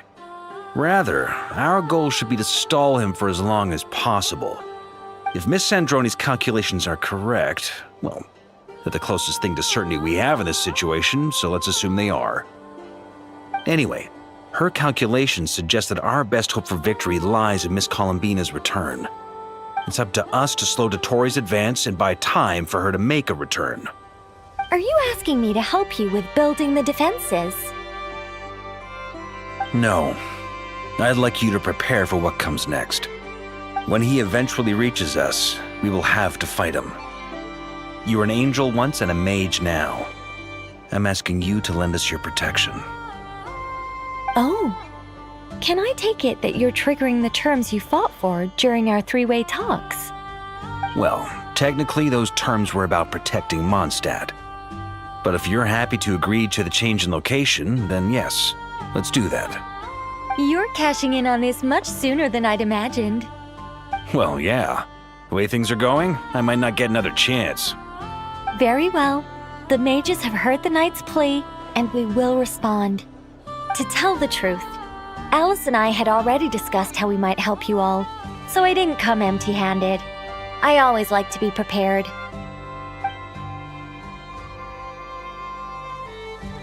This is...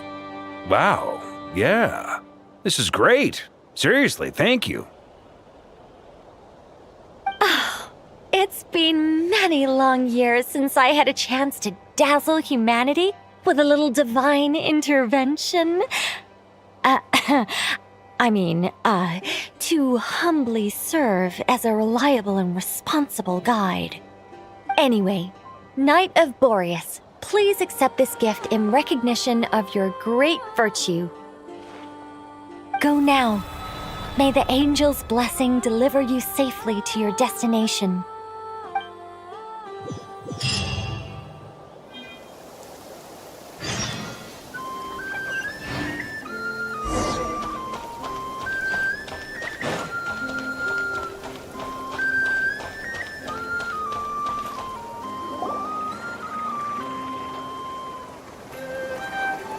Ah, you're here. Sandroni! How are things going? Glad you asked. You two are about to become the first people to lay eyes upon my masterpiece. Or should that be the first person and the first, specter? Hey!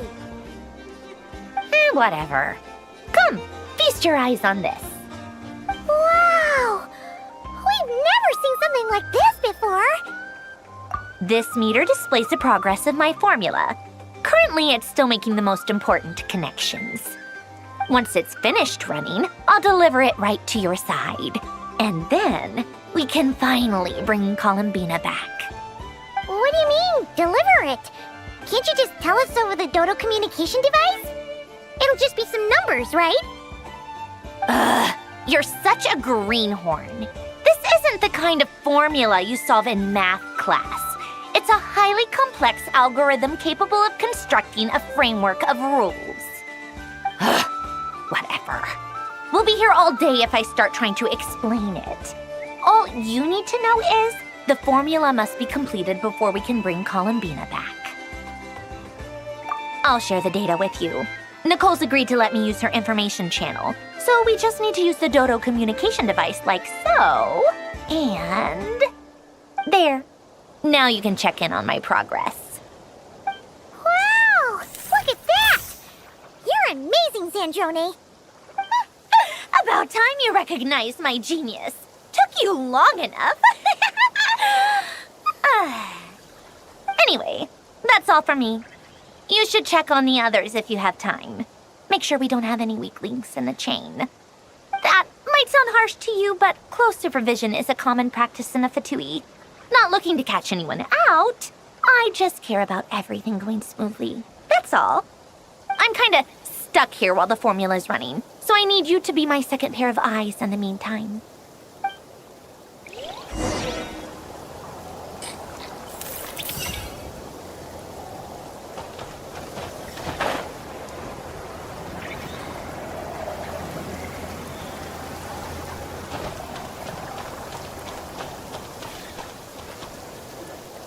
Yes, Miss Moonchanter? What are you staring at? You always address me in the strangest ways. Lady Moonchanter 1 minute, Miss Moonchanter the next. Yes, and? Are either of those incorrect? Not as such. It's just that I simply call you Nefer nowadays. Uh-huh. That's my name. What's your point? The point is I don't add any honorifics or titles. Meaning what? That maybe we're on friendlier terms now than we used to be. Is that how you see it? And I thought I was the one with eye damage. Never! Wilma! Paimon, traveler. Just swinging by to check in on you. How are things going? Did you manage to get some rest? Don't worry about me. I won't slow us down. And I give my all to ensure our victory. Ah, yes. Allow me to give you two a quick checkup. All done. You're both in good shape. You're welcome. You'll have your work cut out for you in this battle against Dottore, so make sure to get some rest in first. Paimon will keep an eye on him, don't you worry. I'm glad to hear it. Take good care of yourself, too, Paimon. Sure thing!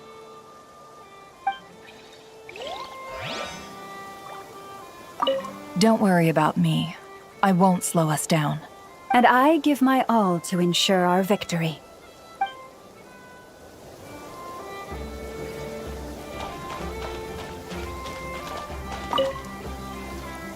Traveler, Paimon, a pleasure to see you both. Flans! How's everything coming along? Fairly well, if I do say so myself. Personally, I am ready to confront Dottore head-on. Ooh, you sound much more serious than usual. To be honest, I am not usually fond of exercising my full strength. For one thing, it's hardly conducive to maintaining a low profile.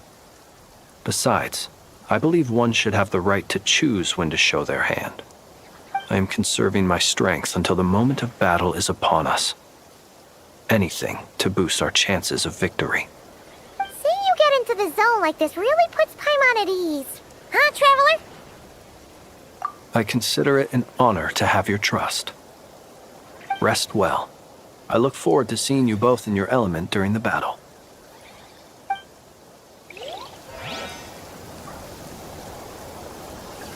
Rest well. I look forward to seeing you both in your element during the battle.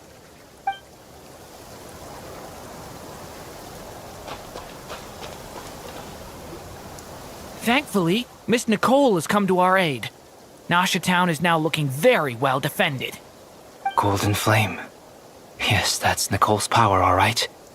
Based on the latest message from Grandmaster Varka, it sounds like they've reached an agreement.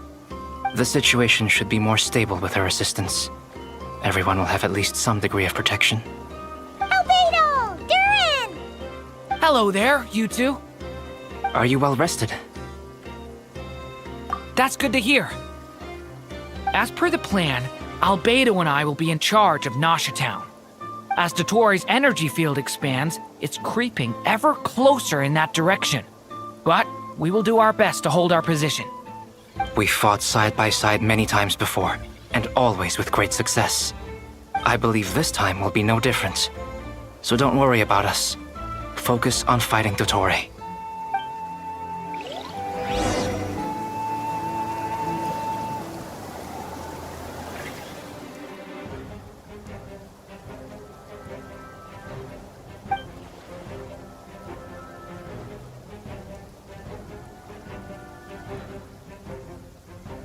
Here they come. That's quite a horde. As we expected. Get ready, everyone! Take your positions and prepare to engage. Let's begin. I'm at the ready.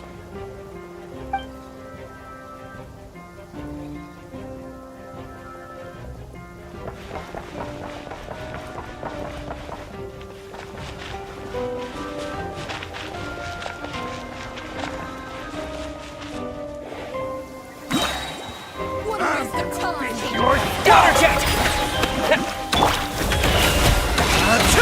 Beware the creatures of the night. Nowhere to hide! Another one!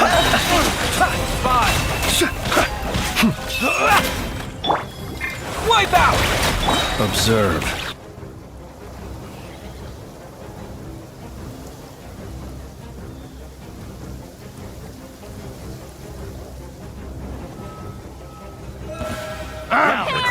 You poor lost lamb. By the frost moon, these creatures cannot stand against us. No fighting talk. Just don't let your guard down. That goes without saying. I'm hardly the risk taker in this group. Excuse me?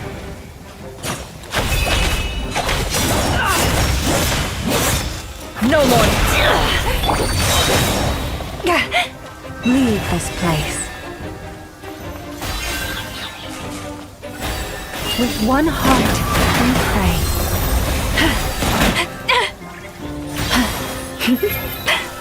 Indulge! Seek within. For the everlasting forest. It all adds up.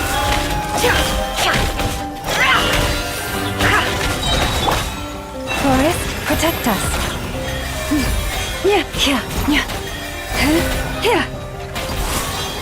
The mystery unravels.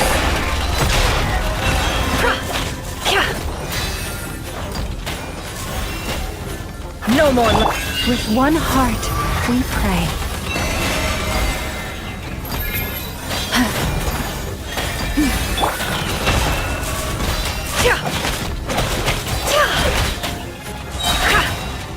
The descent.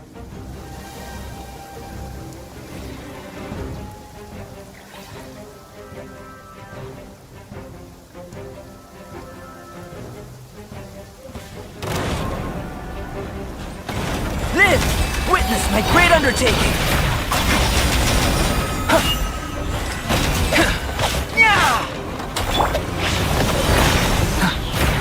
turning point in space! Burst forth! That was easier than I thought. Naturally. What do you mean? Is it because as created...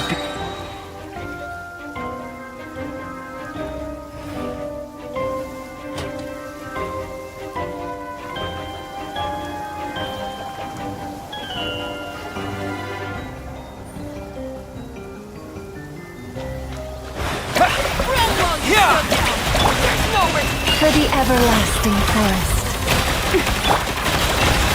The mystery unravels. Be silent. The long sleep beckons. Close your eyes.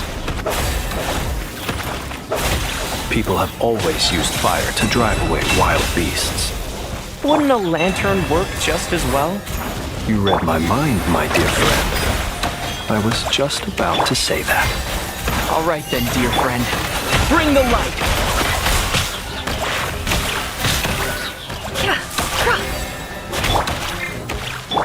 By the frost moon veiled. Close your eyes. Be silent.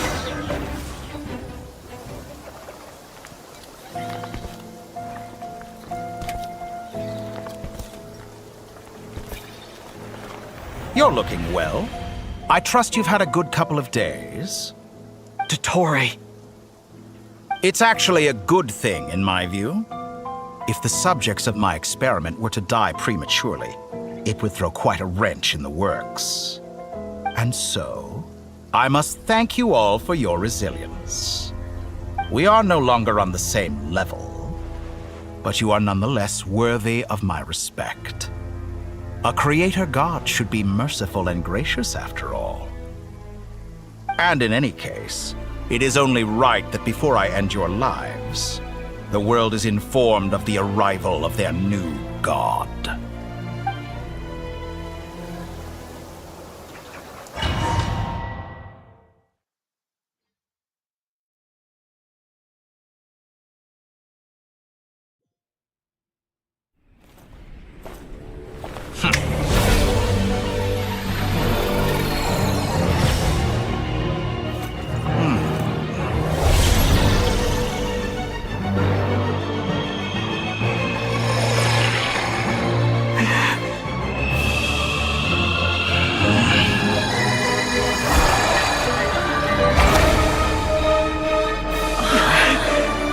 The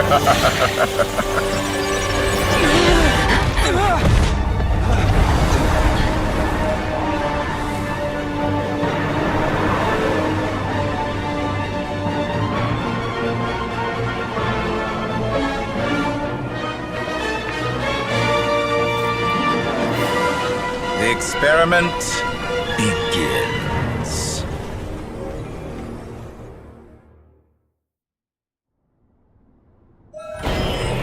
With the marrow of the three moons in my hand, behold the false moons fall!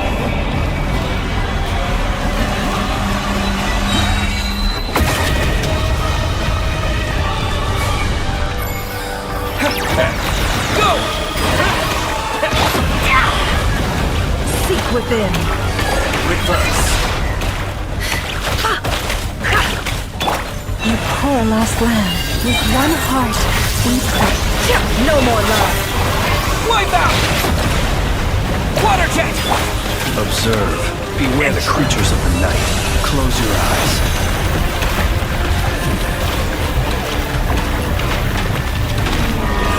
Be silent. It all adds up. The deception ends here. For the everlasting forest.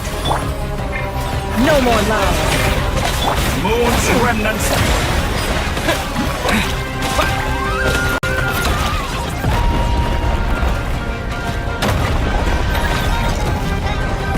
Found. First, like an ant in my palm.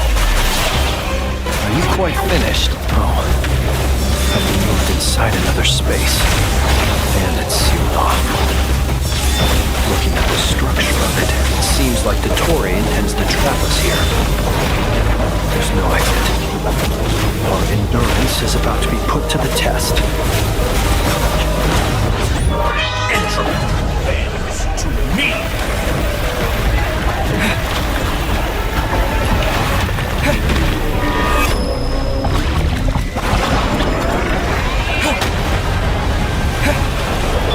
Leave this place. It all adds up.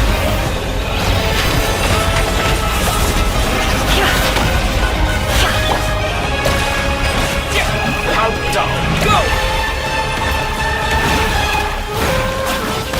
No more love. Face me. Found. With the marrow of the three moons in my hand, behold the false.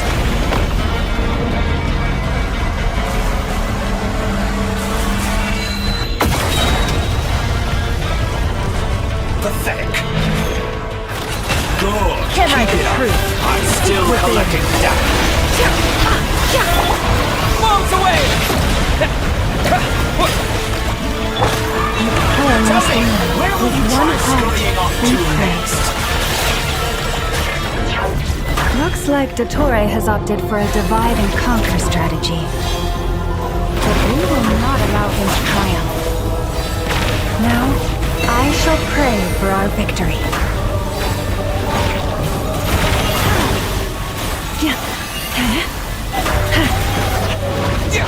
Countdown. No more lies. Can't hide the truth.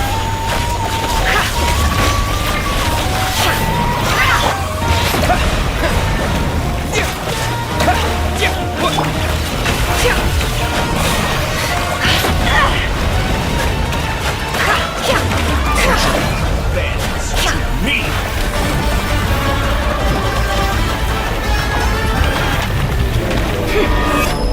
It all adds up.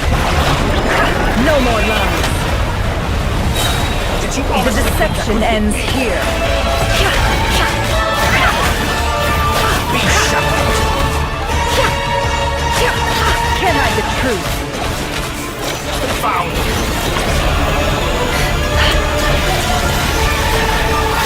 No more lies. Go!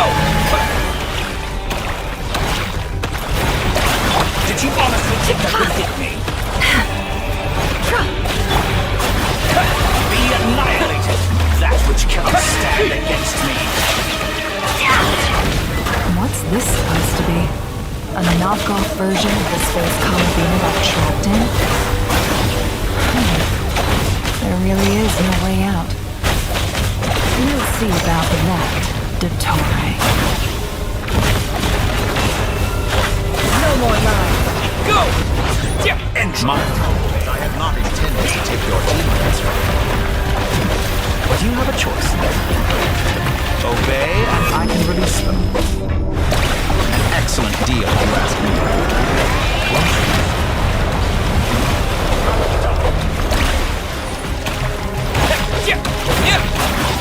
Go! Be shackled!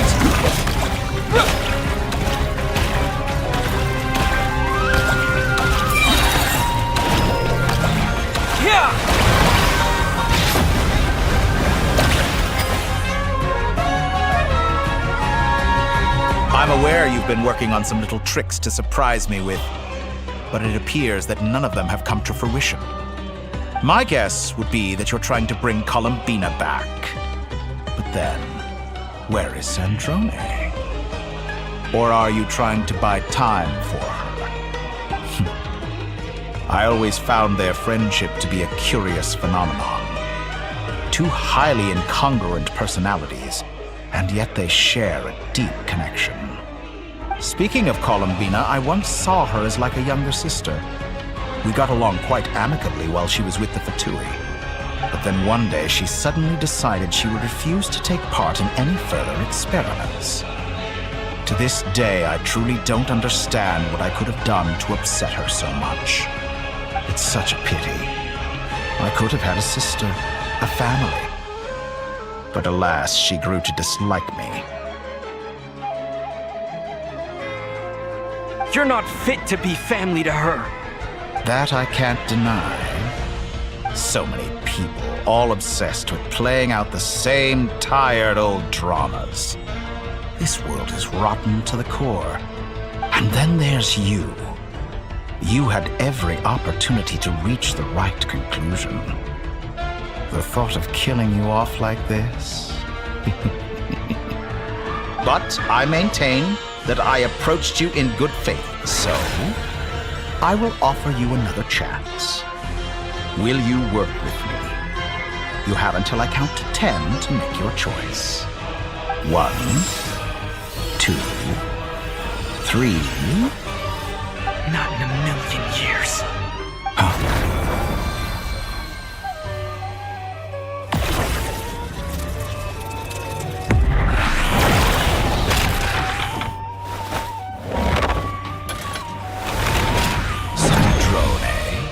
What a pleasant surprise. I didn't think you'd join us all the way up here. You're as sick and twisted as ever. Don't fool yourself into thinking anyone's grateful for the chances you're offering them. Sandrone? But the formula hasn't finished running yet.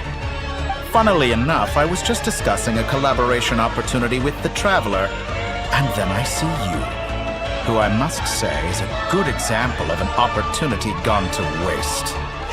Gone to waste? I said that everyone would get one chance, and you've used yours to march right back into the lion's den. So yes, it's an utterly wasted opportunity. And what makes you think I believe a word that comes out of your mouth? I was planning on disposing of your little formula after wrapping up more urgent business here. Since you've taken the trouble of serving it to me on a silver platter, I can simply bring it forward in the schedule.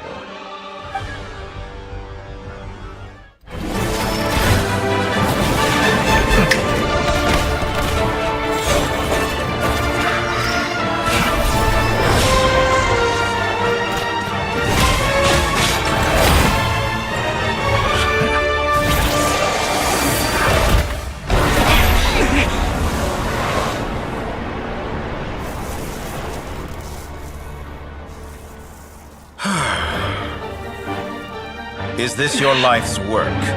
This piece of trash?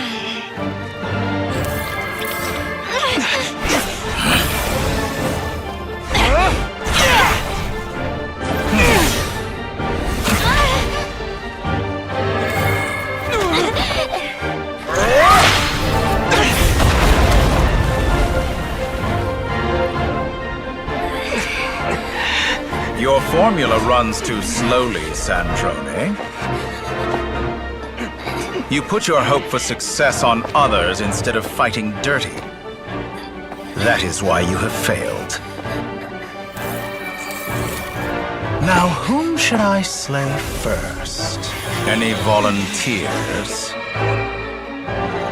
No one? How nice of you to leave the decision to me.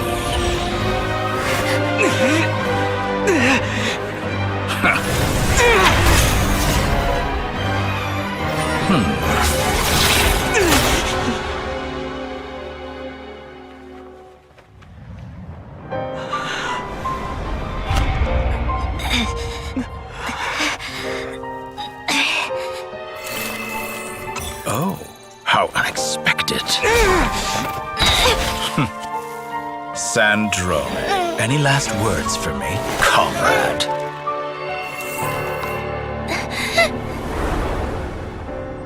Is there anything you wish for? Not really. But I've always known what I don't want. Go to hell, Dottore.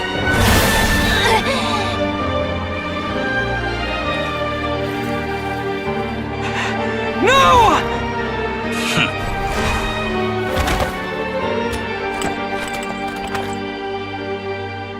And now, you have failed.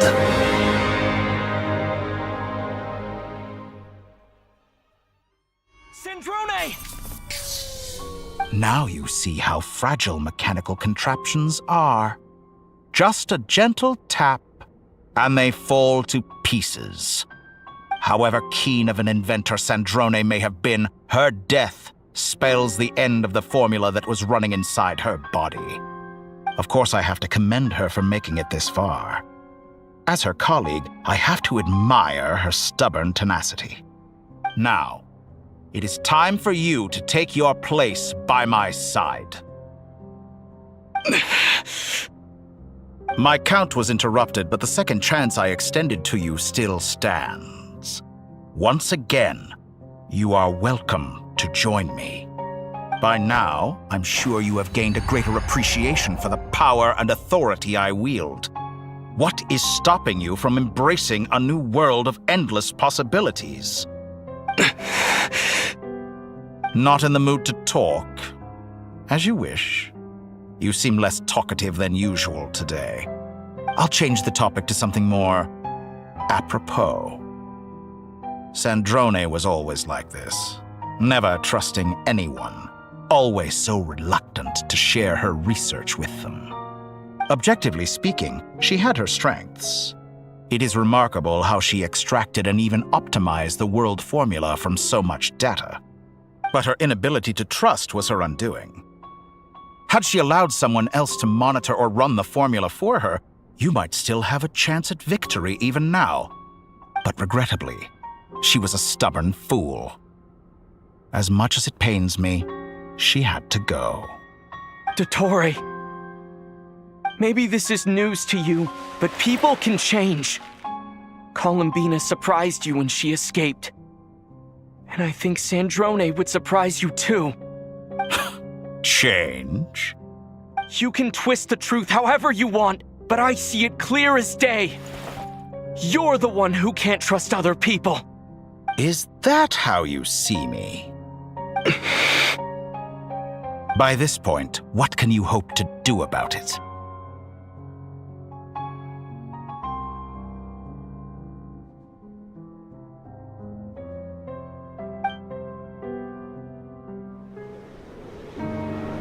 It is pointless to fight on. You've already lost. Wrong. You can't win this, Dottore.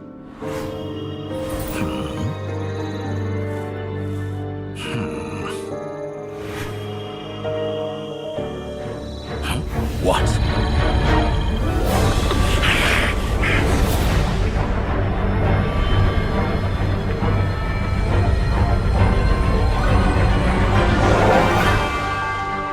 My formula can get us 90% of the way. It I will connect you to Columbina. Then, I will bring the formula's output to the Traveler's side. For the last 10%, do whatever it takes. Just bring the moon down.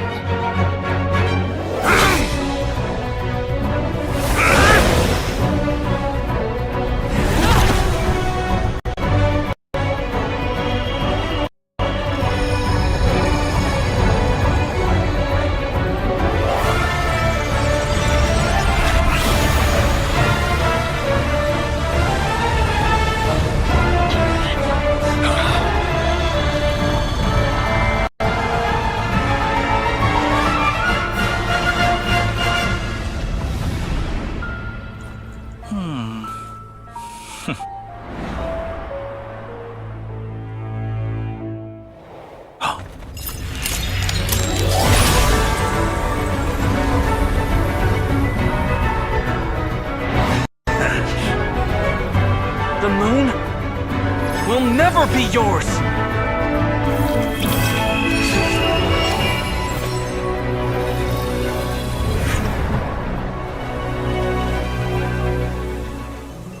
I turn my body into moonlight and pour it over Nodcry. My soul I leave here to inform my future friends. Lastly, I will hide the Trilune Authority within the Frost Moon. And when my body, soul, and authority are reunited, finally... Columbina!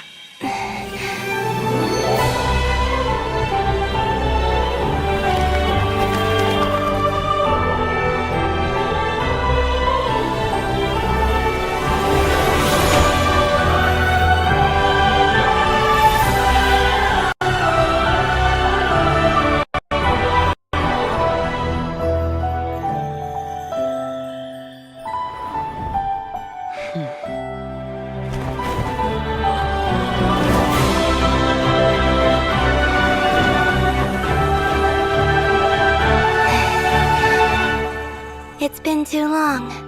I'm back.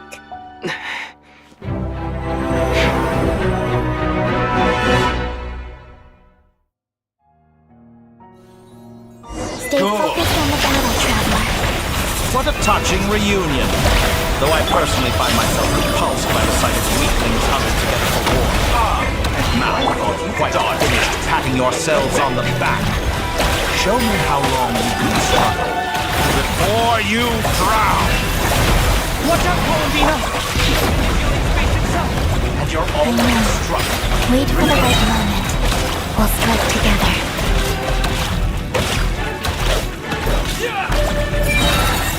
Moon's remnants fall!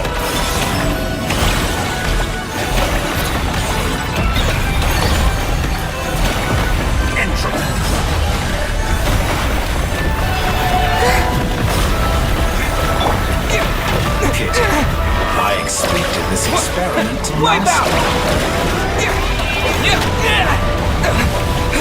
Did you honestly think that would hit me? Enough!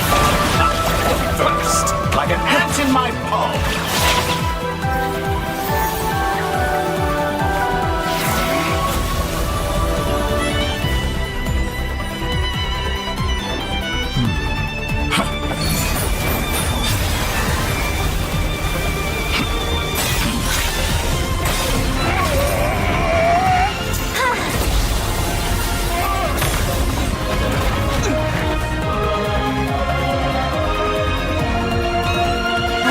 You the new moon's blessing. The new moon shines upon you. I am growing. It's over, Dottore!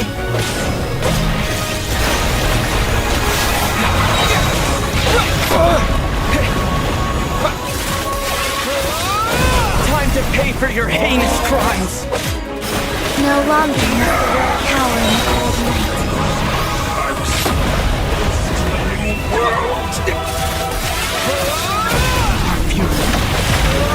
Let the moonlight dispel the darkness. Such a wallow in this rotten, decaying world! Everlasting as the moon.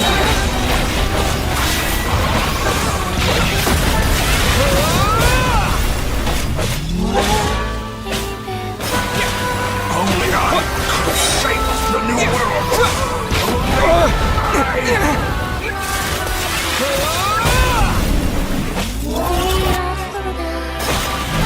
Only I could shape the new world. Only I.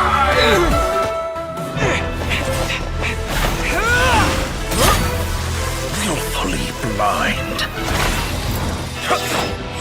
How can you be so satisfied with your fate?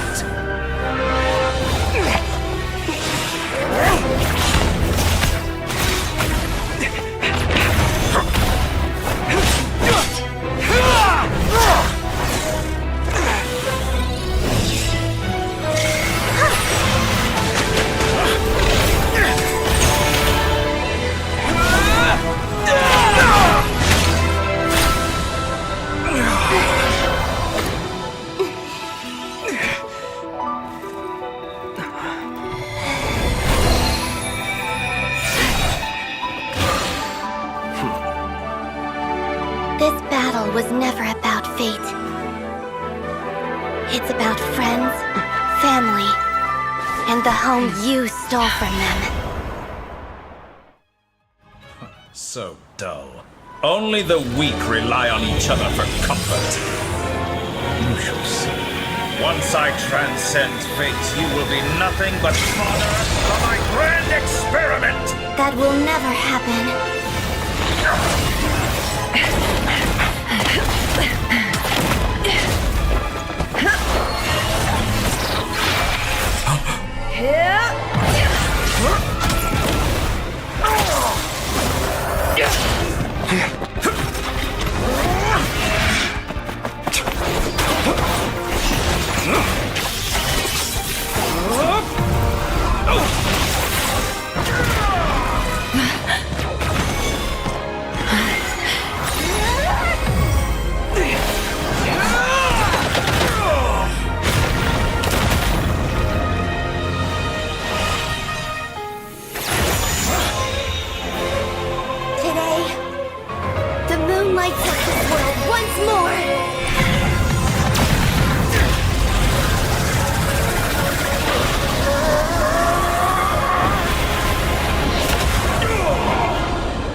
No, this world is our home.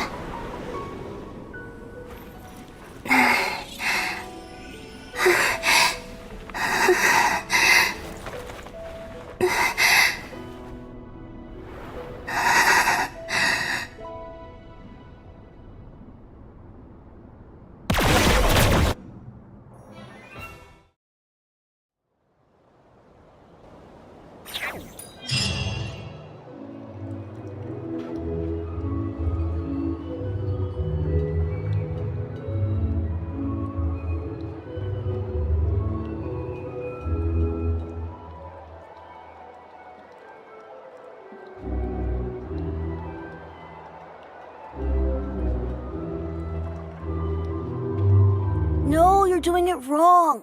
The moon looks like this now. What are you drawing, children? The new moon, Mom. It looks different than before, doesn't it? Also... Can I go buy a sugar sculpture today? Please? Just one? All right. I suppose today is a special day after all. Almost like a festival. Extra, extra! Get the latest Nasha Express here! Post-disaster report! Nasha Town reborn beneath a new moon! The voyage begins today! The future looks bright thanks to the League. Want a copy? I knew things would be different, but I didn't think that would include the moon. They say a new moon goddess has been born. A new moon goddess? Who's saying that? The Frost Moon Scions? I guess so. I'm not too clued up on the details. As far as I'm concerned, the moon's still in the sky and it's business as usual. Hey, since we've come all this way, shall we grab ourselves a free meal while we're here? Are you a convert now? Or are you just here for the free lunch? Oh, come on, what does it matter? After everything we've all just been through? That smells good. All right, that's it. I'm hungry. Come on! We gotta get there early, or there won't be any good spots left! Shh, keep it down. This is a residential area. What if people are still sleeping?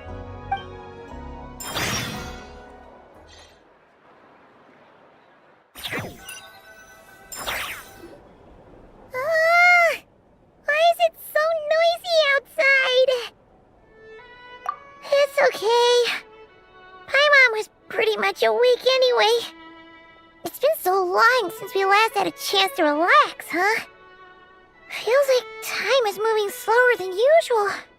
What about you? Did you rest well? Still winding down from everything that's happened? Or are you wondering how our friends are doing? Or is it about what Dotori said to you? Okay, if you say so. But don't push yourself, alright? Let Paimon know if you need to talk. What we just went through was a lot.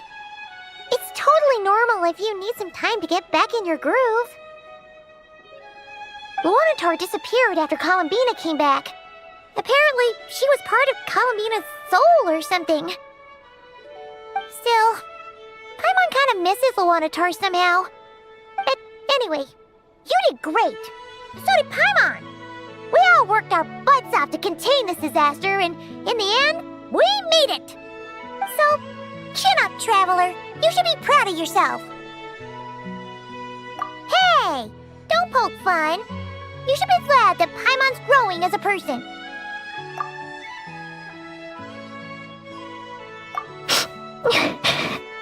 Paimon didn't think you'd mention it. You have no idea how anxious Paimon was. She was worried sick about you. Well, if you really want to show Paimon you're sorry, you're gonna need to make it up to her. You better be ready to splash out on a lavish meal.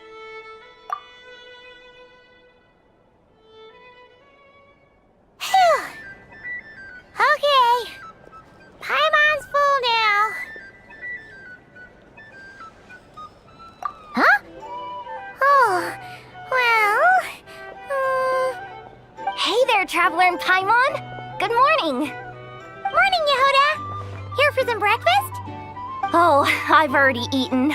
Just need some water. I was mostly worried you might forget what day it was today. So, I came over to remind you. Careful there, Paimon. Too much food will make you drowsy. Don't let anyone catch you hiding at the back and nodding off during the league meeting. You should probably be saying that to Aino. She's the baby of the group, if anyone. True. You know, I'm surprised that all these competing groups are actually coming together to try to solve things together. Definitely. Well, nothing like a region-wide calamity to bring people together. After that, surely even the most self-interested people have to realize that going it alone isn't worth the risk, right? Try telling Boss Neff that. She's not exactly convinced that people are gonna get with the program. Really? But if she's so pessimistic about it, why'd she agree to be the Curatorium's representative in the league? Probably 'cause even though unity sounds like a pretty far-fetched idea, the benefits it would bring make it worth a shot. I think things will work out, though. I swear, Notcry feels like one big family now with everything that's happened. More than it used to, anyway. Paimon's with you on that one. And it seems like plenty of other people agree, too. Just listen to the bustling streets. All right. Everyone's been rebuilding these last 2 weeks, and the evacuees have been coming back in droves. Life's slowly returning back to normal. Which means My workload's probably gonna shoot back up. Were you about to head out? There's still some time before the ceremony begins, you know. Yeah, we were gonna take a stroll around the square and say hi to some friends first. Sounds good. See you later then.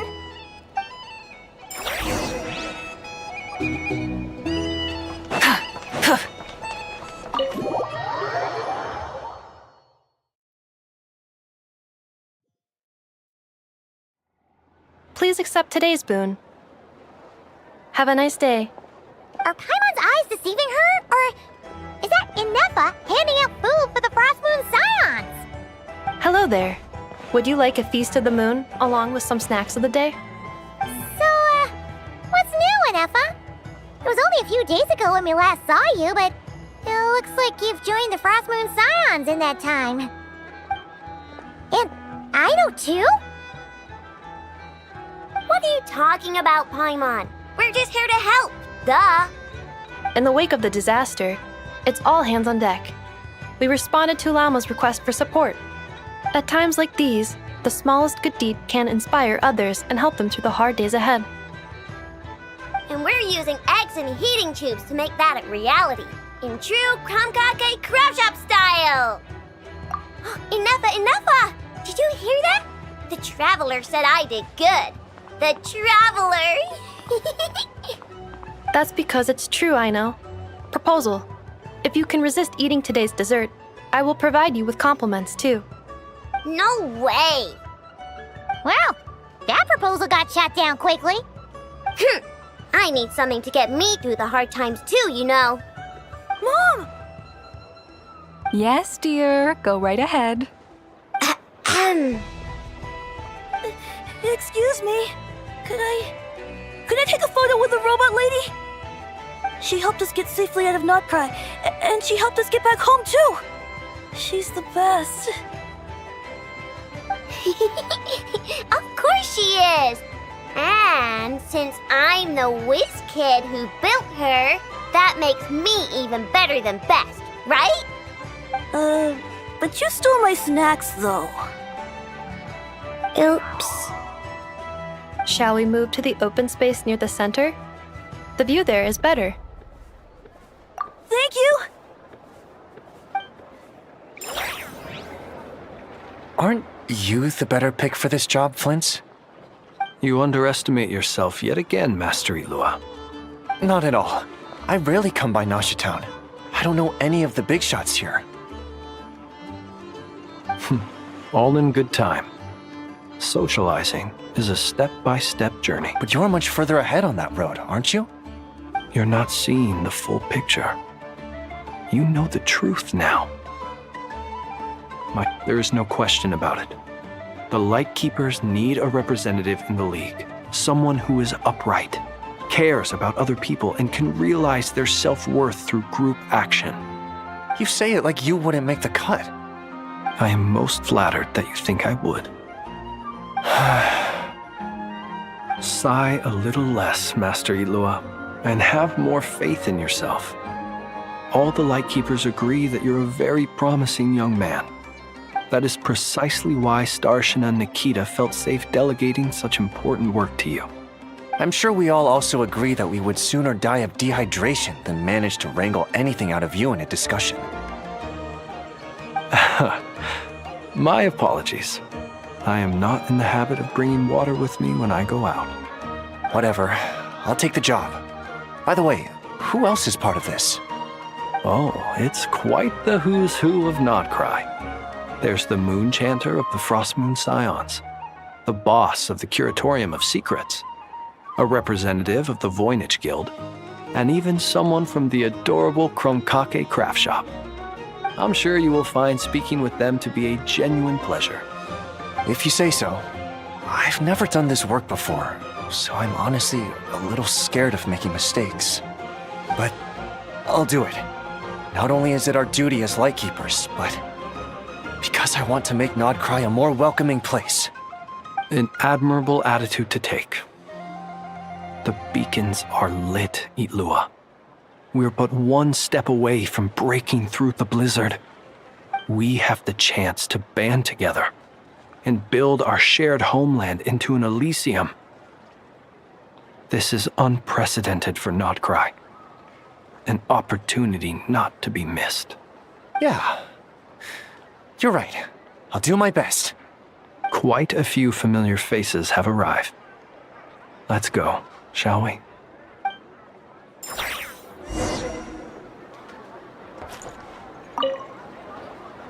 You look so cool when you fly, Miss Robot, and when you use your spear, too! And even though you took my snacks, it's pretty cool that you can build stuff like this. You've got so many inventions. It's amazing! Also... Micah, we need to go now. 1 second! Please take this Feast of the Moon, as well as some snacks. Share them with your mother and your lovely family.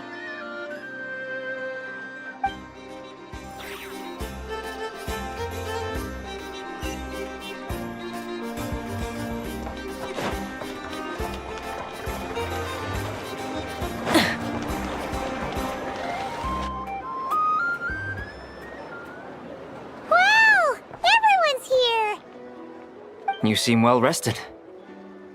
I know no one's asked, but I'm sure you all want to know, so let me just say, we're doing great. Thanks. Well, great, but not perfect. I'm starting to lose my mind from boredom. Can't drink a drop of alcohol while I'm waiting for my wounds to heal. I'm sure you had a sneaky swig or two. Wait, how'd you find out? I'm sure you must. Yeah, you could say that again. Every time I get news from Mondstadt, it makes me want to go back and see the place for myself. Honestly, once things are wrapped up here, I think it'll be time to head back home. Hey, looks like someone's taking the stage. Can everyone see okay? Anyone need a boost? I'll just listen from the back. It's fine. You're taking this pretty seriously, huh, Durin? Well, it's not every day that I get the chance to see how people speak in official settings. Soak it up like a sponge. I'll make sure you get a chance to practice for yourself later down the line. Actually, I know just the thing. You can debrief the Knights of Favonius for me. Mr. Varka, are you forgetting that I'm not a Knight of Favonius? I can knight you. Any particular title you'd like? Is he joking? I really can't tell.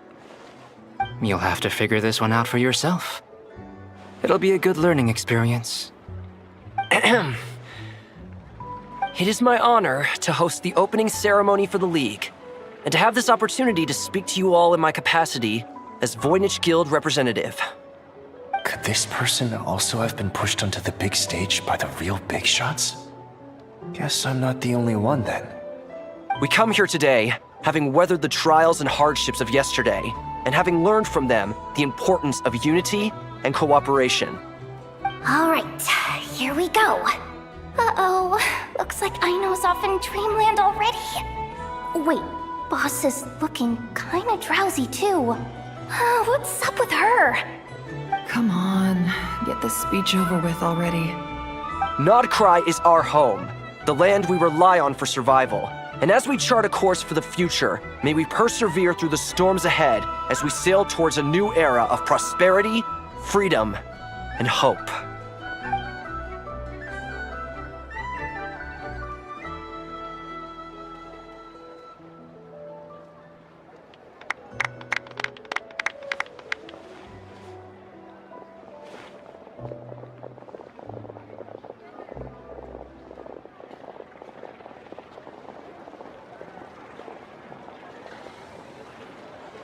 Looks like we'll have more opportunities to travel in the future. I'm sure you'll cope, Lady Moonchanter, given how fleet of foot you are. Unfortunately, I suspect I'll be too busy at the Curatorium to act as your host. We have a busy schedule, not to mention an international network of contacts to manage. That'll be all right. I'll just check your schedule with Yehoda well in advance. And if she's not available, I can simply ask Ashru. So giving my employees extra workload isn't enough for you? You're really going to drag my cat into this too? I thought you'd approve. Aren't you forever increasing your employees' workloads? That's a bold statement. Are all the Frost Moon Scions feeling more audacious now that your moon goddess has returned? Columbina's return has brought joy to all who care about her. That includes both you and me. As for the Frost Moon Scions, we are learning how to thrive independently, without relying on the moon goddess. It is up to us to make our home a more livable place. Joining the League is one of the steps we are trying towards that end. I like the word try. It's nice and non-committal. You can opt out at any time and still say you tried. You don't see a bright future for the Frost Moon Scions? Or did you mean the League? I'm just not as optimistic as you. The Frost Moon Scions should count themselves lucky that they have a leader as stubborn and enterprising as you. But Nodcry's a big place, with all kinds of people. Most of them don't enjoy answering to a leader, or even listening to reason. Well, that's where you and your methods come in. Unless the Curatorium of Secrets is only here for appearances. For now, yes. And that won't change until this venture becomes worth my while. What would make it worth your while? Getting out more than I put in. Right now, I'd barely break even, but I'll grant that it's a good start for Nodcry. Then maybe it's worth a try. All right, you can stop now. Or do I have to join the Frost Moon Scions before you'll get off my back? You'd be very welcome to join us. Hey, you two! Congrats on all your hard work! What are you chatting about? Nefer was trying to dissuade me from adding to her employees' workload. Also, she's considering joining the Frost Moon Scions. Sorry, what? Your conversations are always the most interesting.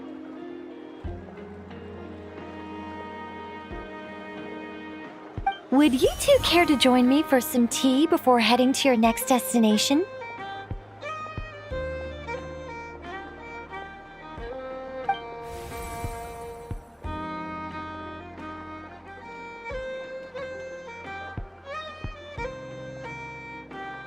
Nicole? Wait, where are you? Aren't you gonna show up today? Sadly not. I'm otherwise occupied right now. I'm sorry, Paimon. I can hear how disappointed you are. If it's any consolation, let me say that how things appear on the surface is a far cry from what they are at their core. Perhaps you'll feel better if you focus on the fact you have a special line of communication with the great mage herself. Okay? Has something happened? No, or not yet, anyway. Well, that's not ominous at all.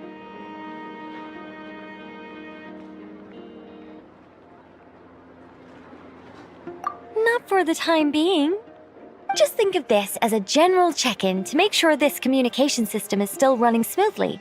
Besides, it's good to chat once in a while if we want to maintain our friendship. You could have just said so. Haven't got all worked up for nothing. Still, the best friendships are built through face-to-face interaction, you know.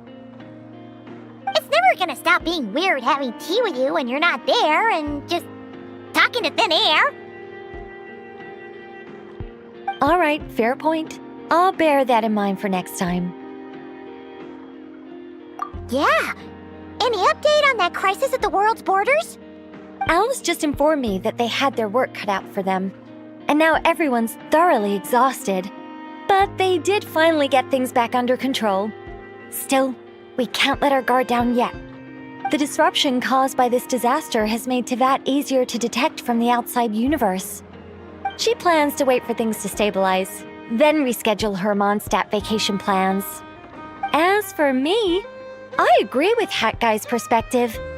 This is a time when many new variables are emerging, and the situation is changing constantly. Plus, most of this change is for the worse. We have to remain vigilant and ensure that the embers of chaos are not rekindled. I did notice that the energy in Nodcry changed somewhat after the War of Funerary Flame, but since it was still aligned with the Light Realm, I never gave it a second thought. It looks like I'll have to examine the connections between phenomena I observe more closely in the future. Just doing my duty. It's more or less second nature by now. Of course. To give you the full picture, I'd have to start with the substance from which angels were formed. Never mind. Paimon's right. Showing off my knowledge would be much more satisfying in person.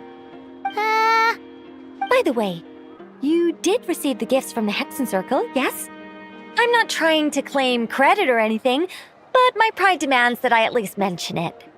They're quite similar to the protective talisman that Alice gave Dory, but with some very special enhancements. Oh! So that's what kept our friends safe when Dotori trapped them. Indeed. We went to great lengths to make sure they were invisible to his eyes. I'm so happy they came in handy. Still, not fishing for gratitude, by the way. I just want you to be aware that sometimes your friends may be protecting you in ways you cannot perceive. Anyway, I'll contact you if anything else crops up. If not, you know what they say, no news is good news. Oh, my angelic instincts are tingling. They say you should head to the docks next. Your friends are about to board their ship home.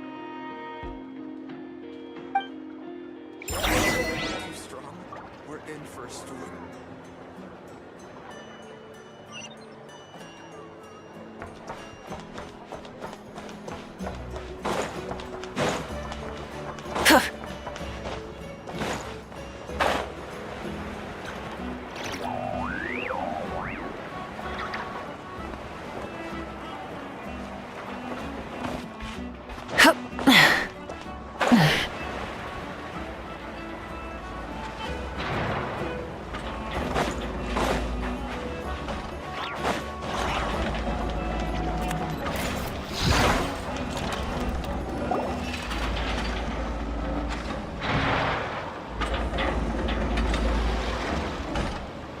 You're here.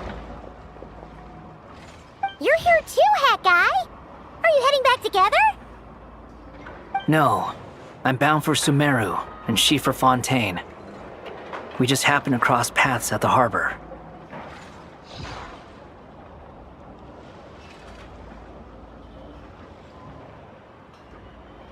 Everything seems fine. Sandrone may have an abominable temper, but she's always been very responsible with important calculations and things entrusted to her by valued friends. You always speak as if you know us inside out, Mr. Hat Guy. Maybe I'm just a good judge of character. I certainly hope that's all there is to it.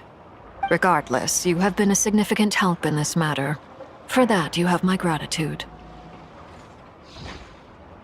I didn't do anything special.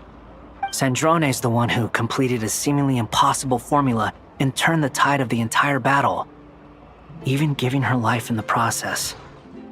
She's the one we should be thanking. Even we were unaware that Sandrone had hidden the real formula inside Polonia's body. She managed to fool Dottore into thinking the formula was running in her system by installing an identical-looking decoy within her. She probably realized that she didn't have the strength to stop Dottore. But this way, she could at least get him to lower his guard. She always worked like that. Always had a backup plan. Well, that's why I'm traveling to Fontaine. She made a request of me long ago, and the time has come to fulfill it. Think of it as her will.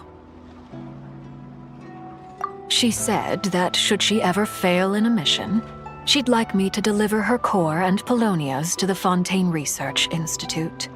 She also mentioned that she had made arrangements for people there to set her affairs in order. Some of her personal effects, such as her notes, were left to me. I've decided to take them back to the House of the Hearth, for safekeeping primarily, but also as mementos, I suppose. However, there is one book among them that I'd like to leave in your care. I'll have someone deliver it to your residence at the flagship at a later date. No, I was specifically warned not to tell her. This is her last wish, and I will abide by it. I can only hope so, but none of us here can know for certain. I bade farewell to Columbina earlier today. As promised, she turned the iridescent moon's marrow over to me.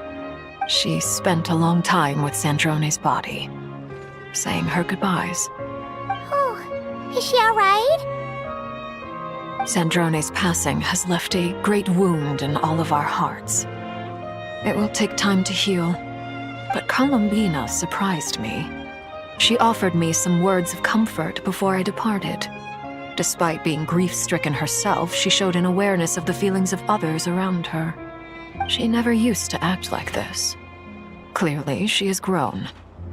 And I suspect that we have you to thank for much of the change we are seeing in her. Huh. After these recent events, the Tsaritsa has revoked the Pale Star Edict.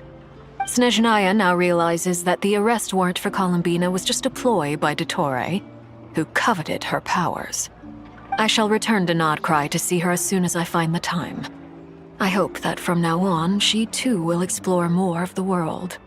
Columbina Hyposelenia's journey is only beginning. My ship is here.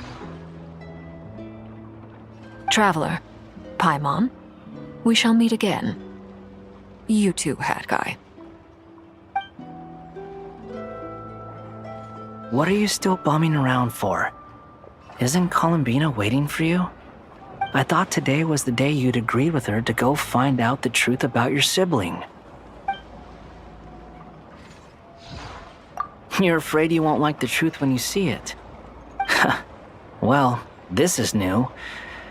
I was starting to think that nothing could scare you. Don't say that! Wouldn't you be if you were in this situation? Fair point. But I'd say I have more experience facing up to unpleasant truths than the Traveler. They say blood's thicker than water. I know how much you need your family back. More than you need any of your friends. And I'm sure that all your real friends understand that too. No matter what the truth turns out to be, they will stick by you and support you, whatever decision you make. Finding the truth is important. But more important still is what you choose to do once you've found it. At least, that's the life lesson I've learned from my experience, grappling with the truth. What? Now that Dottore's dead and gone? A little, I guess.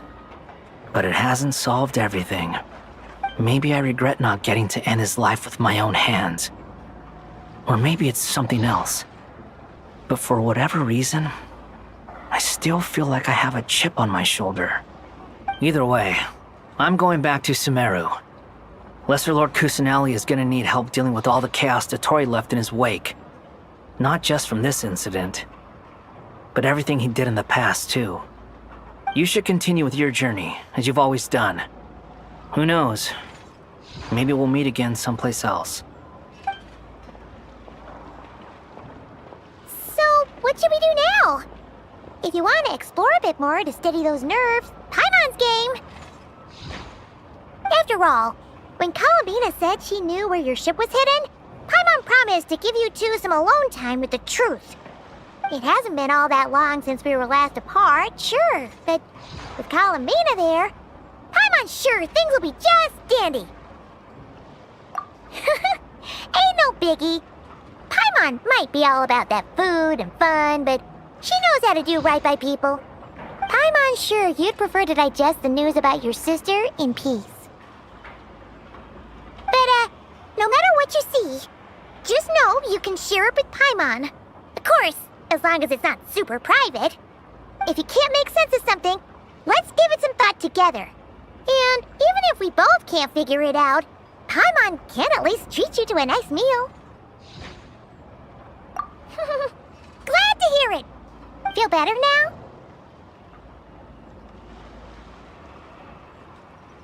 Alrighty. Next up, time to meet with Columbina.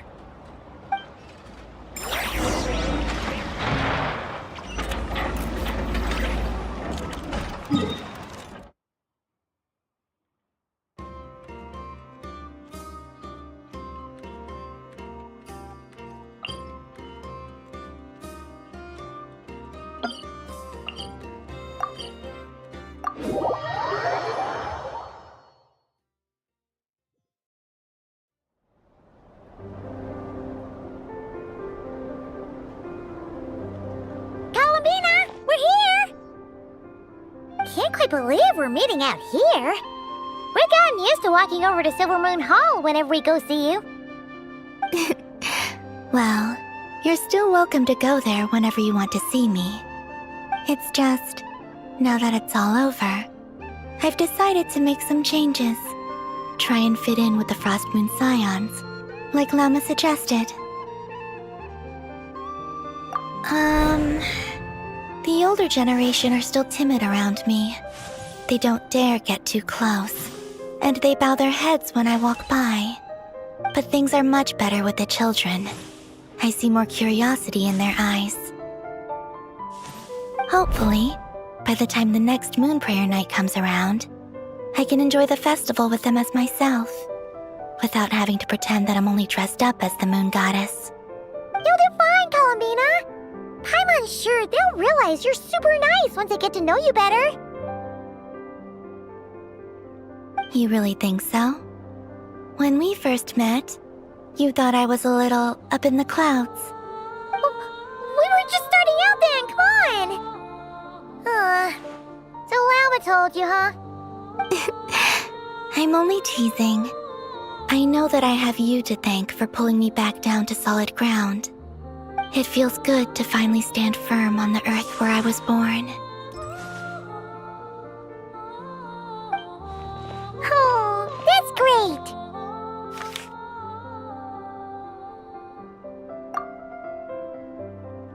Thank you. I'll make sure not to lose it this time. Well then, are you ready? Lumine, what happened to our spaceship back then? Why did you leave? It's time to learn the truth at last. Ready as I'll ever be. Good. Then let me open the way for you.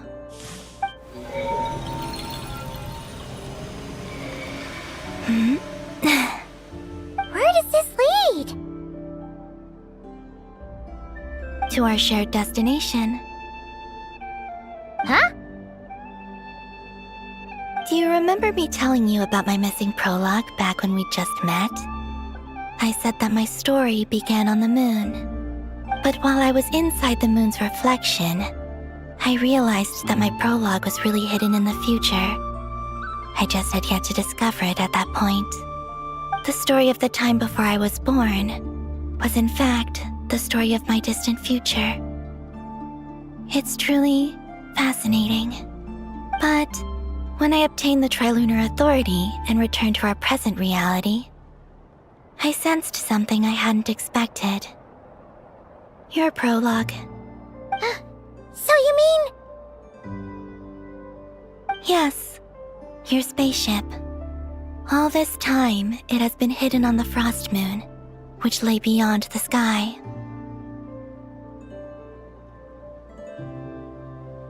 The great ruler of the firmament. The heavenly principles. Wait, them? Why would they do that? I don't know. Perhaps your ship contains something that is incompatible with Tevat. Or something that cannot be known. Oh, did I pick a bad time to say this?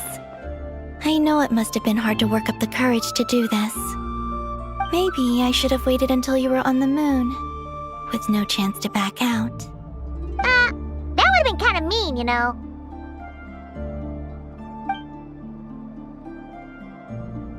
take me there.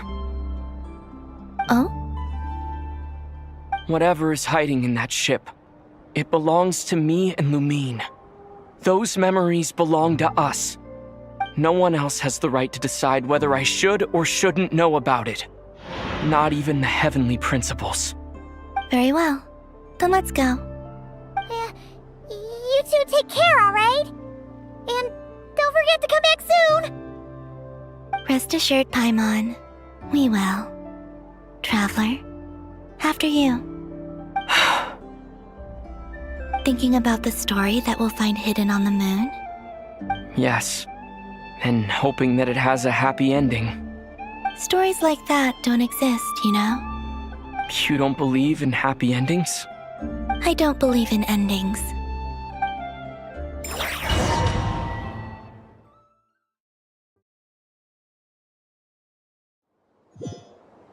Where am I? This is the pathway I built between Teyvat and the Frost Moon. The moon is very far away from us, so it could be a long journey.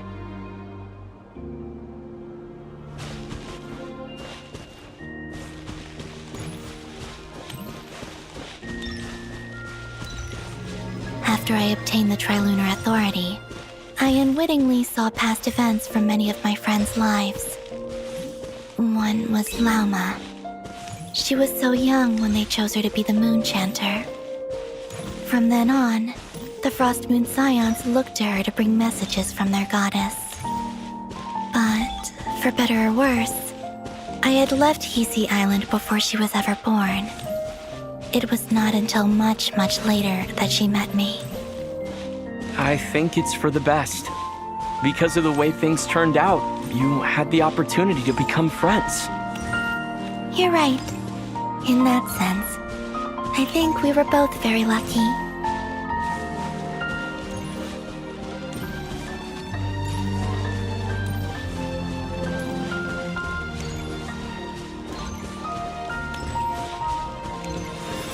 Oh, and about that mage, Nicole. I only recently learned that she has lived in Teyvat since the time of the Three Moon Sisters.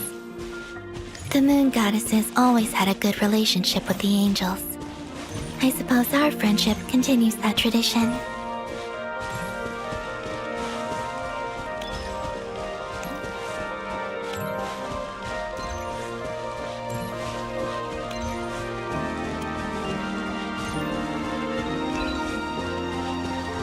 And then there's Zandrone. I never knew that much about her, beyond the fact that she was created by someone called the Lord Artificer.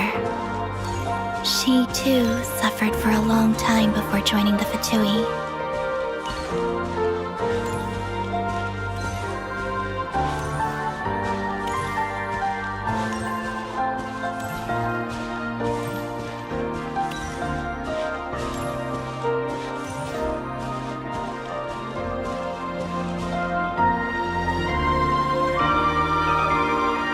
How I wish I could talk to her again.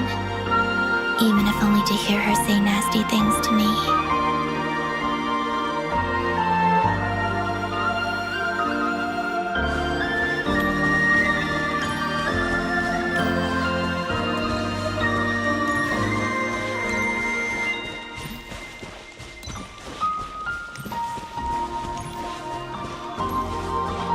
Also, I saw your siblings' story. I'm afraid I didn't see much. It seems that she rarely came to the surface, where the moonlight shines. But I did notice that back when you first set out on your journey, she would often appear nearby, gazing at you from afar with a guilty look in her eyes. Lumine. Let us speak no more of the past. I probably shouldn't reveal so much about my friends. It's not my place. Let the moonlight carry us forth. We are very close now.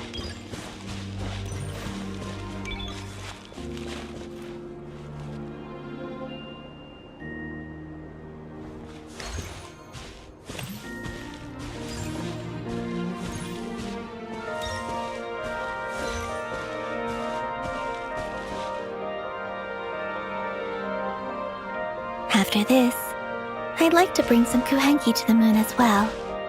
If they're willing, of course. What about your other friends? Will you bring them to visit too? Certainly. But I'll need to tidy the place up first. This home hasn't received any guests in a long, long time.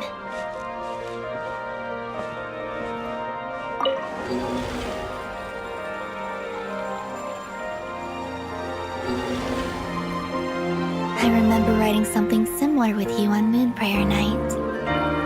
I believe it was called... Dodoko's Whirligig. Yes, that was it. You asked me if I was afraid to return to the moon, and I said that I was.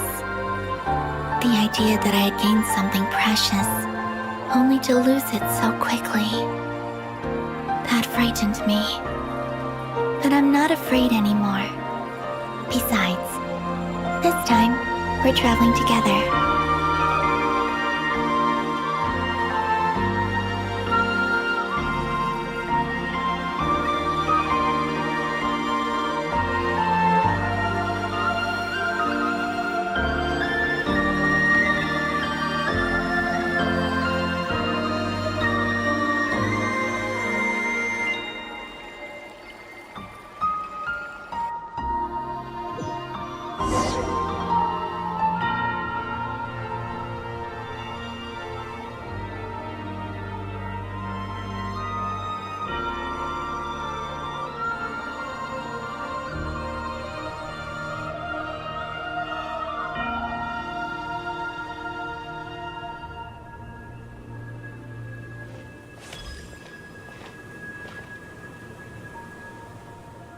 We're here.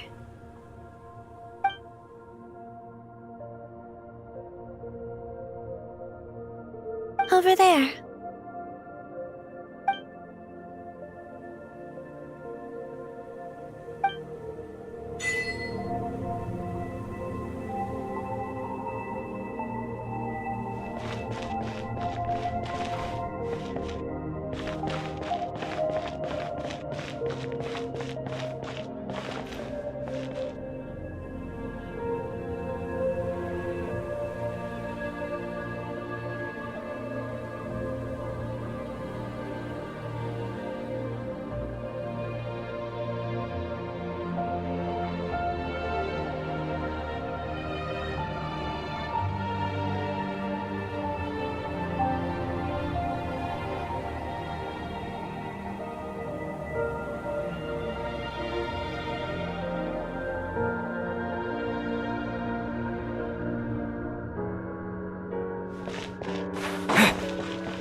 Our spaceship.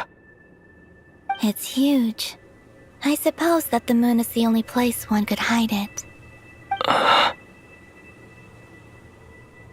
It'll be all right.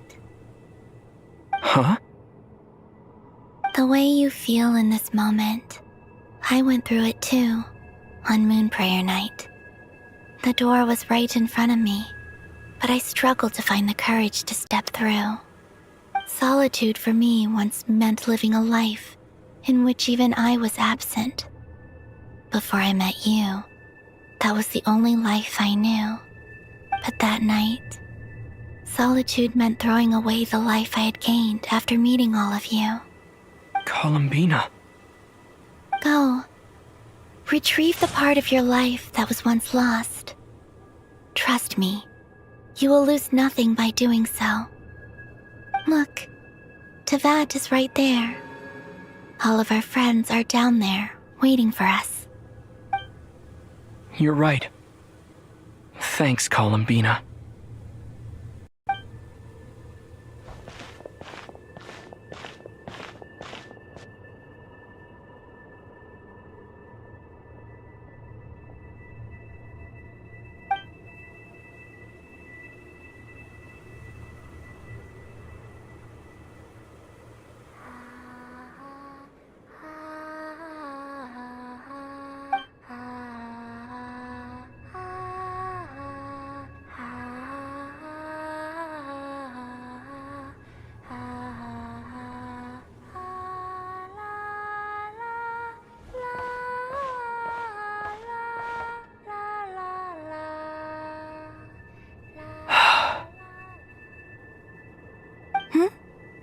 Finished?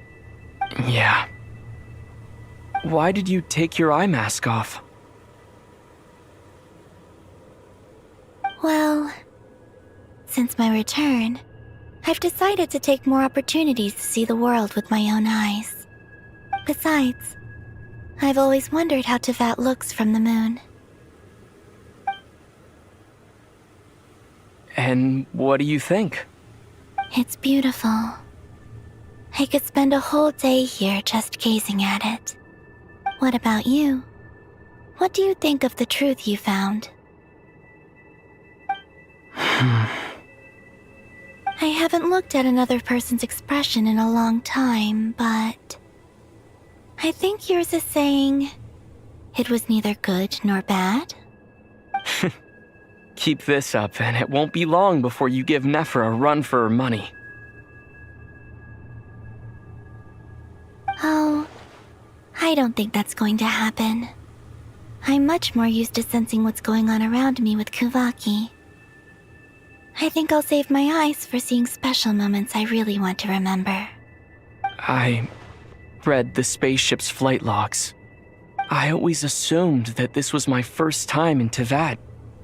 I thought that Lumine and I must have been hibernating in space for centuries on end.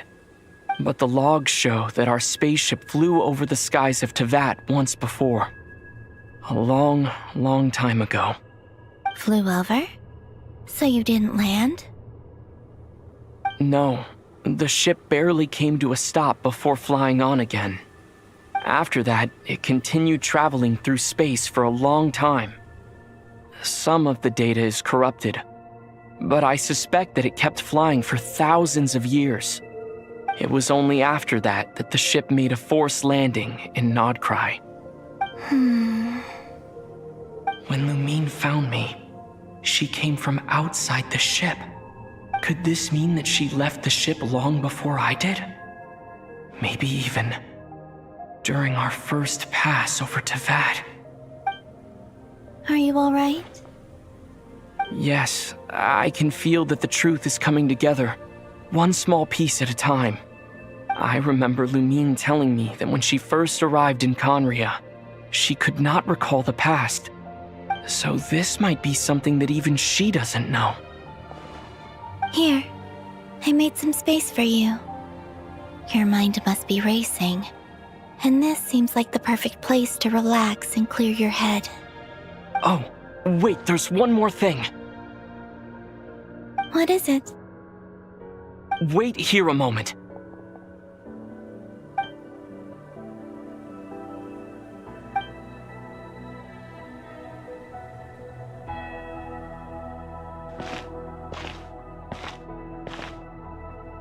Hey, Columbina.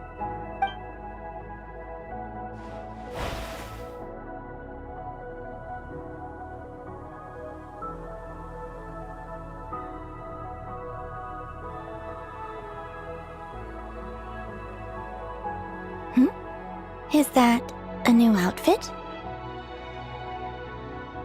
An old one, technically. It's been in a cabinet inside the ship this whole time. It's a matching pair with Lumine's. She always liked this set more. Huh. I don't think there's a huge difference. Really? Yes, it's still the same you. You're the same person, no matter what clothes you wear. Only Columbina would make an observation like that. Traveler, do you consider Tevat your home? Home is wherever Lumine is. But then after all the time I've spent here, and everything I've been through, yes, I'd say it's my home. Would you change your answer if Tevat changed appearance? I mean, if the truth about Tevat turned out to be different than what you thought. I don't know, but I don't think so. The truth is not what matters most to me about Tevat. When I was first born, I longed for a home. And when you get something before you're mature enough to understand the world, you just take it at face value. I thought that a home was a transaction. You give me what I want, and I'll do the same for you. But you and your friends taught me what a true home should look like. You never asked for anything, yet you gave so generously to me. That's because your friendship matters to us. It was worth it. In the past, I thought that my birth in Notcry must have been a mistake. But after journeying to the distant past where the story began, I realized that it was I who chose Notcry to be my future home. Now, I am glad that I made that choice. I'm sure your friends are just as glad. In fact, I intend to make the same choice today as I did back then. What do you mean? Well, I've given the Eternal Moon's Marrow to Lauma, and the Iridescent Moon's Marrow to Arlecchino. And now, I shall return my Kuvagi to Notcry again, that it may continue to protect my chosen home. Wait, but what about your body? Oh, are you worried that I'll disappear again? I won't. Not this time. The Frost Moon has now entered the false sky, and I am the Trilune Goddess. I am only returning to Notcry the part of me that it needs. I am giving what I can, because my home is worth it. Oh, and I have something for you, too. For me? Yes. Come closer.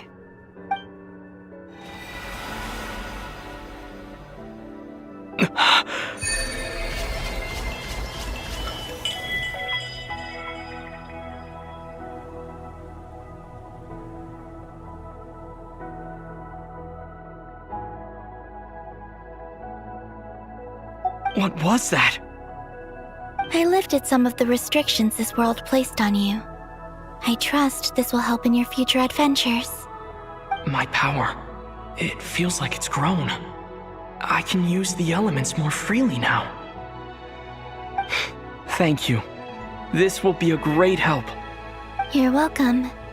I see you as family, and after everything you've done for me,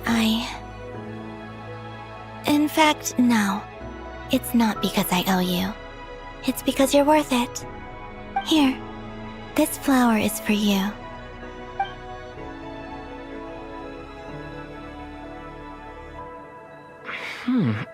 Isn't this a moon prayer blossom? Yes. Don't worry. You will never see these flowers lose their color again. I'm finally discovering the joy of giving. How I wish I'd learned this sooner. Hey, better late than never. What are you thinking about now? Why don't you take a guess? You get one shot. I don't think I'll get it in one guess. but I'm sure it's a happy thought. That's kind of a sneaky answer. I can't say you got it wrong. Down into that, the moon seems so far away. I felt it might always lie beyond my reach. But on the moon, everything feels so close by. The haze that once enshrouded the skies has finally been dispersed. I feel like a traveler on a winter's night, starting a new chapter in my tale by the warmth of a bonfire. I don't have a lot of luggage, but I do have a lot of hope for the future. Well, what's next? Next? To start with, I want to stay here just a little longer. After that, let's return home and continue our journey.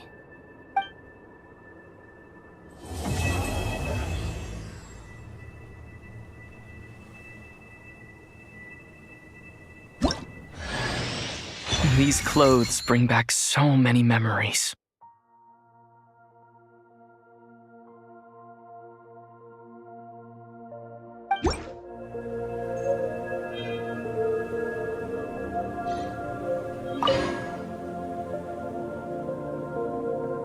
The journey goes on, for you and for me. Like I said, this is not the end. I don't believe there has to be an ending. Oh, is that your next destination? Most people would probably tell you to pack some warm clothes. But I experience things differently than most people, so I can't know how cold it is. In fact, it is home to quite a wondrous heat source. I think they call it Kreshnik's torch. Every city in Snezhnaya is built around one of those. I sensed the energy it gave off as I was passing by on a railway train. It felt grand and distant. I also recommend the Korolievsky troupe in Snezhnograd. They give performances quite regularly, and entry was free for harbingers. I liked them a lot.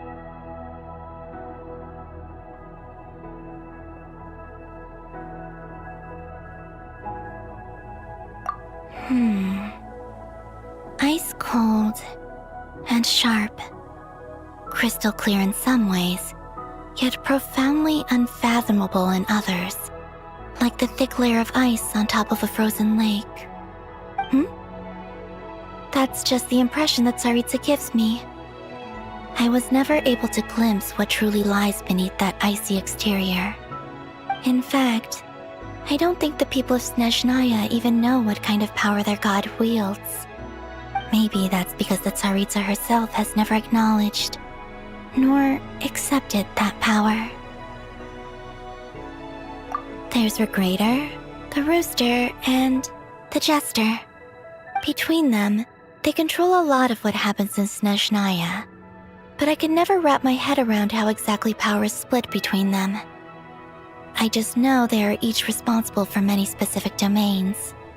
I noticed that the Rooster and Regrator often appear to get along on the surface, while working against each other in secret. And theirs is not a friendly rivalry. But I wasn't particularly interested, so I tended to keep my distance. Now that I think about it, the term Mistelton often seemed to come up in connection with Project Stuja.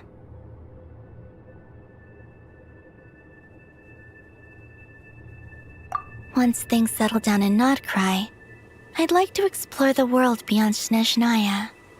You've told me so many stories about the other places you've been to, and all the friends you've made there. I'm curious to visit those nations and see them for myself. It would also help me learn more about the journey that has made you into the person you are today.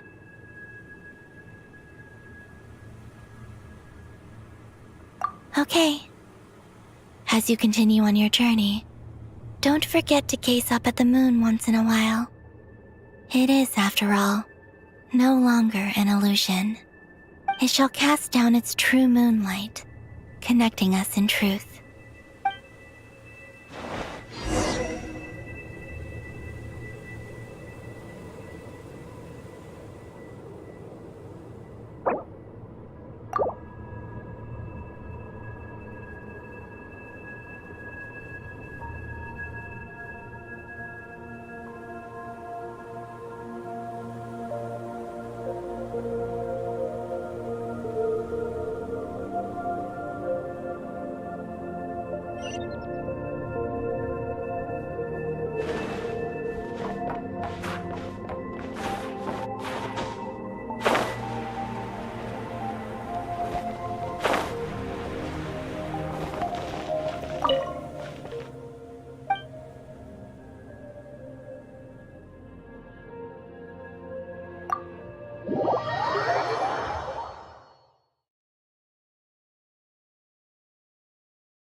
To Jean, acting Grand Master of the Knights of Favonius.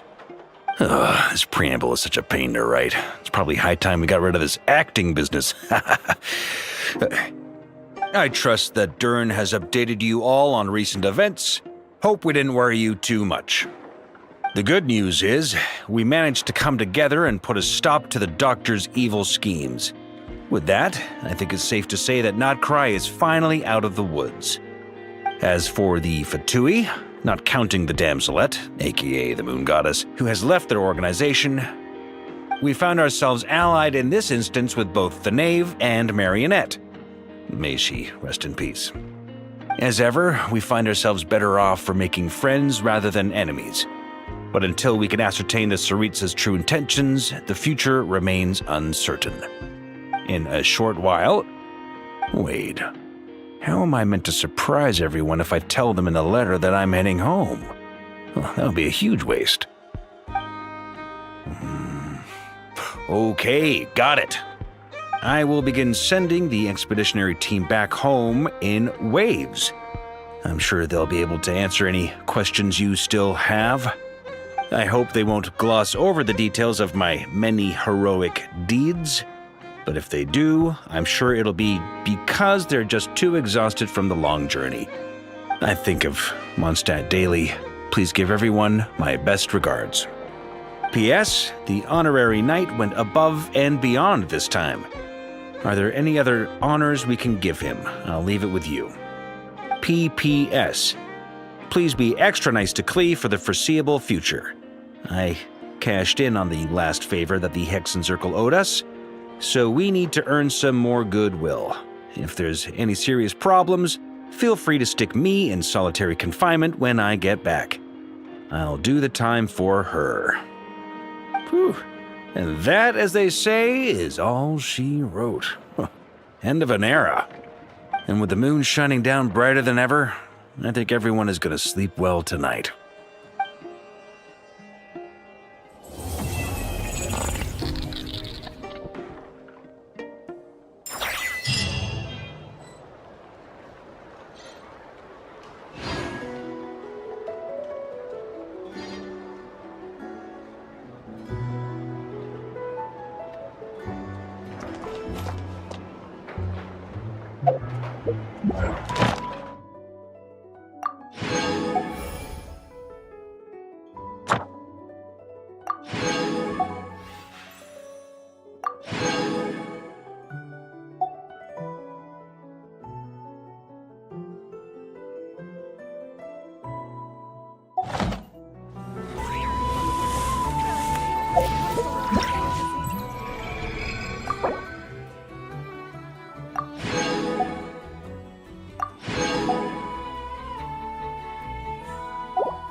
hurts.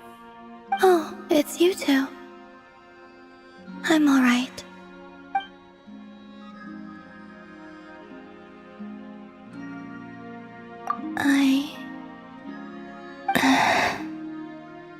It's okay.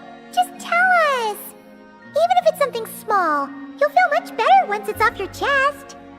I would like to try a drink from the tavern. What? Sorry. Paimon was just a little surprised. You never talk about wanting things for yourself, so... And that's it? Just... a drink? Yeah, kinda. At least something a bit more monumental. Like, bring me the moon. But, on second thought, it does kinda make sense. Palomina can't go wherever she wants right now, so a trip to the tavern might as well be a trip to the moon. It's not just how things are now. Even back when I was with the Fatui, when there was no order to capture me, everyone still kept their distance whenever I went out for a walk.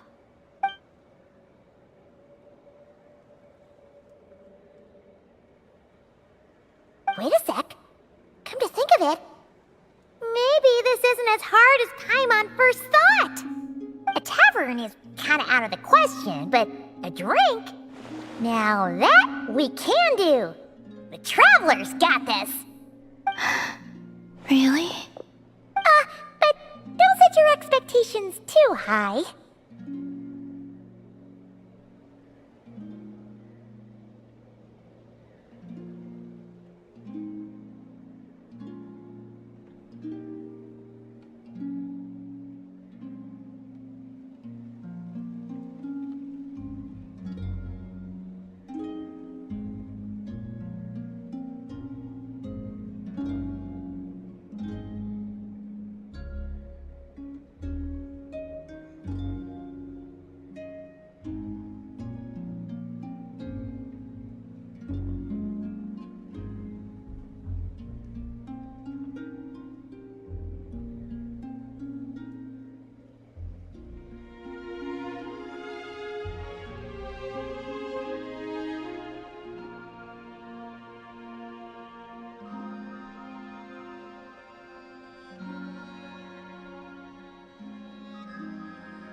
flavor.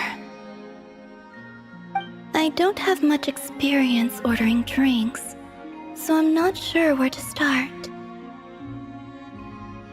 Perhaps something that isn't too heavy? What do you mean by heavy? Heavy like a Fatui overcoat. That comparison makes it even more confusing. Okay. Whatever you think.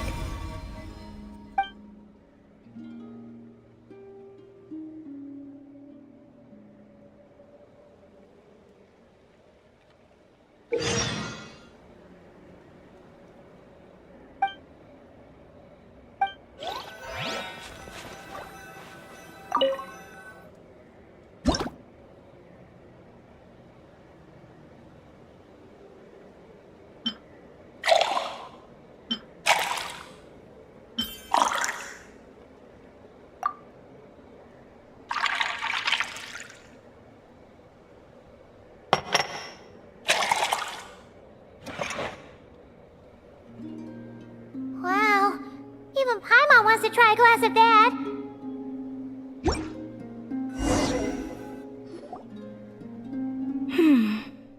I've smelled something like this before. Oh, really? Where? In Sandrone's room. She had a drink that smelled like this.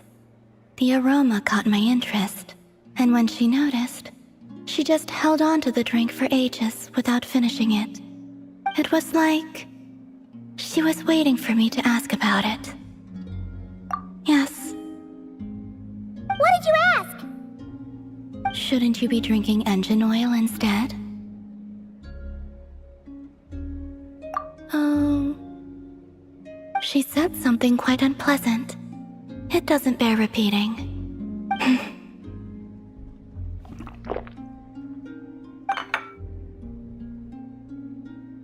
You lost interest after a single sip?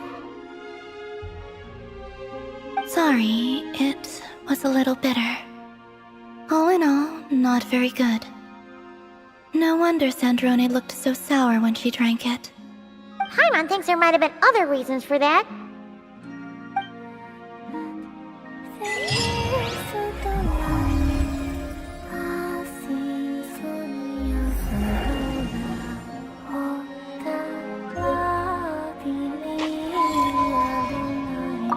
Well, thank you for satisfying my curiosity.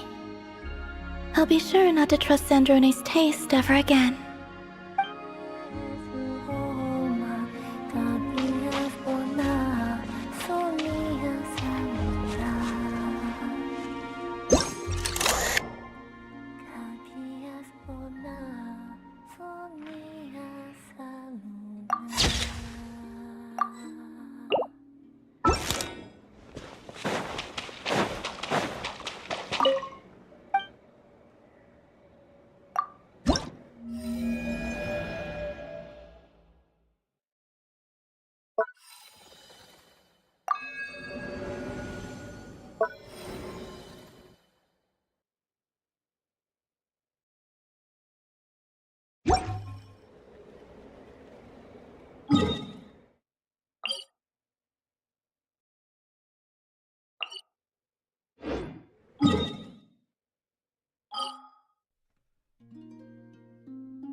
Hip.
Add Astro. Thank you for complete.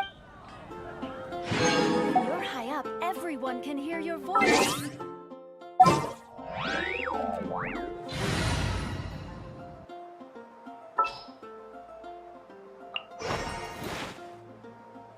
There's still a long road ahead.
Anytime, any place.